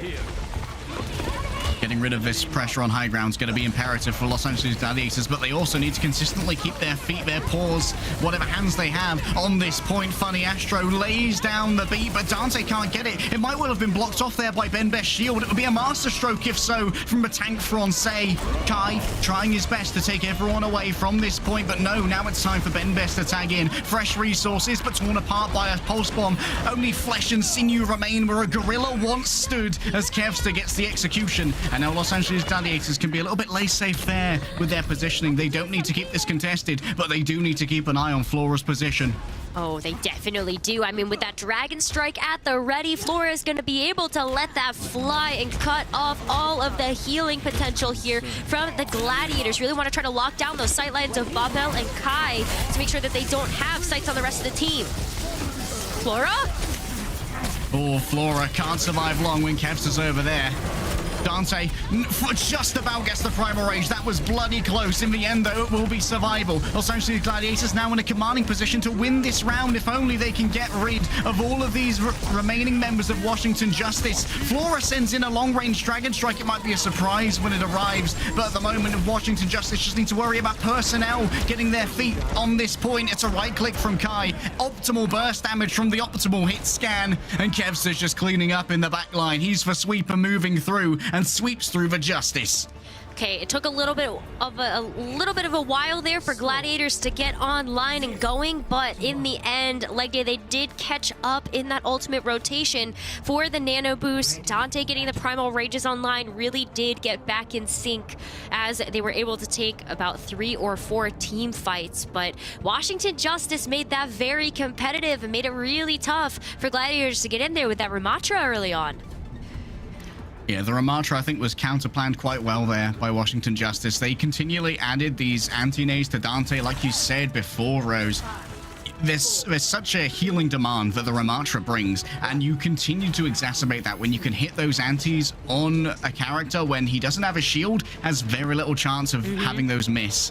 Ben Best rolling out Nova Reinhardt, one of the rare Reinhardt players we have in the league in a RAM world. Yeah, for sure. I mean, the Reinhardt versus the Ramatra leg day, we were talking about it a little bit on socials. What's going to be the tank to win it all? And at this point, I feel like you really need to have a specialist on the Reinhardt, and Ben Best certainly brings that to the table. That's quick picks here for Washington Justice.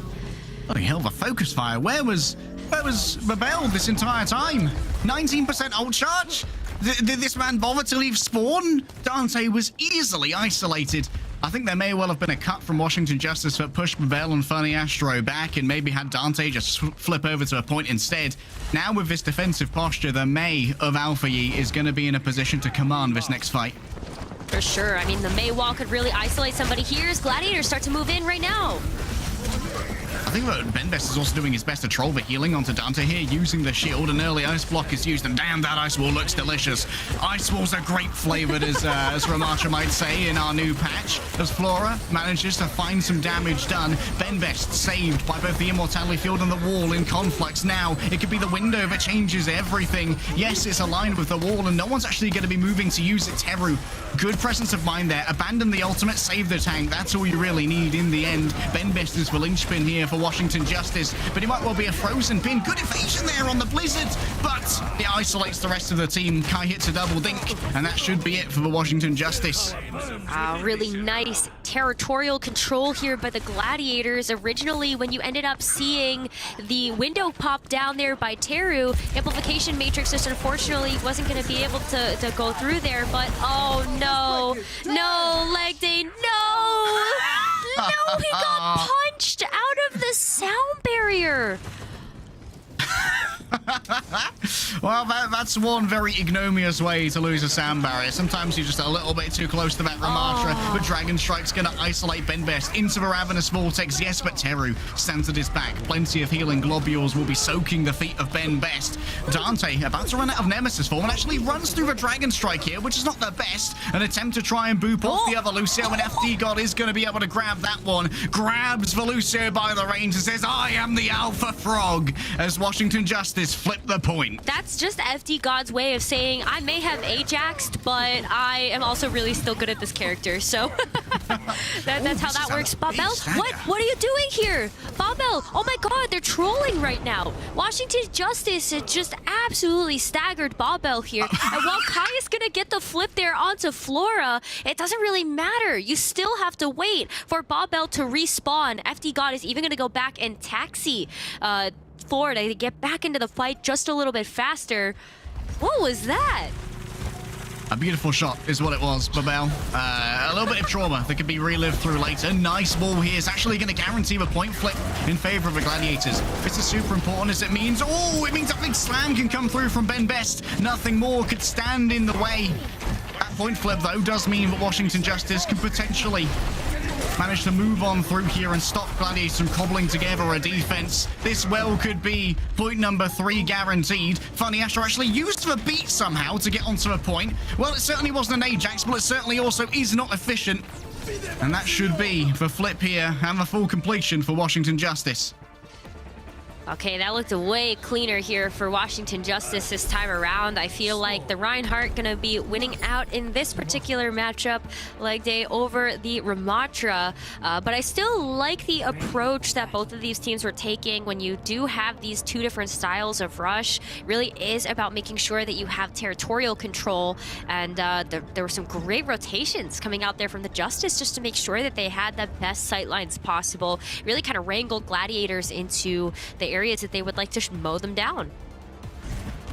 To head over now onto the labs, there's going to be some contest between these teams for control of the high ground, but Dante with a superior poker for Ramatra should be able to remove Benbest from those areas rather easily and set up Kai to have a commanding overview of the point.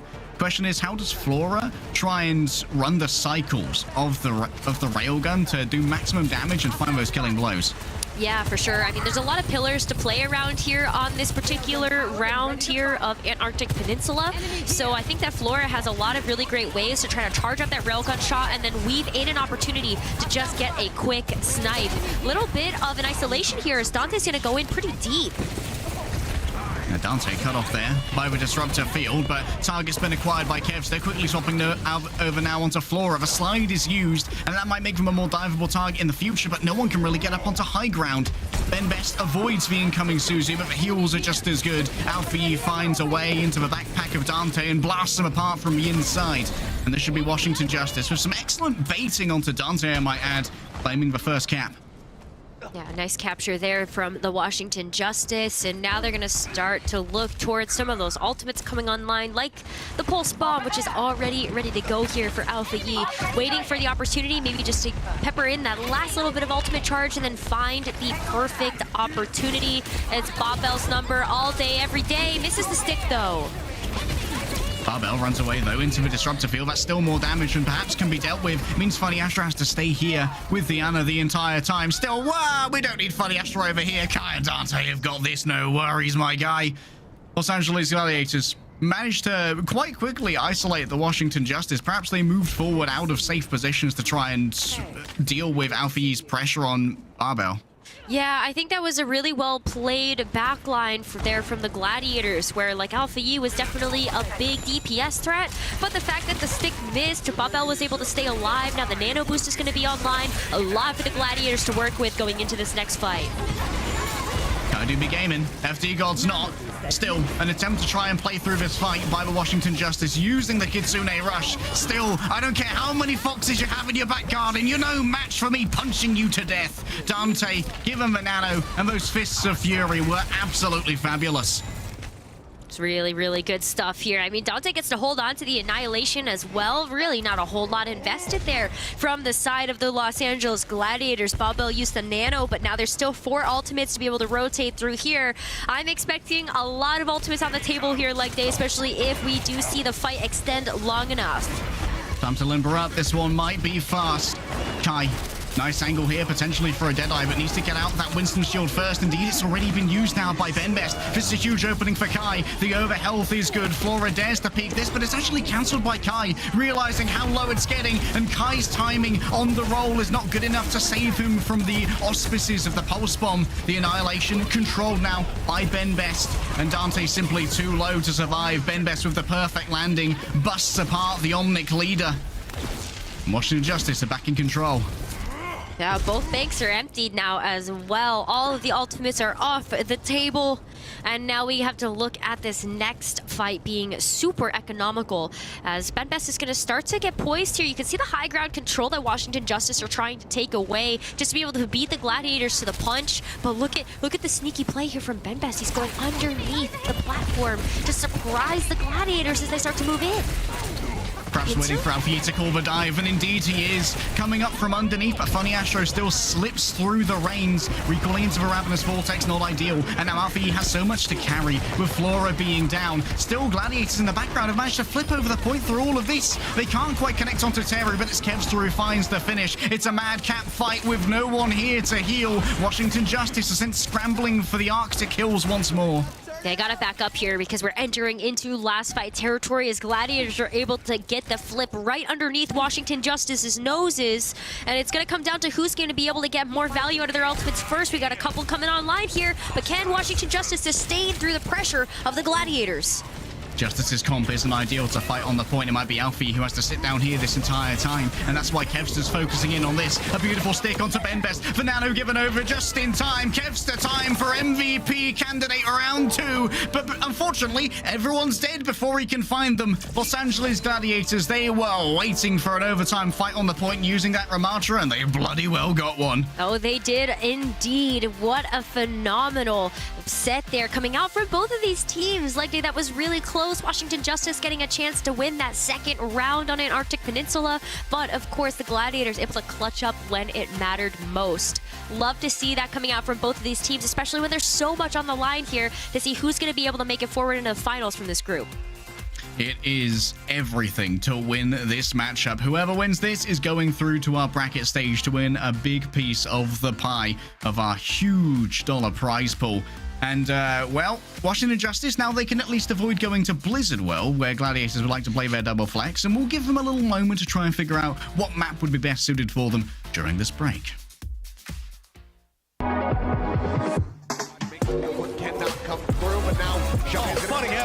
That has been the late tactics widely dealt in a 4v5. Oh, not quite so much anymore. Kevster dishing out the damage. This is giving me vibes of Florida against the Atlanta Rain. What? That is dirty. A rough return here. Whoa. Just kind of getting bullied. That is it.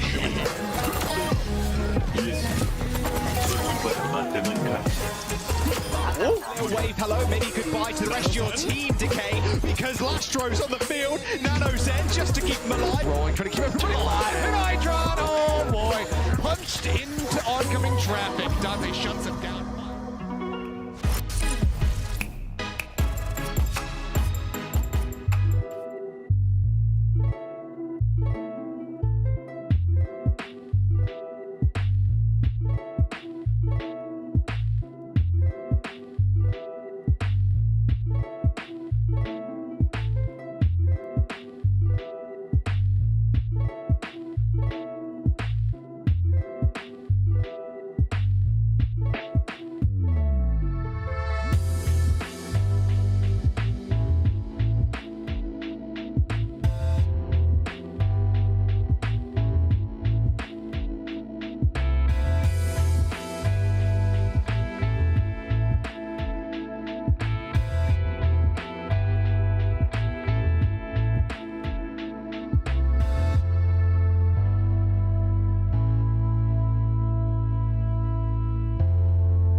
fly and I'm flashy.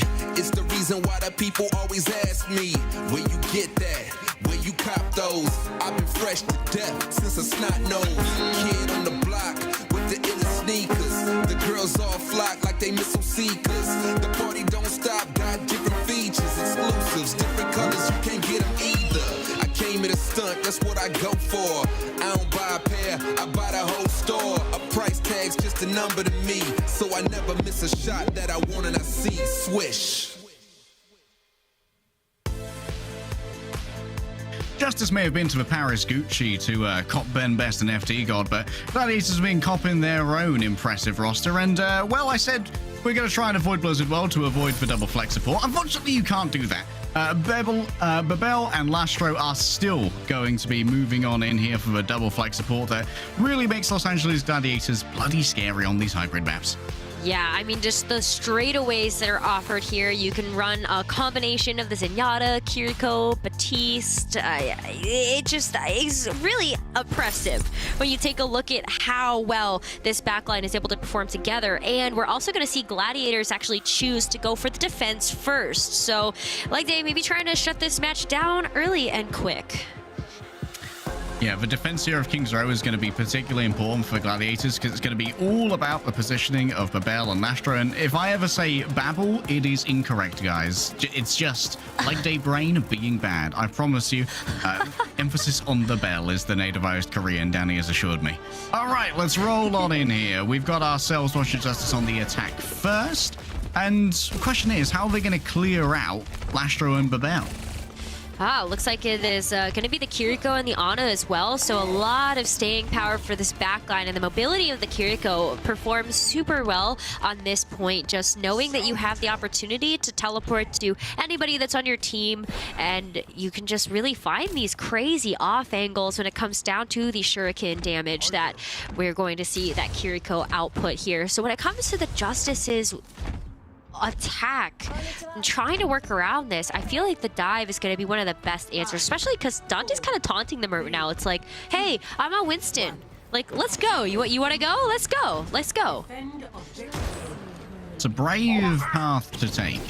Alpha Yi on the Tracer. Any of you who watched yesterday know that Alpha Yi's Tracer is legendary when it comes to bullying backlines. Up against Izayaki and Twilight, Alpha Yi managed to do plenty. An attempt here to isolate Babel, but Kevster strikes early here, taking out Flora. Yeah, big pick there. So now Washington Justice are going to have to reset until that Hanzo comes back online. But all the while, I mean, look at all the poke damage that Gladiators are able to do here with this setup. So many angles are getting locked down. I mean, look where Kevster is trying to aim the Hanzo. You also have the shurikens coming out from Babel. So really great stuff here for Gladiators as they start to make a rotation too. Justice moving towards the point. Gladiators have been herded together, though, from Alpha Yi. This might make things a little bit more difficult. Alpha Yi's actually lost a lot of health, but Dante actually goes a little bit further. And look at that shield that was up there from Benbest. That's what stopped Dante from getting heals. The Ana was trapped within a well-timed distraction, but Kevster's got the timing of the Ancient Elves within him. He's going full Legolas mode right now. Yes, FD God will beat him to death in the end, but the damage has already been done to the Justice push. I mean, yeah. What? Kevster got a triple there? Like, absolutely unreal. Even though Dante ended up going down there because of that healing getting blocked off, you still had Kevster able to take the super aggressive positioning, knowing that he was going to get the full support of Babel and Lastro in those moments. So already going to earn the Dragon Strike here, and the Pulse Bomb coming out from Yaki now. That saves Benbest from a well-placed Pulse Bomb from Yaki, but it does nothing to save Flora from the attentions of Dante. Babel quickly moves away and still has the Kitsune Rush to play with if necessary. Remember, Flora's going to be able to respawn real soon. Lastro hasn't been able to hit the cooldowns, which means he'll eventually be run on over. Now it's down to Babel to be able to keep this one healed up. Dante, though, creating space, creating room, creating a little bit of breathing for the Gladiators to respirate on the point, and the respiration goes well as Yaki metabolizes Alpha Yi. Kevster finally falls, courtesy of Flora. Burn through that shield. A re-engage potentially enabled by the Kitsune Rush. This is going to be a little bit of a Winston duel. Remember, that shield doesn't do nothing for the Winston in the Winston versus Winston. That's a lot of times to say Winston, but Flora loves saying that name at the end of his bow and arrow. Up high, Yaki, an absolute terror. An attempt to cut him off, but Flora can't see through the trees. We're up in the trees, and I can't see nothing here. Flora still needs to try and hit this shot, but unfortunately it's not forthcoming. 2-6 already given over here, Necra, and now things are starting to go the way of the Justice. It looks like the Justice are finally going to get the better of the Gladiators after such a slog leg day. We saw basically every single ultimate hit the board. I think we saw I almost said 12 because I'm back in Overwatch 1 days. But yeah, we saw like 10 ults there. Absolutely wild. Flora is already going to be working back up to another Dragon Strike. The aggression coming out from the Justice. They are putting the Gladiators back in spawn right now as they wait for Flora and Alfie to try to get the heck out of dodge. They're getting pincered though. Look at this movement coming through from Babel and Dante. Just to be able to lock them down, but Justice are still making tremendous progress. Yeah, Babel on these off angles alongside Yaki is going to be one of the main things that needs to be cleared out by Washington Justice, but ideally without investing something like your Winston lead, because you want to follow up after that initially comes through to take out a more defenseless Kiriko. For sure. I mean, look at this too, like as Benbest is trying to get back into a position to do just that. Nano Boost is gifted over. Well, there's for Cassidy. Now Odin to the backline, still unable to really hit. That was some excellent body blocking from Benbest, and it keeps everyone safe behind him. All those squishy people, how weak and pathetic they are that bullets might bring them down. The Gorilla has no such weakness. And neither do the rest of the Washington Justice as the kunai are laid aside and Barbell's laid to rest. Dante can recontest this with the Primal though. I realized I said shurikens earlier, and I was like, that's the wrong weapon. So, yeah, You've lost your weave card. I need that taken away from me. I actually just lost it there. Yeah, Kiriko throws kunai, not shurikens. That's Genji that I'm thinking of, so we're gonna just ignore that one really fast and go over to the Primal Rage that Dante could throw down here as Benbest is locking him in a corner and taking him pretty low. Yeah, blocks off the healing. That forces the Primal Rage. Chances going super deep with this one. Already down to half health. Not going to make the risky play for the health back. Instead, trusting in the healers. And knows that will give Lastro over some extra charge towards the Nano. The Kitsune Rush could be used to force the fight on the cart. A beautiful anti goes in towards the back. That racks the nerves of a Washington Justice, but FD God is quick to answer. Only 3 players hit by the sound barrier. It means they can't move forward as aggressively as they want to, but they get just enough to remove Lastro and Dante and Balbel as well. Why not? Just take everyone down. Flora in his prime position, ready to carve through any who would present themselves. And that's the second point secured for Washington Justice. I mean, FD God may not have landed the fattest sound barrier in the world, but Teru with the anti-nade onto 3 members of the Los Angeles Gladiators surely helped to shore up that attack. And so you will see Washington Justice capture that second point. Flora is still going on a tear there, taking Kester out in the back line, and Dante's falling too. Leg day, is it just all over here? Can Washington Justice cap? Flora telling Yaki, you were wrong to leave me, brother. I was always the stronger of us. Of course, both these DPS were looted from the corpse of what used to be known as the New York Excelsior. Alpha Yi, excellent Sonic arrow here, going to be able to hit a fat stick onto Kevster. The roll was simply too early. Damage reduction not good enough, and that means less damage for the Gladiators in what may be a penultimate fight. Good dodge still as Flora, Yaki, brother, sit down and get done on here. I don't care how purple you are, you're going to be blue with envy for where I've ended up. Benbest moving in, Sleep going to put that power nap getting started. Lastro, though, will be the one to move up onto the cart. Kevster finding plenty of purchase before Flora lays them down again. Dante's Primal Mechanics, something to be envied. Unfortunately for Justice, they simply don't have the steam to work up against these respawns. No, I mean, Dante picked the perfect target to dive in on with that Primal Rage, keeping Teru occupied so that healing couldn't be administered to Benbest that was still holding down the front line of Washington Justice's attack. So the payload's going to start to move back a little bit. We're entering into sub 1 minute territory, so if Justice are fast enough, maybe this ends up being a 2-push potential here. FD God is waiting to get that sound barrier online. That could help to stave off some of this damage, but Yaki with the pulse bomb here, I mean, Babel, Lastro, both kind of vulnerable at this point in time. Oh, Dante trying his best to grip onto that high ground, but against 4 players is simply too much. Yaki looking for a place to put this pulse bomb, but where would it be most effective? FD God doesn't get Teru with... oh, that's a beautiful stick there. Onto Flora, gets rid of one of the biggest threats. Brother, I strike back at the Hell's Heart has stabbed. And indeed, it was a brutal stab. I know I'm from Swindon. Would you now, like Day? Would you now? You do not want to know what goes down on the mean streets of Mansgaff. Not really, but I do want to know what's going to happen here in the final moments of King's Row. We've got the Dragon Streak on the point. Overtime has been activated. Benfest gets the nano, but can he do enough in the backline here to sink this payload over the line? That waking up, a massive blunder, gives Benbest a lot more uptime on this nano. Still, the duel against the Hanzo is too much to bear. And Babel, in the midst of this, managed to weave in an extra headshot. Flora needs to clutch on up here in the 2 versus 2 to try and keep this alive. I think there's plenty of healing behind them, though. Teru's still alive and kicking, sending out those biotic hits whenever they are needed. Flora moving between targets. The focus needs to be strong. They need to remove the Winston now, who's planted his gorilla butt down on the car. A Suzu used. Benbest returns. The tech is good, but the hit is not. And now moving into close range, using that shotgun to tear through this. Everyone needs to stay on the car if you happen to be working for the Los Angeles Gladiators, as Yaki's looking for a clutch here. A well-placed pulse bomb could put this to bed. You want to get rid of Teru, but Flora's the target chosen. Alas, no connection given, and the car is moving ever closer and ever closer, inexorably to the goal. The EMP will blow on up and slaughter the Omnics down below. Can Los Angeles Gladiators save them? The answer is of course not. The Bastion's not fast enough to save his brethren, and the EMP explodes with Washington Justice completing their attack. Big attack push here from the Justice. They clutch it out the very end there to be able to capture that 3rd point, and it was looking pretty dire there when we were looking at that attack from the beginning of point 3 all the way to the end. Took them a couple of attempts, but they were still able to get to that finish line. But this is where I feel like I'm interested to see how the Gladiators adapt. Like, I feel like Washington Justice maybe pulled out a couple of stops there that the Gladiators weren't quite expecting. Some of the offensive pressure there coming out from Alpha Yi and Flora really threw Gladiators for a loop.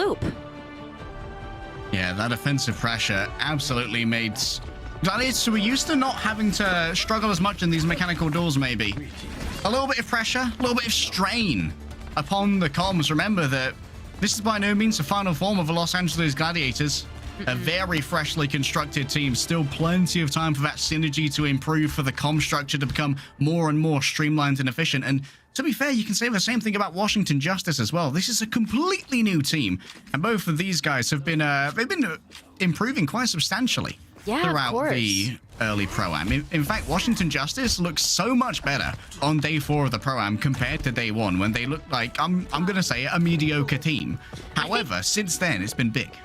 Yeah, it has been huge, and I think that like what a lot of these Overwatch League teams are doing, you even heard it coming through from the interview with Fearless, is that they're trying to utilize the Pro-Am not only to be able to establish more synergy with each other, but also to try out some new things. We're still not seeing the full form, the top potential of either of these teams so far, but they are still giving us such a good show and some fantastic fights as we now see Gladiators start to encroach upon this first point. Flora's asleep. Can't really get the follow-up there as Kevster's not going to be able to hit through the Mondana statue, and eventually gets pressured down from that high ground from some off angles coming in from the Justice. Mansman flat-packed Freddy made his hitbox too small for Kevster to hit. Still, Gladiators pressure upon the point coming through. That forces Benbest to actually use multiple resources to stay on that point.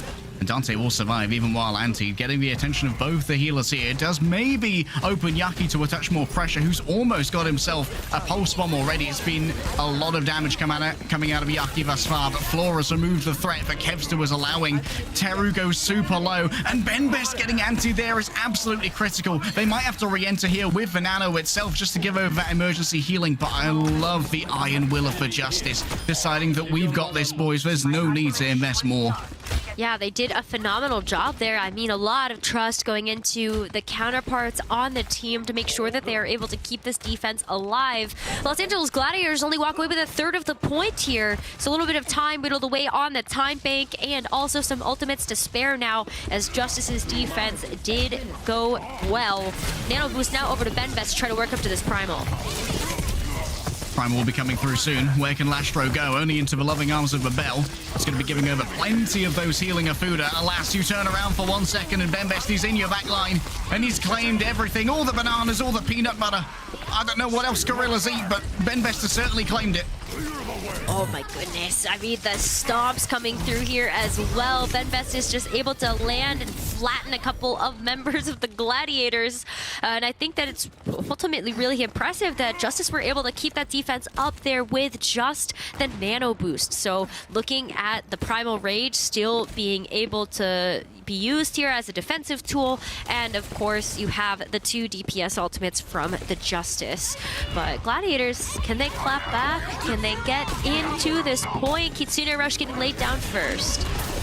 Terry back in his special little window. Might well be zoned away here as Flora sends out the Dragon Strike. Seems like there's going to be no victims in this one. A quickly popped Primal Rage is going to be answered by a Nano Boost. Double fan the hammer as Kevster puts 12 bullets from the 6-shooter into the Raging Monkey.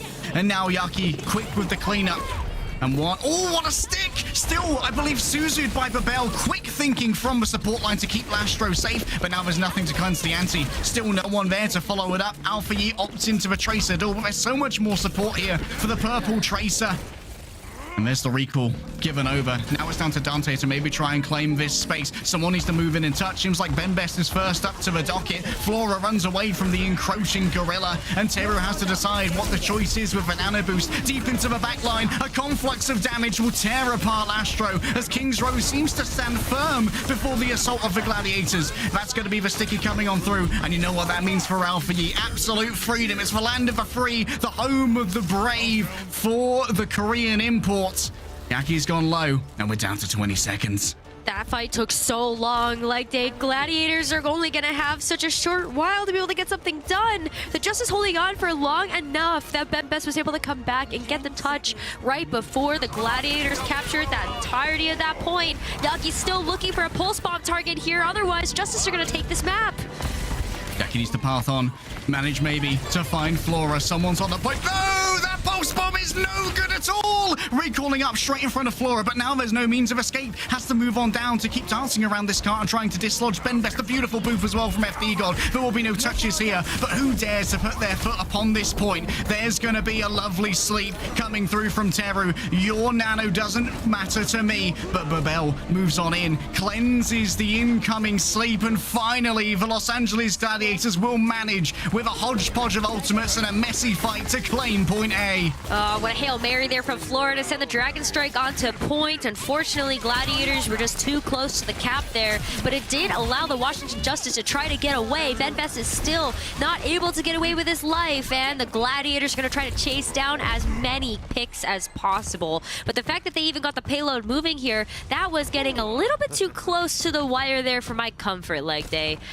Oh yeah, that was getting real hairy, Nakara. You see what Babel is taking a couple of these ego doors, and now without the Suzu, the TP distance isn't actually that far, so they call the dive onto the Kiriko. And now, moving on in, just force them into the pulse on. Hey, check out that behind you. Look behind you, it's full pantomime here on King's Row. How apt for a British battleground. That felt like such a risky use of that Kitsune Rush there from Babel. I feel like the thought process was there, maybe lay down the Kitsune Rush, and even if Babel goes down, then the rest of the team might be able to follow up and utilize that to be able to take out the Justice and keep that attack push going. But unfortunately, there just wasn't enough healing when Babel got taken off the board. So we're gonna have to see a little bit of a comeback here. Gladiators still have a few tools to work with. Dante's Primal Rage burst. Spicy. From Bembest, still ducking away here. Ooh, I'm not sure what happened right there. Actually gets flicked back into Kevster's range by a nicely placed slap from Dante. Little bit of a Winston coordination diff as Yaki hunts down these supports. Oh, he's too scared of Flora. He knows exactly what his former brother-in-arms can do, but it's an Uno reverse. It was me the whole time. Alas, in the end, there's no support, so Yaki will fall, and the cart will trudge on.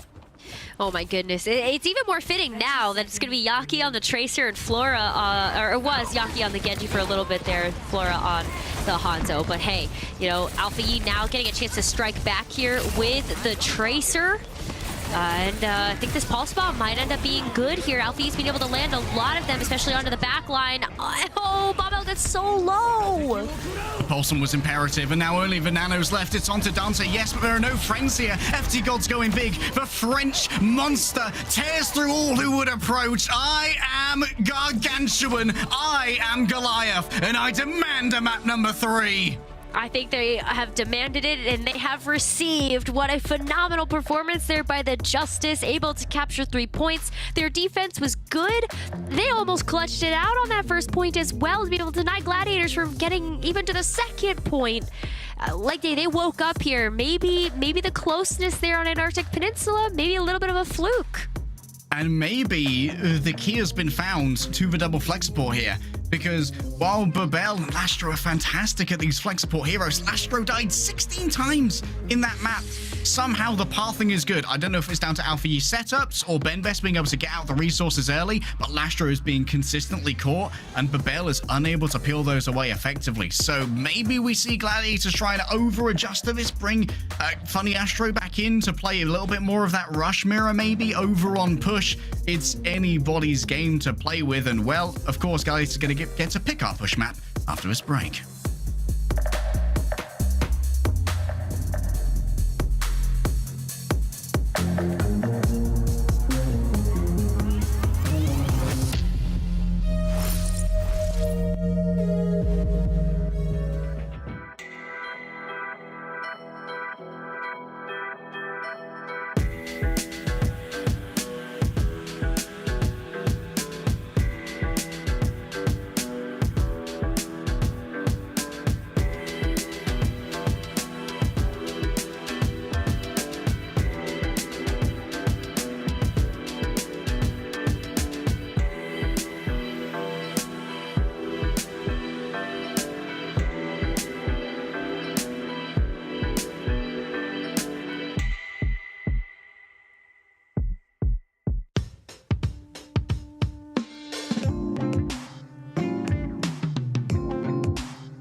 That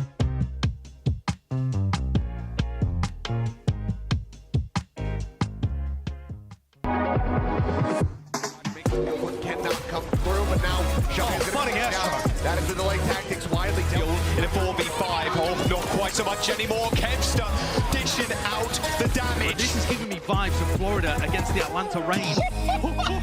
What? That is dirty. A rough return here. Just kind of getting bullied. That is it.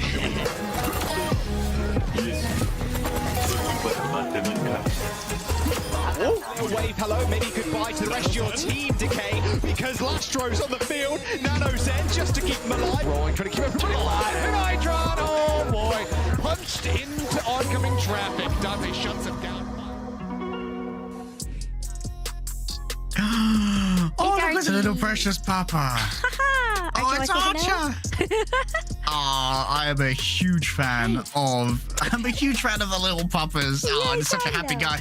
I'm also a huge fan of Flora. Let's have a quick look at a stat card from the big brother coming out of New York Excelsior over to the Washington Justice. Here's the Hanzo stats this match. Hero damage, 14.4k, which, Rose, for those of you mathing along at home, is a lot.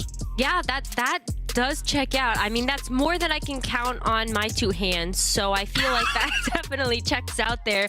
I mean, when you take a look at the final blows, the number of eliminations, that adds up to Flora really putting in so much lifting for that team. And overall, I feel like that did show up in a big way as Washington Justice able to get that win on that second map and bring us into a third. Well, when it comes to showing up, we've got some new players showing up on the roster. Mirror going to be making an appearance here.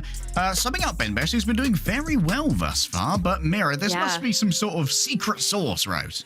Secret sauce, or maybe just Antarctic Peninsula not necessarily going the way that Washington Justice would have hoped for. Despite that performance from Ben Best, that map was just a little too close for comfort and ultimately resulted in a loss for the Justice. So maybe this is going to be Justice's way of trying to get ahead of the game a little bit and say maybe Mirror is going to be able to put in just a little bit more of the, maybe the secret spice or sauce or whatever is what you want to call it for the push map.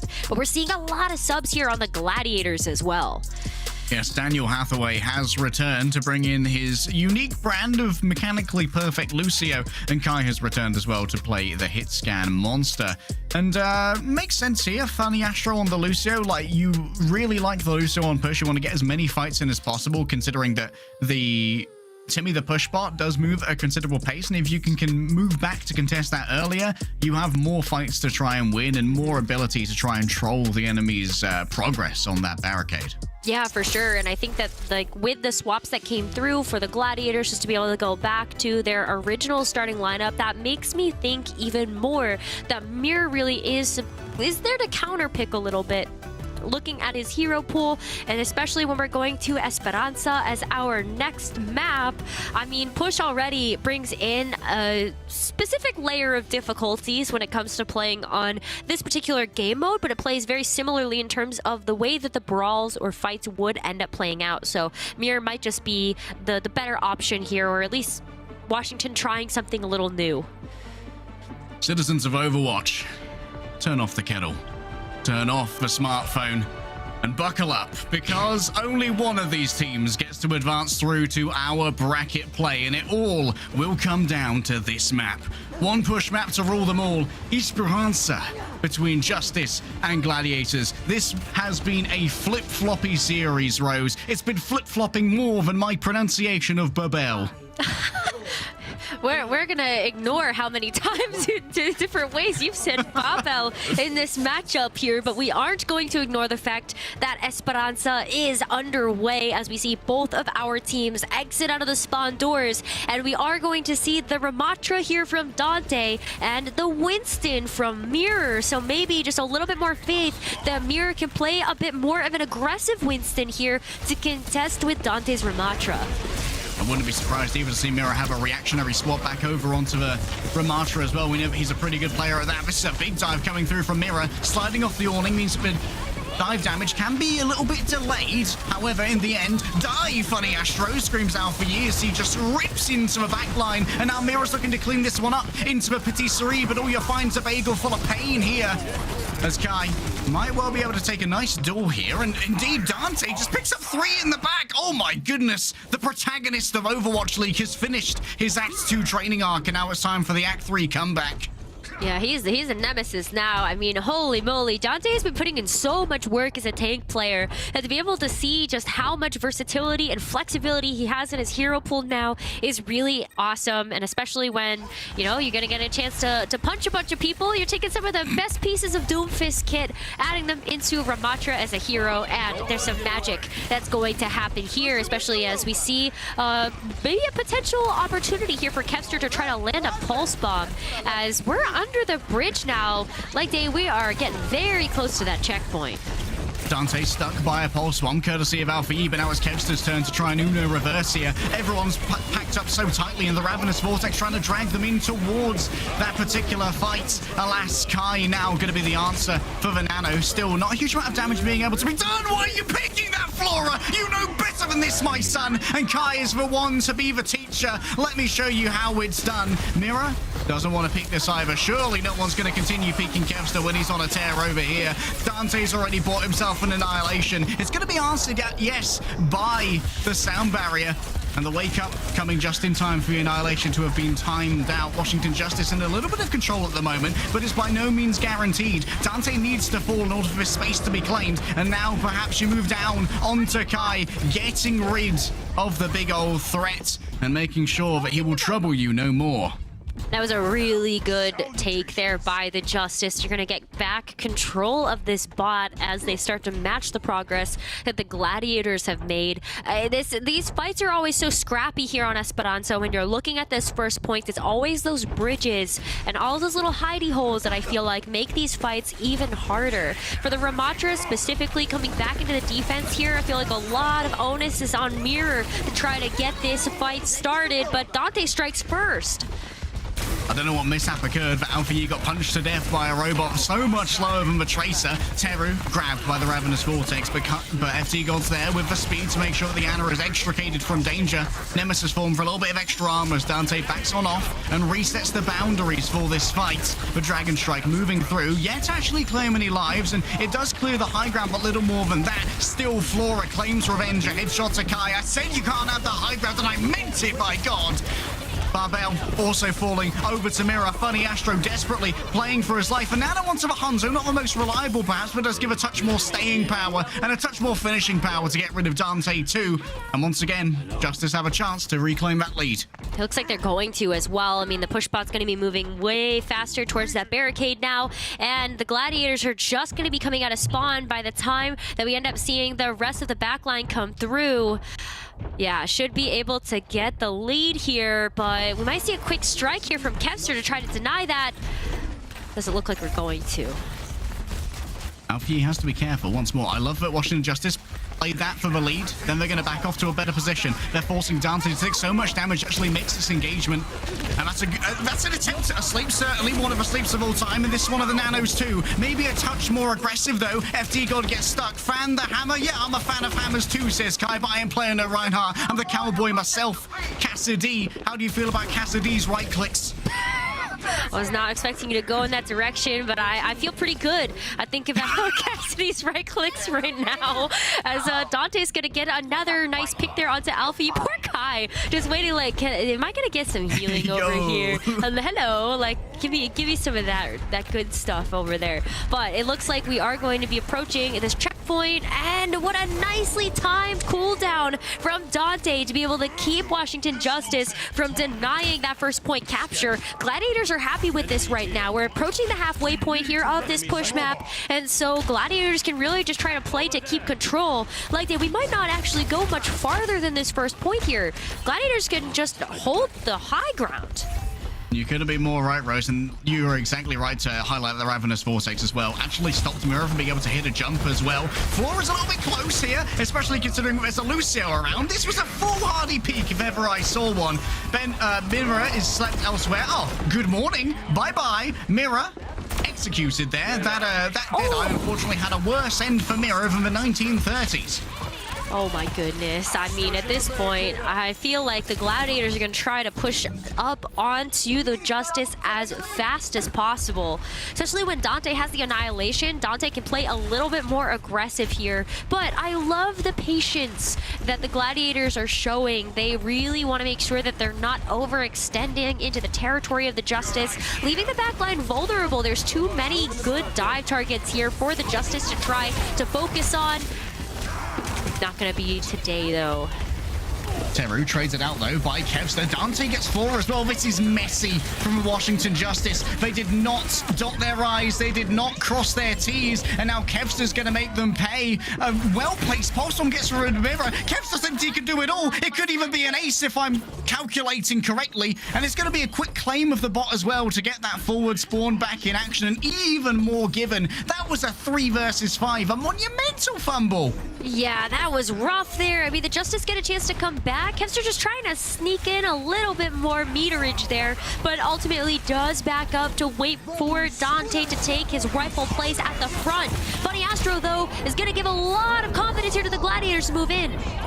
Now there's no sleep, though, to deal with the Annihilation, and that could cause trouble. Dante moving in. The Nemesis form, yes, it's over, but still has this in the back pocket. Kai's taken out the counterpart in Flora. The legendary hit scan coming on through, as Dante has to decide, do I wish to pummel against those who would pummel me? The Primal Rage versus Primal Pummels, as Dante is cooked into the side. And finally, Washington Justice will once again regain control. Looks like we are going to see a little bit of a comeback here, and just in the nick of time, Leg Day. It's 2.5 minutes. It's approaching on this clock as we start to look at that halfway point. Washington Justice are going to at least shut off those forward spawns here of the Gladiators. The push bot moves past halfway, but Alpha Yi now with the pulse bomb, the huge stick, not quite enough to be able to get the kills. It's a big roll to keep it going. Make sure that that damage reduction came on through. Good presence of mind from Kai to keep the survival moving. Now Kai, a commanding position. Los Angeles Gladiators don't even need to push here. They can just control the high ground with this Deadeye, knowing they are near inassailable. Dante simply pokes away and makes sure that Washington Justice are not feeling comfortable. They're not. They're definitely not feeling comfortable at the moment. I mean, we gotta wait for some cooldowns to come back online. Mirror looking for the perfect opportunity to jump, but he also needs to wait for Alpha Yi to get into a position here with the Tracer in order to shut down one of these high-value targets. It might be the Cassidy here, but Kai goes for the Deadeye.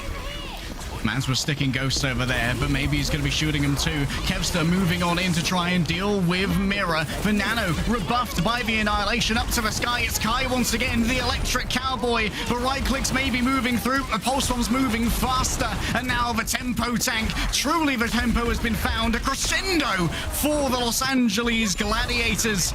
And yes, Barbell has fallen. But maybe it's too little too late. Flora will try his best to fight for the bridge, but I'm afraid it's too far gone. A sleep comes through from Teru, and Dante can't pick a target out for you with a double in the back. The Pulse Bomb grabs 2. Maybe Kai mistimed the roll this time and simply said, hey, Funny Astro, you got a diffuser for me, bro?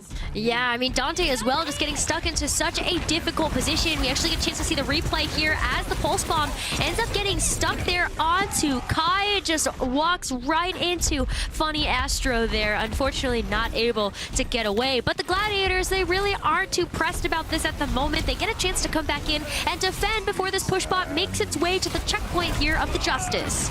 The bracket stage beckons. It's anybody's game. Kai gets 2 in the back, and you know what? Kevster says that's enough. You did just fine, son. It's my turn. Alpha Yi and Mirror cannot do enough, and you know what? At this point, maybe Los Angeles Gladiators would be well served by just not pushing this bot away and allowing Washington Justice to overextend to try and make this work. Flora swaps to the Sombra. Yep, this looks like it's going to be a panic pick here from the Justice to try to get something done. Wants to shut down either Babel or Kai in the backline, maybe even trying to make Kevster a little bit easier to pick off here. But we're going to have to see some type of hack come through, and Justice, while they have control of the bot now, this is the time, Leg Day. They've got to clutch up or shut up.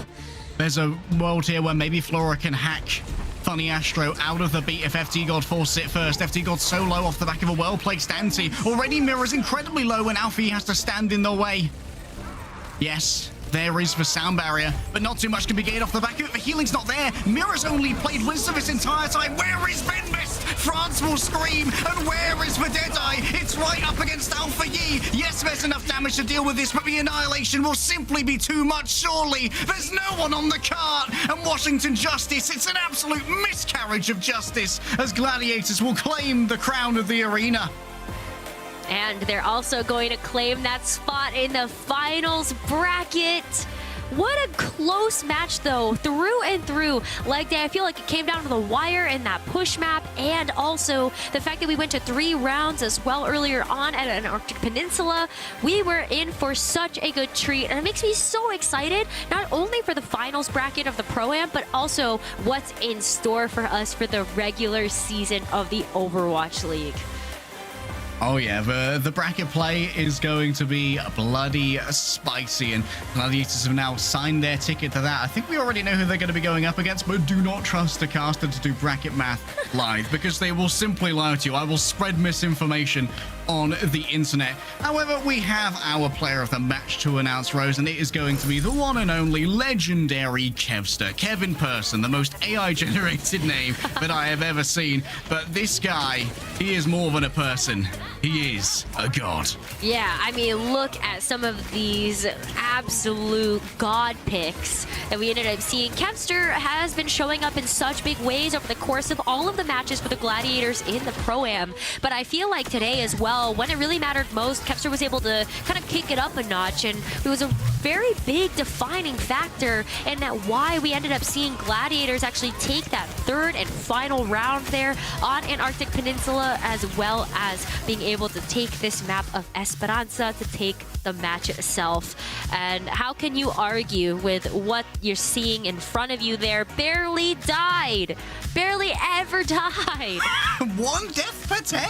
I mean, we're seeing the stats, but Washington Justice simply didn't see this guy. It was John Cenaing. They just could not perceive Kevin Person in the backline. Final blows, 9.2 per 10. Absolutely beautiful, but 1 death per 10 minutes as Tracer. Admittedly, died a lot on Hanzo, on King's Row. Yaki was taking over the Tracer duties there, but when Kevster was allowed to play what he's best at, the old hypermobile time demon, that's when he was able to dominate the lobby. Oh, so true. I mean, you look across the board here, I feel like Kevster, not only with just his raw mechanical skill, but also because of that stellar backline, Gladiators really are set up for success here. And while this might have also been a loss for the Washington Justice, I see bright things in their future as well. Yeah, I see bright things in their future, and I see bright spots of analysis on our desk. It's going to be coming your way after this break.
welcome back to our game break.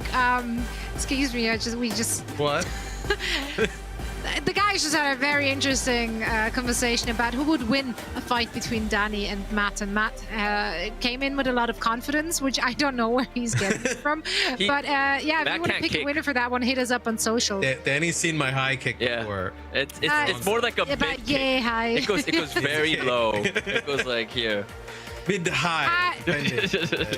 Yeah. It depends on perspective here too, right? If you're on the shorter side of the spectrum like I am, then yeah, that's like a mid kick for sure. Either way, You know what was a mid kick? You got this. That's not the transition I want. I want to talk about the match we just saw because that one came in hot. That was a great match, a lot closer than we probably would have expected. But honestly, Washington Justice, they brought the heat, they brought the spice, they brought everything, and it was nice. Gladiators really started sweating going up against the Washington Justice. And I just have one single question, so I'm starting in the back here, even though we're looking at the first map. Why in the universe would they take out Ben Best, who has been such a key player for them in the first two maps to actually, edge ahead? Yeah, I think that's a big one. That's a question. I can get it if you're bringing in Mirror to play something that's not Winston. Alas, he played the Winston. Right. Spoilers, he did play Winston.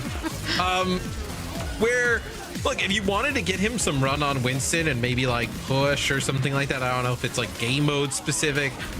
But you had a few other games, that you probably would have won as well if you just put him in. I feel like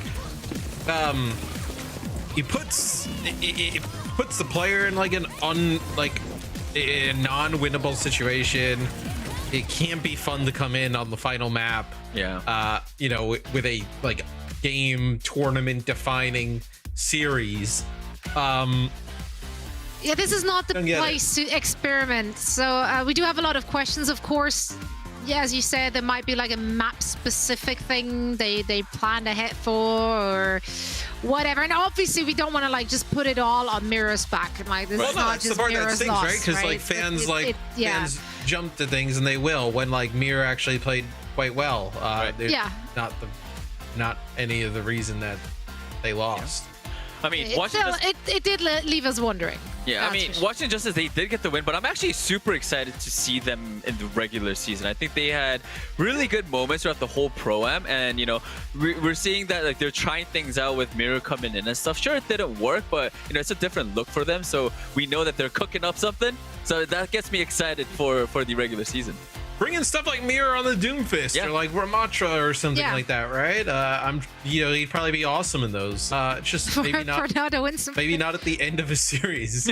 Yeah, maybe not right then and there when Ben Best has been doing a really phenomenal job. Yeah. I mean, honestly, I think his coordination together with Alpha Yi and also FD got like just the whole crew, like they were so coordinated in their aggressive pushes and their aggressive dives. I was very impressed. Let's actually take a quick look at the stat card here because we love numbers, and so do you. That's right. Yeah. There we go. Lastro, definitely a player which much impressed. He put on so much pressure onto the opponents. Yeah, and this is on Ana. Hanzo is a fantastic hero, and I'm sure Lastro would be a great Hanzo player, but he will make it great. Hanzo cannot heal or sleep. So, but we know Lastro is like a fantastic support player, right? You're going from like Shu to Lastro, which like Shu, obviously we know how fantastic he is, but like Lastro's very strong. Been on a few teams now in the Overwatch League over the last few years where you look for him to be a pretty nice bright spot here for the lads. Yeah, he's one of those players he's not flashy, like some other of our Ana players, but he definitely gets the job done and then some. He's been a really, really key performer for that team. And now we do actually have an interview ready with him, so Danny, please take it away. Thank you so much, Zoe. And we have Lastro for the post-match interview. Lastro, hello. 들리시나요? 네, 들려요. 안녕하세요. All right, Lastro says hello. Let's jump right into the interview. So, I mean, this match was an important match for you guys, Los Angeles Gladiators. And with this win, you guys are moving up as a second seed in the group stage. What was your game plan coming into this match against the Washington Justice? 자, 이번 경기가 생각보다 굉장히 중요한 경기였죠. 아무래도 이긴 팀이 이제 다음 스테이지로 넘어가기 때문에 오늘 워싱턴 팀과의 경기 좀 어떻게 준비를 하셨나요? 솔직히 2세트 저희가 그냥 쉽게 이길 줄 알았는데 계속 재우고 열심히 해봤는데도 계속 저가 죽더라고요. 그래서 좀 내정지가 심하게 왔는데 그래도 저희 팀이 이겨줘서 참 고맙네요. All right. I honestly expected this to be an easy win for our team, for Los Angeles Gladiators. I tried my best. I pumped out heals. I slept a lot of enemies, but I still kept dying. So I really want to thank all my teammates for getting the win for me. I think you did a fantastic job. Was there like a specific play that you weren't specific, I guess, time in the series that you weren't really happy with your play? 방금 이렇게 잘도 어떻게 이렇게 뭐라 그러지? 그러니까 힐러로서 아나로서 좀 굉장히 열심히 했다고 하셨는데 좀 특정하게 내가 여기선 좀 못했다라는 좀 그런 부분이 있었나요? 게임 경기 도중에? 솔직히 저는 스크림대로 똑같이 힐밴 던지고 재웠는데 이 게임이 진짜 힘들더라고요. 그래서 아마도 저는. Okay. All right. So Lester actually says, personally, I think I tried my best and I played how I played in the scrims, but it was honestly a lot more difficult for me, and that's how I personally felt. So I do definitely want to, after this interview is done, I do want to go point why the match was so difficult. All right, let's move on to our final question. Of course, you guys, with this win, you guys are going to go up against Atlanta Reign, who is honestly one of the more scarier teams. How confident are you, Lastro, for that matchup? 자, 마지막 질문입니다. 이제 오늘 승리로 인해서 이제 다음 경기가 다름 아닌 아틀란타 팀과의 경기가 있는데 지금 프로그램에서 굉장히 어떻게 보면 좀 무서운 팀들 중에 하나로 이제 얘기가 많이 되고 있습니다. 라스트 선수가 보셨을 때 그 경기 좀 얼마나 어떻게 좀 쉽게 이길 수 있을 것 같으신가요? 아니면 어떠실 것 같으신가요? 애틀란타 같은 경우는 킬러랑 립 선수가 너무 잘하기 때문에 좀 힘들긴 하겠지만 최선을 다해서 이기겠습니다. 네, 립 선수랑 누구라고 그랬죠? 누가 잘하는 선수라고? 힐러들. 힐러들. Okay, 알겠습니다. I think that's definitely Atlanta Reign is a scary team because they got great players, Lip, and their backline is just super strong. But I am definitely going to try my best against that matchup. All right, Lastro, that is it for the interview. Congratulations on the win, and thank you so much for the interview. 자, 오늘 인터뷰 감사드리면서 보내드리도록 하겠습니다. 라스트로 선수 감사드립니다. 감사합니다. 바이바이. 바이바이. Yeah, my man Lastro Goodbye, is chilling. Lastro. He's Just like chilling. He's like down here. He's like, hello, everyone. He's hanging. Big Lastro energy. That was. That just leaves a lot of room for improvement, Yeah. Moving on. But yeah, we heard it here from Lastro. Not quite sure why it was so close. I can tell you why.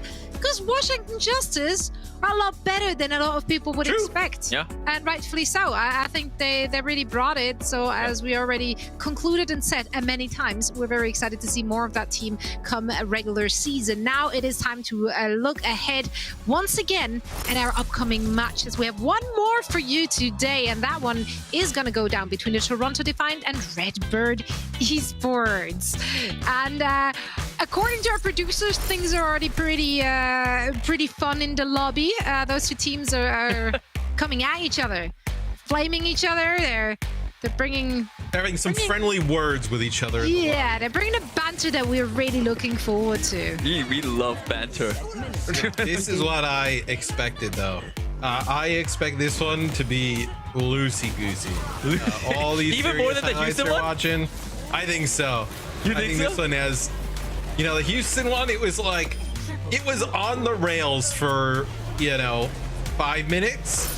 I think this one comes out and just goes completely off the rails right away. I think this one's got wild I don't know. potential. I think this is gonna go more serious because this is Redbird Esports' last game, my final game, and they are 0-3. So I think they're gonna want to just really try to prove to everyone that, they are a great team. And they are, like Giggs, Winston was really good. Vision, of course, is one of the standout players. And I expect, of course, it is going to be a tough battle for Redbird Esports. But, I want to see more from them. This is their last match. I just want them to just go hard. Well, look, I think they've proved that they're a good team. I think they've proved they're all excellent players who we've seen have pop-off moments. I think now you look like, hey, we have the ability to prove that we're the content machine. we're here for pure entertainment. Yeah, we can entertain 100% the masses. That's what I think you have on the line I feel here. like, honestly, the way you're setting this up, this is doomed to disappoint. Yeah, they're gonna come out and just play Rush against Rush. Occasionally type something in the chat, and we'll be back on camera in 25 minutes. Yeah, that's what I'm saying. If Grafton comes out with Torb again with the hammer, dude, I will be his fan for life. That's okay. Fan for life. That's what's on the line here for Redbird Esports. Let's see if they can make Danny a happy boy. I will let them down, however, because my support is going to go with the Toronto Defiant. I do think they should have the edge here, unless it's really going to turn loosey-goosey and they're just wilding out, which I'm not opposed to. But I do think Toronto should have this one in the bag. How about you, Danny? I feel like a red and black team will win. That's for me. I went with Redbird Esports. I'm here for the entertainment, guys. I mean, just have fun, go crazy. But honestly, jokes aside, I do believe they are a great team, and we've seen a lot of good potential from them. So while they're having fun, I think they should still, try their best as well, and just, Danny would like them to have fun and also win. I think there's a better chance they're just going to have fun. I took the Toronto Defiant in this matchup. I still feel really good about Toronto, but I feel like we're in for one here coming up. All right, Danny coming in clutch with the support. You love to see it. And for all the action, we once again send it over to Leg Day and Necro. Redbird Esports, let's go. Thank you so much, Deskin. Danny Grathan, fan for life. Lim, certainly one of the Preds of all time. They are going to certainly have fun, but maybe fun and a victory is going to be a challenge against the Toronto Defiant. Still, I think Redbird Esports have plenty to show moving into this Necro. What is maybe not a grudge match, but certainly a bit of a personal match between these two rosters. Oh, it's totally personal. I mean, let's talk about the history of Redbird Esports for just a little bit while we're getting ready for this match. This is a collegiate team that has been at the top of the NA leaderboards for a long time, and they've had a lot of successful players come from that school, a few of which are on the Toronto Defiant right now. We've got Sam, we also have Ultraviolet that came from this team, and other superstars across the Overwatch League in terms of Lucamino, Hydron, Reiner. So a lot of fantastic talent coming out of this team. And so we're hopeful for the future of these players on Redbird Esports, but also who's going to get the better of them, the students or the graduates? Yeah, the graduates, simply old men. The future is now, grandfather. Remember, if you've enjoyed the shows from our contenders teams in the Pro-Am, you'll be able to catch a bunch of contenders broadcasts this year over on the Overwatch Contenders YouTube channel. So make sure that you follow that. And Redbird Esports, based out of Illinois. Their fans are ready to make some Illinois to cheer them towards the end. Toronto Defiant bringing out Speedly on the signature pick of the Speedly Echo.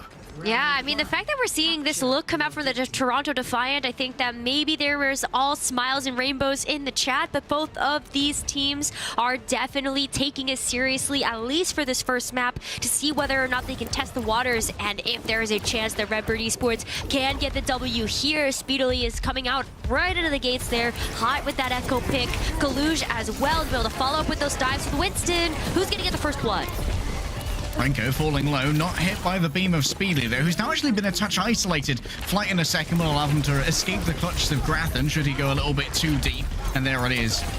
Fast healing coming through. OG's well on top of it when it comes to making sure Speedly is always primed and ready for battle. At the moment though, Redbird already have their first control. Yep, it's going to be a quick capture there from Redbird as we're going to see Toronto Defiant get poised for another dive here. But I love this Sombra pick coming out from Vision. Vision already showing off those prime hit scan mechanics there with the Cassidy earlier on today. But this Sombra shows off a little bit more flexibility from this player's kit. Really helps to enable some of these Tracer duels, maybe even being able to keep Speedily in check. Oh, Deco taken down by the focusing beam. And now with Translocator gone as well. Vision's going to be caught up the creek without a paddle. Unfortunately, Renko being able to TP away, not far enough, simply behind Kaluj, who turns around, nothing personnel kid, and zaps him to death. Oh, those Tesla cannons are going to be going absolutely wild here as we see Kaluj even getting ready to throw some hands. Primal Rage now coming online. Ultraviolet can be able to pepper in that last little bit of ultimate charge there with the nano boost to help amplify that damage. Hydron as well, I mean, has been getting a lot of quick work of the backline here in Redbird, but whoa, what's this? Ultraviolet's getting dove. Preemptive counter dive though there from Kaluj, well executed. And you know what, Renko might not even have a TP. They all in to try and kill Ultraviolet, but unfortunately it was UVB and someone forgot their sunscreen, so we're moving out of this one. Burned, Rose. Oh, they are burned indeed. I mean, look at this one. Ultraviolet not only getting a chance to get the healing coming in from OG, but also a lot of quick pivots there from the rest of the Toronto Defiant to be able to keep Ultraviolet up and running. But Redbird Esports, I mean, this is the difficulty here running the Kiriko and the Ana. You don't necessarily have a defensive ultimate here to be able to withstand the EMP that's on the table here from Vision. Oh, lovely stick there. Gets rid of Kaluj, but in the meantime, Renko's fallen down. Only Deco going to be available for the healing, and that means the Grathan has to dodge away to pick up the mega health pack instead. The EMP, yes, it's ready, but with such a sparsely populated composition, you're going to have to settle for grabbing only 1 or 2 players. OG commandeers the re-engagement here, utilizing the Kitsune rush, and Gig trying to do a little bit of peeling with those primal fists of fury. Kaluj in the crosshairs, but Gig simply can't decide where he wants to go. They're not in control, and they're not in control of the Winston right now. Gig's actually left after getting Suzu'd. Maybe a missed call. Renko may not have said that, hey, I've got you, buddy, you can stay on in here as we move into what could be the final fight. Vision's gone for the solo EMP onto Ultraviolet. It takes away the health pack, yes, and this takes away the main healer from Toronto Defiant. Still, Redbird Esports, a mountain to climb, and that mountain is going to be pockmarked with some fists sent there by the Gorillas. A nicely placed sound barrier will keep Gig alive for about a moment, but Kaluj still is able to beat his counterpart to death and return to the point. Looks like it's going to be overtime here as Redbird Esports still has yet to be able to get the flip. As Gig goes down as well, you're missing the frontline presence here. And now Vision not able to help the team as he's going to be eliminated as well. Oh, unfortunately, Grathan also not quite enough to be able to get the clutch with that pulse bomb. And his own existence on this point as well. I mean, leg day, it still was a pretty good go of things in terms of the team fights, but I feel like Toronto Defiant at every turn had an answer for everything that Redbird Esports threw at them. Yeah, Grathan got 2 with that pulse bomb. Yeah. It was like a little parting gift, at least to be able to say that's under his belt now. Yeah, I do wonder if Deco has the Kiriko in their own hero pool. I feel like in some of these matchups, like the value that's being extracted from Lucio can be a little bit lessened. Kaluj is being controlled at least by Deco, making sure that he can't hit that leap damage, which is so important to executing a properly conducted dive. Speedy likely to return to the Echo, and OG's now playing on the Brigitte. This is going to be great for controlling Gig, because you can hit those whip shots midway through the leaps to send him reeling back. Yeah, I think the other thing that Brigitte also really provides is just a little bit of amplified pressure there. From Hydron versus Grathan and the Tracer versus Tracer, you've got those armor packs from OG that can be really helpful here, just to make sure that you're able to shore that up. Target focus sublime here from a Toronto Defiant, really going through the motions and flexing over those comms. No need to use the focusing beam. I think that I've done enough here. Speedly's actually going to do a little bit of scouting early on, try and get some information so that the remainder of Toronto Defiant can counter position in the best of ways. Yeah, at this point too, I think that when you see the way that like Hydron is trying to approach this next engagement, Kaluj is able to keep control of this high ground. There's a lot of really nice angles that you can see Toronto Defiant trying to take as Redbird Esports trying to make their way in here. The Ash is nice because of the dynamite damage, but you really going to be able to control these Winstons?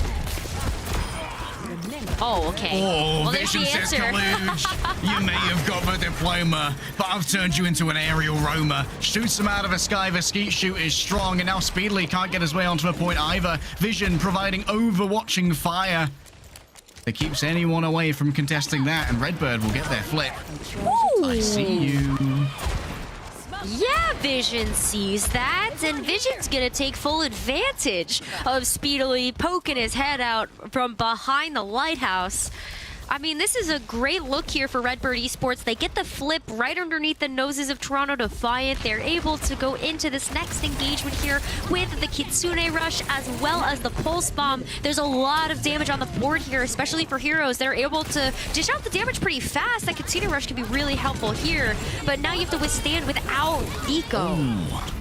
Bad call from Ultraviolet, sticks himself in the corner with the Pulse Bomb. That means no major healing source available for the side of Toronto Defiant. Still, Grathan needs one as well, and Kalush is camping that pack. Maybe a slightly balked jump right there. It's okay, happens to the best of us. What it does do, though, is give a little bit of shield cover over to Hydron, who can damage from anyone who dares to come over to the point. Toronto Defiant, in the midst of all of this, have managed to flip over control. Kalush so low, and there's the finish coming through from Vision. And the flip in tandem as well. I mean, the Toronto Defiant might have to call this one curtains for now. Yeah, I think they're going to have to. I mean, they got to back off here. Otherwise, they run the risk of running into something like the Primal, getting staggered. There's a sound barrier now in the back pocket of Redbird Esports for when you have to contest with the rally that OG has at the ready here for Toronto Defiant. But this is a better look for them. I mean, Kalush gets another big pick here, but Redbird Esports were able to turn this around despite not having Deco in that last fight. Renko, up close and personal when it comes to these, might well be able to cleanse this sleep onto Gig. And now, a big dive from Speedily. Excellent tracking with the focusing beam. Removes the main DPS threat that is Vision. Still, Deco thinks 3 is more than enough. Lays down the sound barrier to keep everyone kicking and alive. Gig, beam down. Surely no. Turns the corner, picks up the Mega. Speedily is evaded. And Renko's going to be just as lucky due to the Deco peel. Redbird so close to a flip over here, and Kaluch is simply going to have to sacrifice his life to a big red god in the sky. Yeah, I mean, Deco peel, Deco sound barrier. What else do you want to give the accolades to this player? Because that Lucio, even though it got taken out really early in that last fight, was still able to come in and help maneuver the team to be able to take that fight. So the last fight territory here, like Redbird Esports could do it, especially with that stick.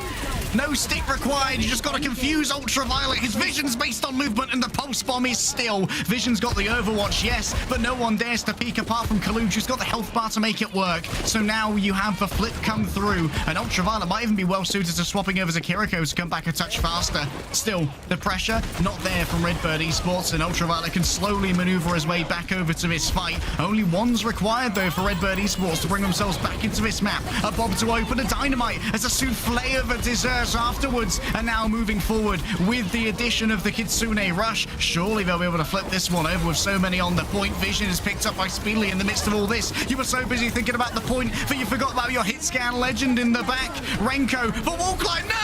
It's okay, but teleports in the back pocket. We don't have ourselves a Twilight scenario, and it's not the Twilight of Redbird yet. Still, the sun is setting on the Illinoisian Empire as Hydron begins to pick apart all who would dare show their face on these beautiful Grecian Isles.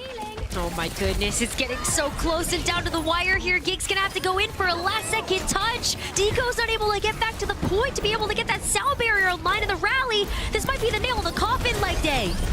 Gig pops the Primal Rage, manages to get Ultraviolet 91 HP. He's hanging on by a thread, but OG's hanging on by nothing at all. Can someone touch the point? Yes, it's Grathan with no HP to their name. And next comes in the Translocator. It's not the April Fool's patch, and Vision might be feeling a touch foolish as Kaluch stomps into the earth. But there was nothing else to be done. It had to be this way. It was always going to be a mad rush. But in the end, Toronto Defiant, with sweat on their brow, will claim Ilios. Oh my goodness, what a competitive second round though. And like I've got to call out the brilliance of that Ashe pick there from Vision. That was perfect to be able to have the counterplay against the dive that we ended up seeing come out from Toronto Defiant, the coach gun to be able to push back the Winston. We saw excellent examples of that, just so that Vision had complete control of that high ground and all of those sightlines onto the enemy team. So really great way to keep themselves competitive in that first map. Yeah, I'm truly impressed with what Redbird Esports managed to do with the combination of the Lucio Boops and the Ash coach guns. They managed to keep Kaluja at bay, but they did not stop the overall tide of Toronto Defiant. And well, that tide continues to move in and out as we head towards our second map coming your way after this break.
Storm clouds have cleared and revealed a god of thunder. Straight from Saudi Arabia, Samajed steps to the Toronto Defiant to replace OG for our hybrid map, Rose. And, well, I think we can assume that Samajed's likely going to be playing his signature aggressive feedy style with a character that's a bit more forgiving of it.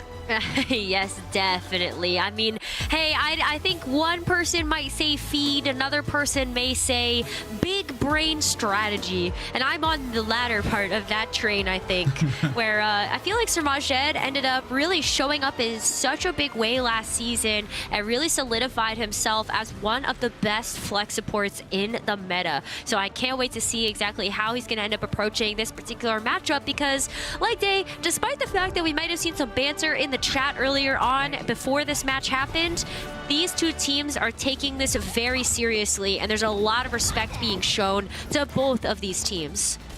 I don't think there's a bigger accolade for an off-tank hero pool than Kaluj asking for Moving Fish to come in so they can be given the Sigma mirror. Because Kaluj considers himself the best Sigma in the league, and you know what? It might well be an accurate take. So Moving Fish being considered close enough for the Sigma mirror, I think is a big vote of confidence from one of our now, I guess, more senior players, second year in the league for Kaluj, but already a mainstay. And playing the D.Va here is a fantastic pickup against the Gig Winston. You can really bully a Winston around by using that D.Va, as well as have some excellent peel for a far more, let's say, stationary support in Ultraviolet, who has been a victim of multiple Grath and Pulse Bombs, so maybe easier to just eat those instead of dodge them. I think so. I hope that Kaluj can play a little bit of Hungry Hippo here today, because those Pulse Bombs have been able to nab a couple of players now in the backline for all of the matches that we've seen so far. But I think the other thing that Kaluj's D.Va really provides to this one is not only the peel, not only the ability to contest with the Winston, but also to be able to shut down a lot of this damage coming in from Renko's Kiriko. You don't want those kunai to be able to hit their shots. Beautiful speedy rotation here from Redbird. It has caught Toronto off guard. Toronto was simply not quick enough to move away from the Redbird Esports maneuver through that underside with a Mega Pack. Yes, Gig doesn't have too much in the way of health here, and Hydron's going to be able to finish this. So it's anybody's game, really, as Kaluj has been able to pick up Deco elsewhere. Where is Renko is the question. Perhaps returning from spawn, yes, but the TP should be forthcoming soon. Gotta dodge that focusing beam, and so Vision will leave the point. No tick given over, and this should give Toronto Defiant some much-needed breathing room after an early shellacking at the hands of Redbird. Absolutely. I love that you called that out. Maybe Toronto getting a little bit caught by surprise there, but they were able to make such a quick adjustment to deny Redbird Esports any percentage of progress onto that first point. Vision, though, getting a nice hack here does draw the attention away of the backline of Toronto Defiant, but give me a quick peel. Hey, here we go again. Same story, different map, baby. Ultraviolet destroyed by the Grath and Pulse Bomb. No Suzu, no Wheat. Vision tries his luck against the self-destruct, of course, teleports away at just the right moment as Grath now needs to be given a brand new, fresh target. Suzu hits the ground, grants a moment of invulnerability, as there is still going to be a little bit more pressure on the point. Vision can re-enter here with the EMP. Do Toronto Defiant dare to cloister together closely enough to all have their abilities and health stripped away? Vision's feeling lucky, and there it goes. Two are going to be hit, and Speedily is instantly rebuffed with the Nano, giving over a touch more in terms of a damage reduction. Hydron found isolated on the point, and Renko does manage to just about escape by the skin of their teeth. Speedily, public enemy number one, but Ultraviolet seals are well placed. An anti-nade onto Gig. No worries, mate. I've got the sound barrier. I've got like 1 billion hit points, and even more now with the Primal Rage 2. Speedily an airborne target, and Gig's the anti-air missile. He's for Sam's system, baby. But Sam's not going to be subbed in for this one. Samajed instead was the sub, and he's been taken away speedily. Pulse Bomb, back pocket. That was a bit of a limp throw, if you ask me. Daddy's not going to be very happy with that one. The catch game has gone unnoticed. Asuzu stops the Pulse Bomb from being able to claim any lives, but Hydron doesn't need no Pulse Bombs. It's an elaborate distraction, a Houdini play to make sure that Deco was looking in the wrong way while the Pulse Pistols managed to find the back of his skull. 2 ticks are all that can be claimed, Rose. Oh my goodness. I really thought that that whole point was going to end up going over Redbird Esports there, but a big play coming up from the Toronto Defiant to be able to deny that third and final tick. Redbird Esports, though, I mean, Gig's Primal Rage got a lot of ultimates out of the pockets of the Toronto Defiant. You saw the Kitsune Rush get laid down. Even at the tail end of things, Speedily feeling forced to use the duplicate in order to keep the contest alive. But now we're entering into 30-second territory. Like Day, this is going to be the final attempt here. Vision has another EMP online, and he's got his targets in sight. Fakes rotation. It's forced Ultraviolet into this much more diveable area. There's the EMP, takes away the health of Suzu's not fast enough. They took away Samarjan's abilities. Let this man, Suzu! Kaluj now with the self-destruct. You know that in this tiny room it's going to be brutal, so everyone needs to move away ASAP speedily. Now with a chase down onto Vision. I heard you got a little bit ego on my friends, my guy, and so now I must tear them asunder, and speedily, surely, will be destroying all who move through his path. Toronto Defiant, a masterclass in defense, a stalwart bastion here on Blizzard World Point A. I'm afraid you don't reach the height limit, son. You cannot get on this ride. You shall not pass. I mean, Toronto Defiant at this point have a little bit of pride on the line here, right? They can't let the students outclass the masters at this point. So they are going to be able to get the full hold here on Blizzard World. But now that we're switching sides, I mean, can Redbird Esports pull anything out of the pocket that might be able to throw a loop into Toronto Defiant's game plan? I mean, that's the biggest thing, right? Like, Day, you know, maybe do we see some silliness here for the defense? Oh, maybe some silliness, maybe some speed. Let's have a quick look at Speedily cleaning up the dive from Redbird Esports here using the Echo. Dodging the pulse bomb, perfectly done, and then finding both of those flankers on the offside. Oh, that's a beautiful triple dink there from Speedily. This guy's mechanics, I don't think we saw enough of them on Atlanta last year. Obviously, had a little bit of growing up to do from the beginning of the season. Wasn't a full-time member. But now, Toronto Defiant speedily is a mainstay, and staying he shall be in the minds of every OWL viewer as a reason to fear Toronto Defiant when they go up against your favorite team. I mean, what can Speedily has been able to show, not only does he have so much competitive prowess on the Echo, but can also flex over to a few other heroes. If the going gets a little bit tougher, the Echo might not be able to get the same type of success. But this might be a fast one. Like, it's already going to be a quick teleport out of spawn there with a Symmetra before going back over to the Tracer, and they're approaching point very quickly. Pressure early and often. Vision already doing a little bit of spying here, gathering the information, making sure that Graph knows the optimal pathing. What a dive! 3 players instantly collapse onto Speedily. He doesn't even know what hit him. You might be able to fly, but my mate, you did not even get off the tarmac. No, we didn't. I mean, do we even see a landing, though, at this point, either by some of these players? There's just the continued onslaught here. I feel like Toronto Defiant are playing this one maybe a little bit too fast and too quick, where they really want to try to get a reset here, but also I feel like Redbird Esports, they might have just gone into the fly trap. Oh, it's ugly. It's real ugly. Kaluj wanted a Sigma 1v1, but unfortunately all he's going to be offered here is dominance on the Diva. Yes, there's time here to try and manufacture a re-contest from Redbird Esports. This is their last chance in the Overwatch League Pro-Am. The Vision! What are you? Toronto Defiant win! Smile. Yeah.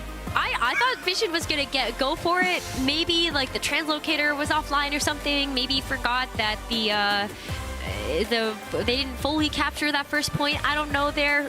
But regardless, what a great showing between these teams. It was such a pleasure to watch Redbird Esports go up against some of the best in the Overwatch League. And to all of our contenders teams like Day, it was such a treat to watch them all and performing here at the Pro-Am. I know that was maybe one of the more anticlimactic ways that match could have ended, but nonetheless, we had 2 fantastic weekends to be able to see these teams all battle it out. Yeah, I share your enthusiasm for all of the contenders teams that we've seen at the Pro-Am. Some amazing talent that everyone's going to want to continue seeing. Remember to follow OW Path to Pro on Twitter so you can find out exactly where these teams are going to be showing off their mettle in the contenders broadcast. We've also got contenders Korea and Asia Pacific that you can check out going on pretty much simultaneously to this. However, in the here and now, we are going to have a player of the match eventually. I do believe it is going to be Hydron, and here is the stat card for the boy. Player of the match, a hit scan legend, and here going up against some of his alma mater. Yeah, I mean, Hydron has just been able to put on such a masterclass. I feel like this break in between Overwatch League seasons has even allowed him to shine more as a player, especially when you counter in the synergy that exists here with Sir Majed. You also have just so many great pathings for this Tracer player. I don't know, like, I'm expecting some big things out of Hydron this year. I think the Hydron definitely, alongside the rest of the Toronto Defiant, are they're going to be the best iteration of Toronto Defiant, right? Like, they have tried their best to build some piece-by-piece rosters using some amazing pickups, but eventually you just decide, you know what? I'm done frolicking in the wind. I wish for a tornado, an American tornado. And certainly one of those was presented. The pulse bomb attach rate of 71% is absolutely manic. Hydron, he's got some big shoes to fill if he's going to be the Tracer player for the Toronto Defiant in this league. Because, Rose, there are so many fantastic Tracers. We just saw Alpha Yi and Kevster go head-to-head. Legend tier Tracers. And Hydron is ready to stand among them in our bracket play next week. Yeah, I mean, there's something to be said about Tracers that can go off and do their own thing, be self-sustainable, try to hunt down a target on their own, but there's also a lot to be said about teams that have pre-existing synergy and being able to get that teamwork together that might help to be able to shore up, not necessarily a weakness, but to be able to approach the game from a different perspective and to still be able to get that Tracer buff. So I'm excited. I can't wait. What a fantastic day of matches. It's been a wonderful way to culminate our group stages here at the Overwatch League Pro-Am, but no one could take you out in better style than our fantastic friends over at the desk.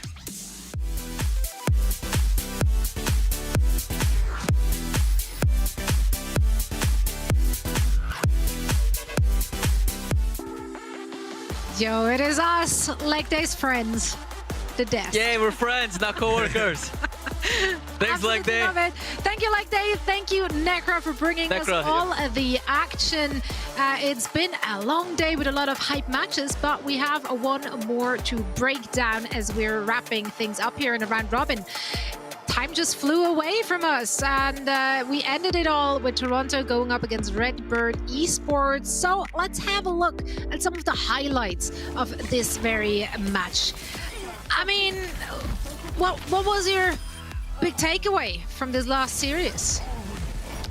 Well, I thought it was going to be a little loosey because between these two teams. Thought they were going to have some fun, but it really only seemed like Toronto had fun. Yeah, fun was had. It was only on the Toronto side, but I know. Look, Redbird Esports put up a pretty good fight in that first map, right? That was relatively close. Would have been great for them to touch the point here on Blizzard World, but ultimately, like, Toronto kind of had it like in their favor at that point. So really good showing from the Defiant. Redbird Esports, made a good attempt here at the end, maybe try and steal one, just a little bit too short. Speedly Echo, kind of nice. Speedly Echo, kind of nice. Heard it here first. Yeah, there's definitely a lot of great pieces here we have on the Toronto Defiant squad, and I think that's what makes a lot of people very excited, moving not just into our bracket play, but also, of course, into the regular season. Now, Toronto Defiant will go up against the Boston Uprising as their first match in our bracket. Ooh. So that's going to be interesting. For now, let's take a look at our schedule and the groups so we know exactly what is going to happen next. As next weekend, we are getting ready for that bracket play after 2 weeks of our round robin group stage. So here's again today's schedule with the score, so you know exactly what went down in case you missed it. And if you want to go back and just watch one of those, I highly recommend Houston Outlaws and there you go. Esports. I think that one takes the cake, guys. Best Pro-Am match, hands down. For a second, that was the best. I was like, why didn't she say New York, Twisted Minds, or Gladiators Justice? And then I remembered that match. And yes, it is a must-watch. Yeah, that one will go down in the history books for sure in our first 100%. Ever Pro-Am. Now, though, we gotta take a look once more at who is advancing. Mayhem and Shock take it in Group A. Group B was led by the Atlanta Reign. I was about to make a reigning supreme joke again, but I held back just for you guys. London Spitfire taking the second seed. You're welcome, Danny. Group C saw Boston Uprising and the LA Gladiators advancing. It was a close one, came down to the wire. It was almost the Washington Justice, but Gladiators won out in the end. And of course, Group D has the Houston Outlaws and the Toronto Defiant moving on into the bracket. So let's take a look at that bracket to know exactly Exactly. Who will be facing off against whom? I mean, this is the full picture, guys. These are the teams advancing. If we're looking at which matchups will deliver the hype, you think? I think all of them are going to be good, but I think I'm really excited for Boston Uprising versus Toronto Defiant. You know, Toronto, Kluge said that he's the best Sigma and Wrecking Ball. Boston, they got a great Winston player, Smurf. Is Kluge gonna be the best Winston against Smurf? I think that's an interesting question to be answered. But I think both teams, you know, they've shown some great plays. I think it's gonna be a close match. I'm actually genuinely very excited for this match. Yeah, and it's one where, look, Boston Uprising had a fantastic weekend. They play extremely aggressive. I believe that a team like Toronto can take advantage of that, right? Like, they're not going to be just kind of rolling through everybody. It'll be a real big test for Birdring. Everyone's like, oh, he's back to Season 1 form. It's like, oh, well, let's see it here against Toronto Defiant. That's true, because he's going up against Hydron, yeah. Hydron's a beast. Yeah, he's Hydron a beast. is a beast, and guess what? We do have him standing by for an interview with us, for a winner's interview, of course, after they just took the W in their last match in the group stages. And they will be facing off against the Boston Uprising. So that is a really, really big matchup coming our way. And it might be an uphill battle. But for now, we're going to say hi to Hydron. Thank you so much for joining us, and congratulations. Hello, thank you. You are welcome. Let's dig into this. Actually, I want to look ahead and not look back. I do want to get your thoughts on the Boston Uprising. We've had a lot of great things to say, obviously, about the individual players, and we're wondering how they're coming together. What is your read on the Boston Uprising so far? They're all right. They're cool. They got big names, but you know, with a team like that with a bunch of big names, kind of like all bark, no bite. So we'll see. Ooh. So you're hoping for an implosion of epic proportions there? It's a lot of egos on one team. Yeah, we're looking for a smackdown. So nice. Oh, okay. Oh, you guys are ready. Hydron, I had a quick question about, you know, you're the player of the match for this matchup, and of course you got it with your Tracer play. I know you guys have so many great talents, and I know Speedly's a great Tracer as well. I just want to ask you, like, how do you guys decide who plays Tracer in your team? Well, for now, Speed's the Tracer player because most of the time Tracer's played, it's usually with the hit scan. So somebody needs to play hit scan. And so we kind of dedicated Speed for this season to be our Tracer player whenever we need to play Tracer. And I'll play like all the other hit scans and everything else. Yeah, no, I mean, that sounds like a great plan. And I'm curious, you know, you guys seem to have a really fun kind of like banter, just vibe going around the team. What has it been like now being a part of the Toronto Defiant? What are you looking most forward to for the rest of the year? It's been great. It's like, you know, it's 7 friends. It's pretty much like a frat house. So we always have a lot of fun. And yeah, I expect to win everything. I don't like losing, so I expect to win everything all the time. And yeah, because why would that's good? I want to lose? Yeah. I mean, you're making a really good point here. Yeah. Well, Hydron, we love the confidence. We loved what we saw so far from those 7 friends on the server, and we hope for big and great things to come in the future. Thank you so much for joining us. Have a good night. Thank you. Have a good one. Thank you. And that was Hydron from the Toronto Defiant. Let's once more take a look at the bracket. Danny picked Uprising and Defiant as his match to look out for. But Matt, which one is going to get you hyped up, you think? Houston Outlaws versus the San Francisco Shock. Who knows where the Shock are, where they will be playing from? I don't really care, quite frankly. I think it's going to be a sick matchup. Between just the amount of just like star players in this, you'll also get to see Violet go against the Shock.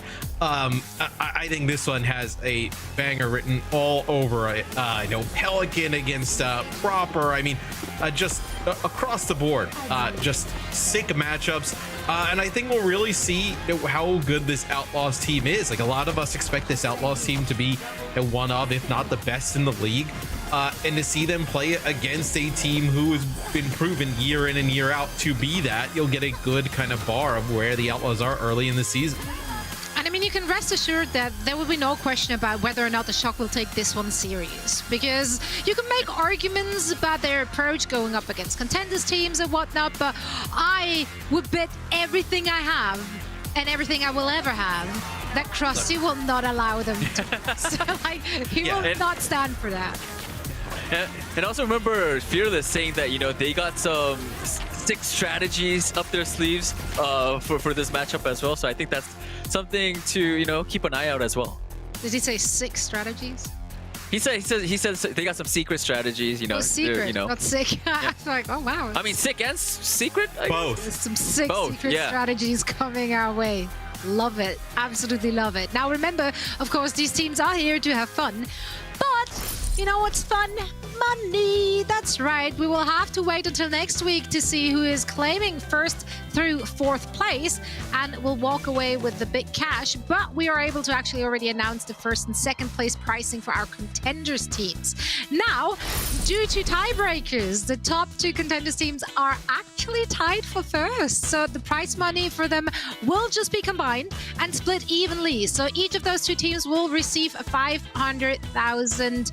$500,000, no, $5,000, not $500,000. Oh, 500. Never mind what I just said. That's really good. 5,000.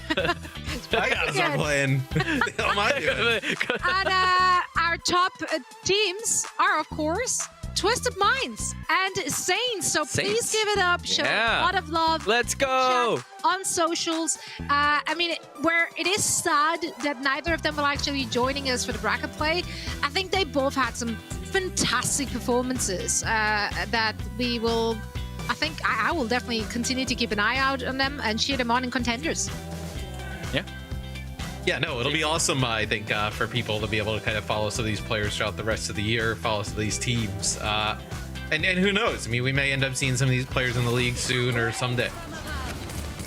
Absolutely. Now, this brings us to one last thing. Last week, we did salute the contenders who caught our attention with their stellar place, and it's time again to pay homage to our top 10Ds. Danny, Matt, who you got? I mean, I have to. We were just looking at Lambda, but Lambda has to be one of the players that we have to talk about. Like his Pharah has been so impactful, even taking out, you know, Houston Outlaws on one of the maps. You know, Pelican thought that he could beat him, but he can't. But I mean, yeah, we just a chopper. We're seeing visions as well. Like these hit scan players, you know, of course, you know, they didn't sometimes get the win, but they did definitely have a lot of impact, and they're just mechanically skilled as well. So I'm really excited to see more from them, in not only in contenders, but you know, hopefully in the future in the Overwatch League as well. Yeah, a few really strong DPS players, like you mentioned. I know Rocket, another one. A few players that we saw like in the league in the past actually had some really good performances. You know, you see Naga and Kellex in the server here too. So a lot of really strong, you know, looks from some of these contenders players, which I think is ideally what you would have wanted to see, right? If you're on those teams and looking for a spot and playing against some of these OWL level of rosters. Yeah, and I think that's something we definitely have to keep in mind as well, looking at all their performances. They did go up against OWL teams, and some of those matches were played really close. They made them sweat, and I think this was a first time we're doing a Pro-Am. It was a great opportunities for the OWL teams as well as for the Tier 2 teams, and I just hope to see much more of that in the future, because some of them definitely brought the entertainment as well, and I can't wait to see more of that. But this concludes the group stage of the Overwatch League Pro-Am tournament. Huge thanks, of course, to all the teams, everyone working behind the scenes, and of course to you, our lovely fans who showed up and made the last 2 weeks just such a blast. We will be back again next Saturday, April 8th, to kick off our Pro-Am bracket stage. You do not want to miss it. Dan. Bye-bye.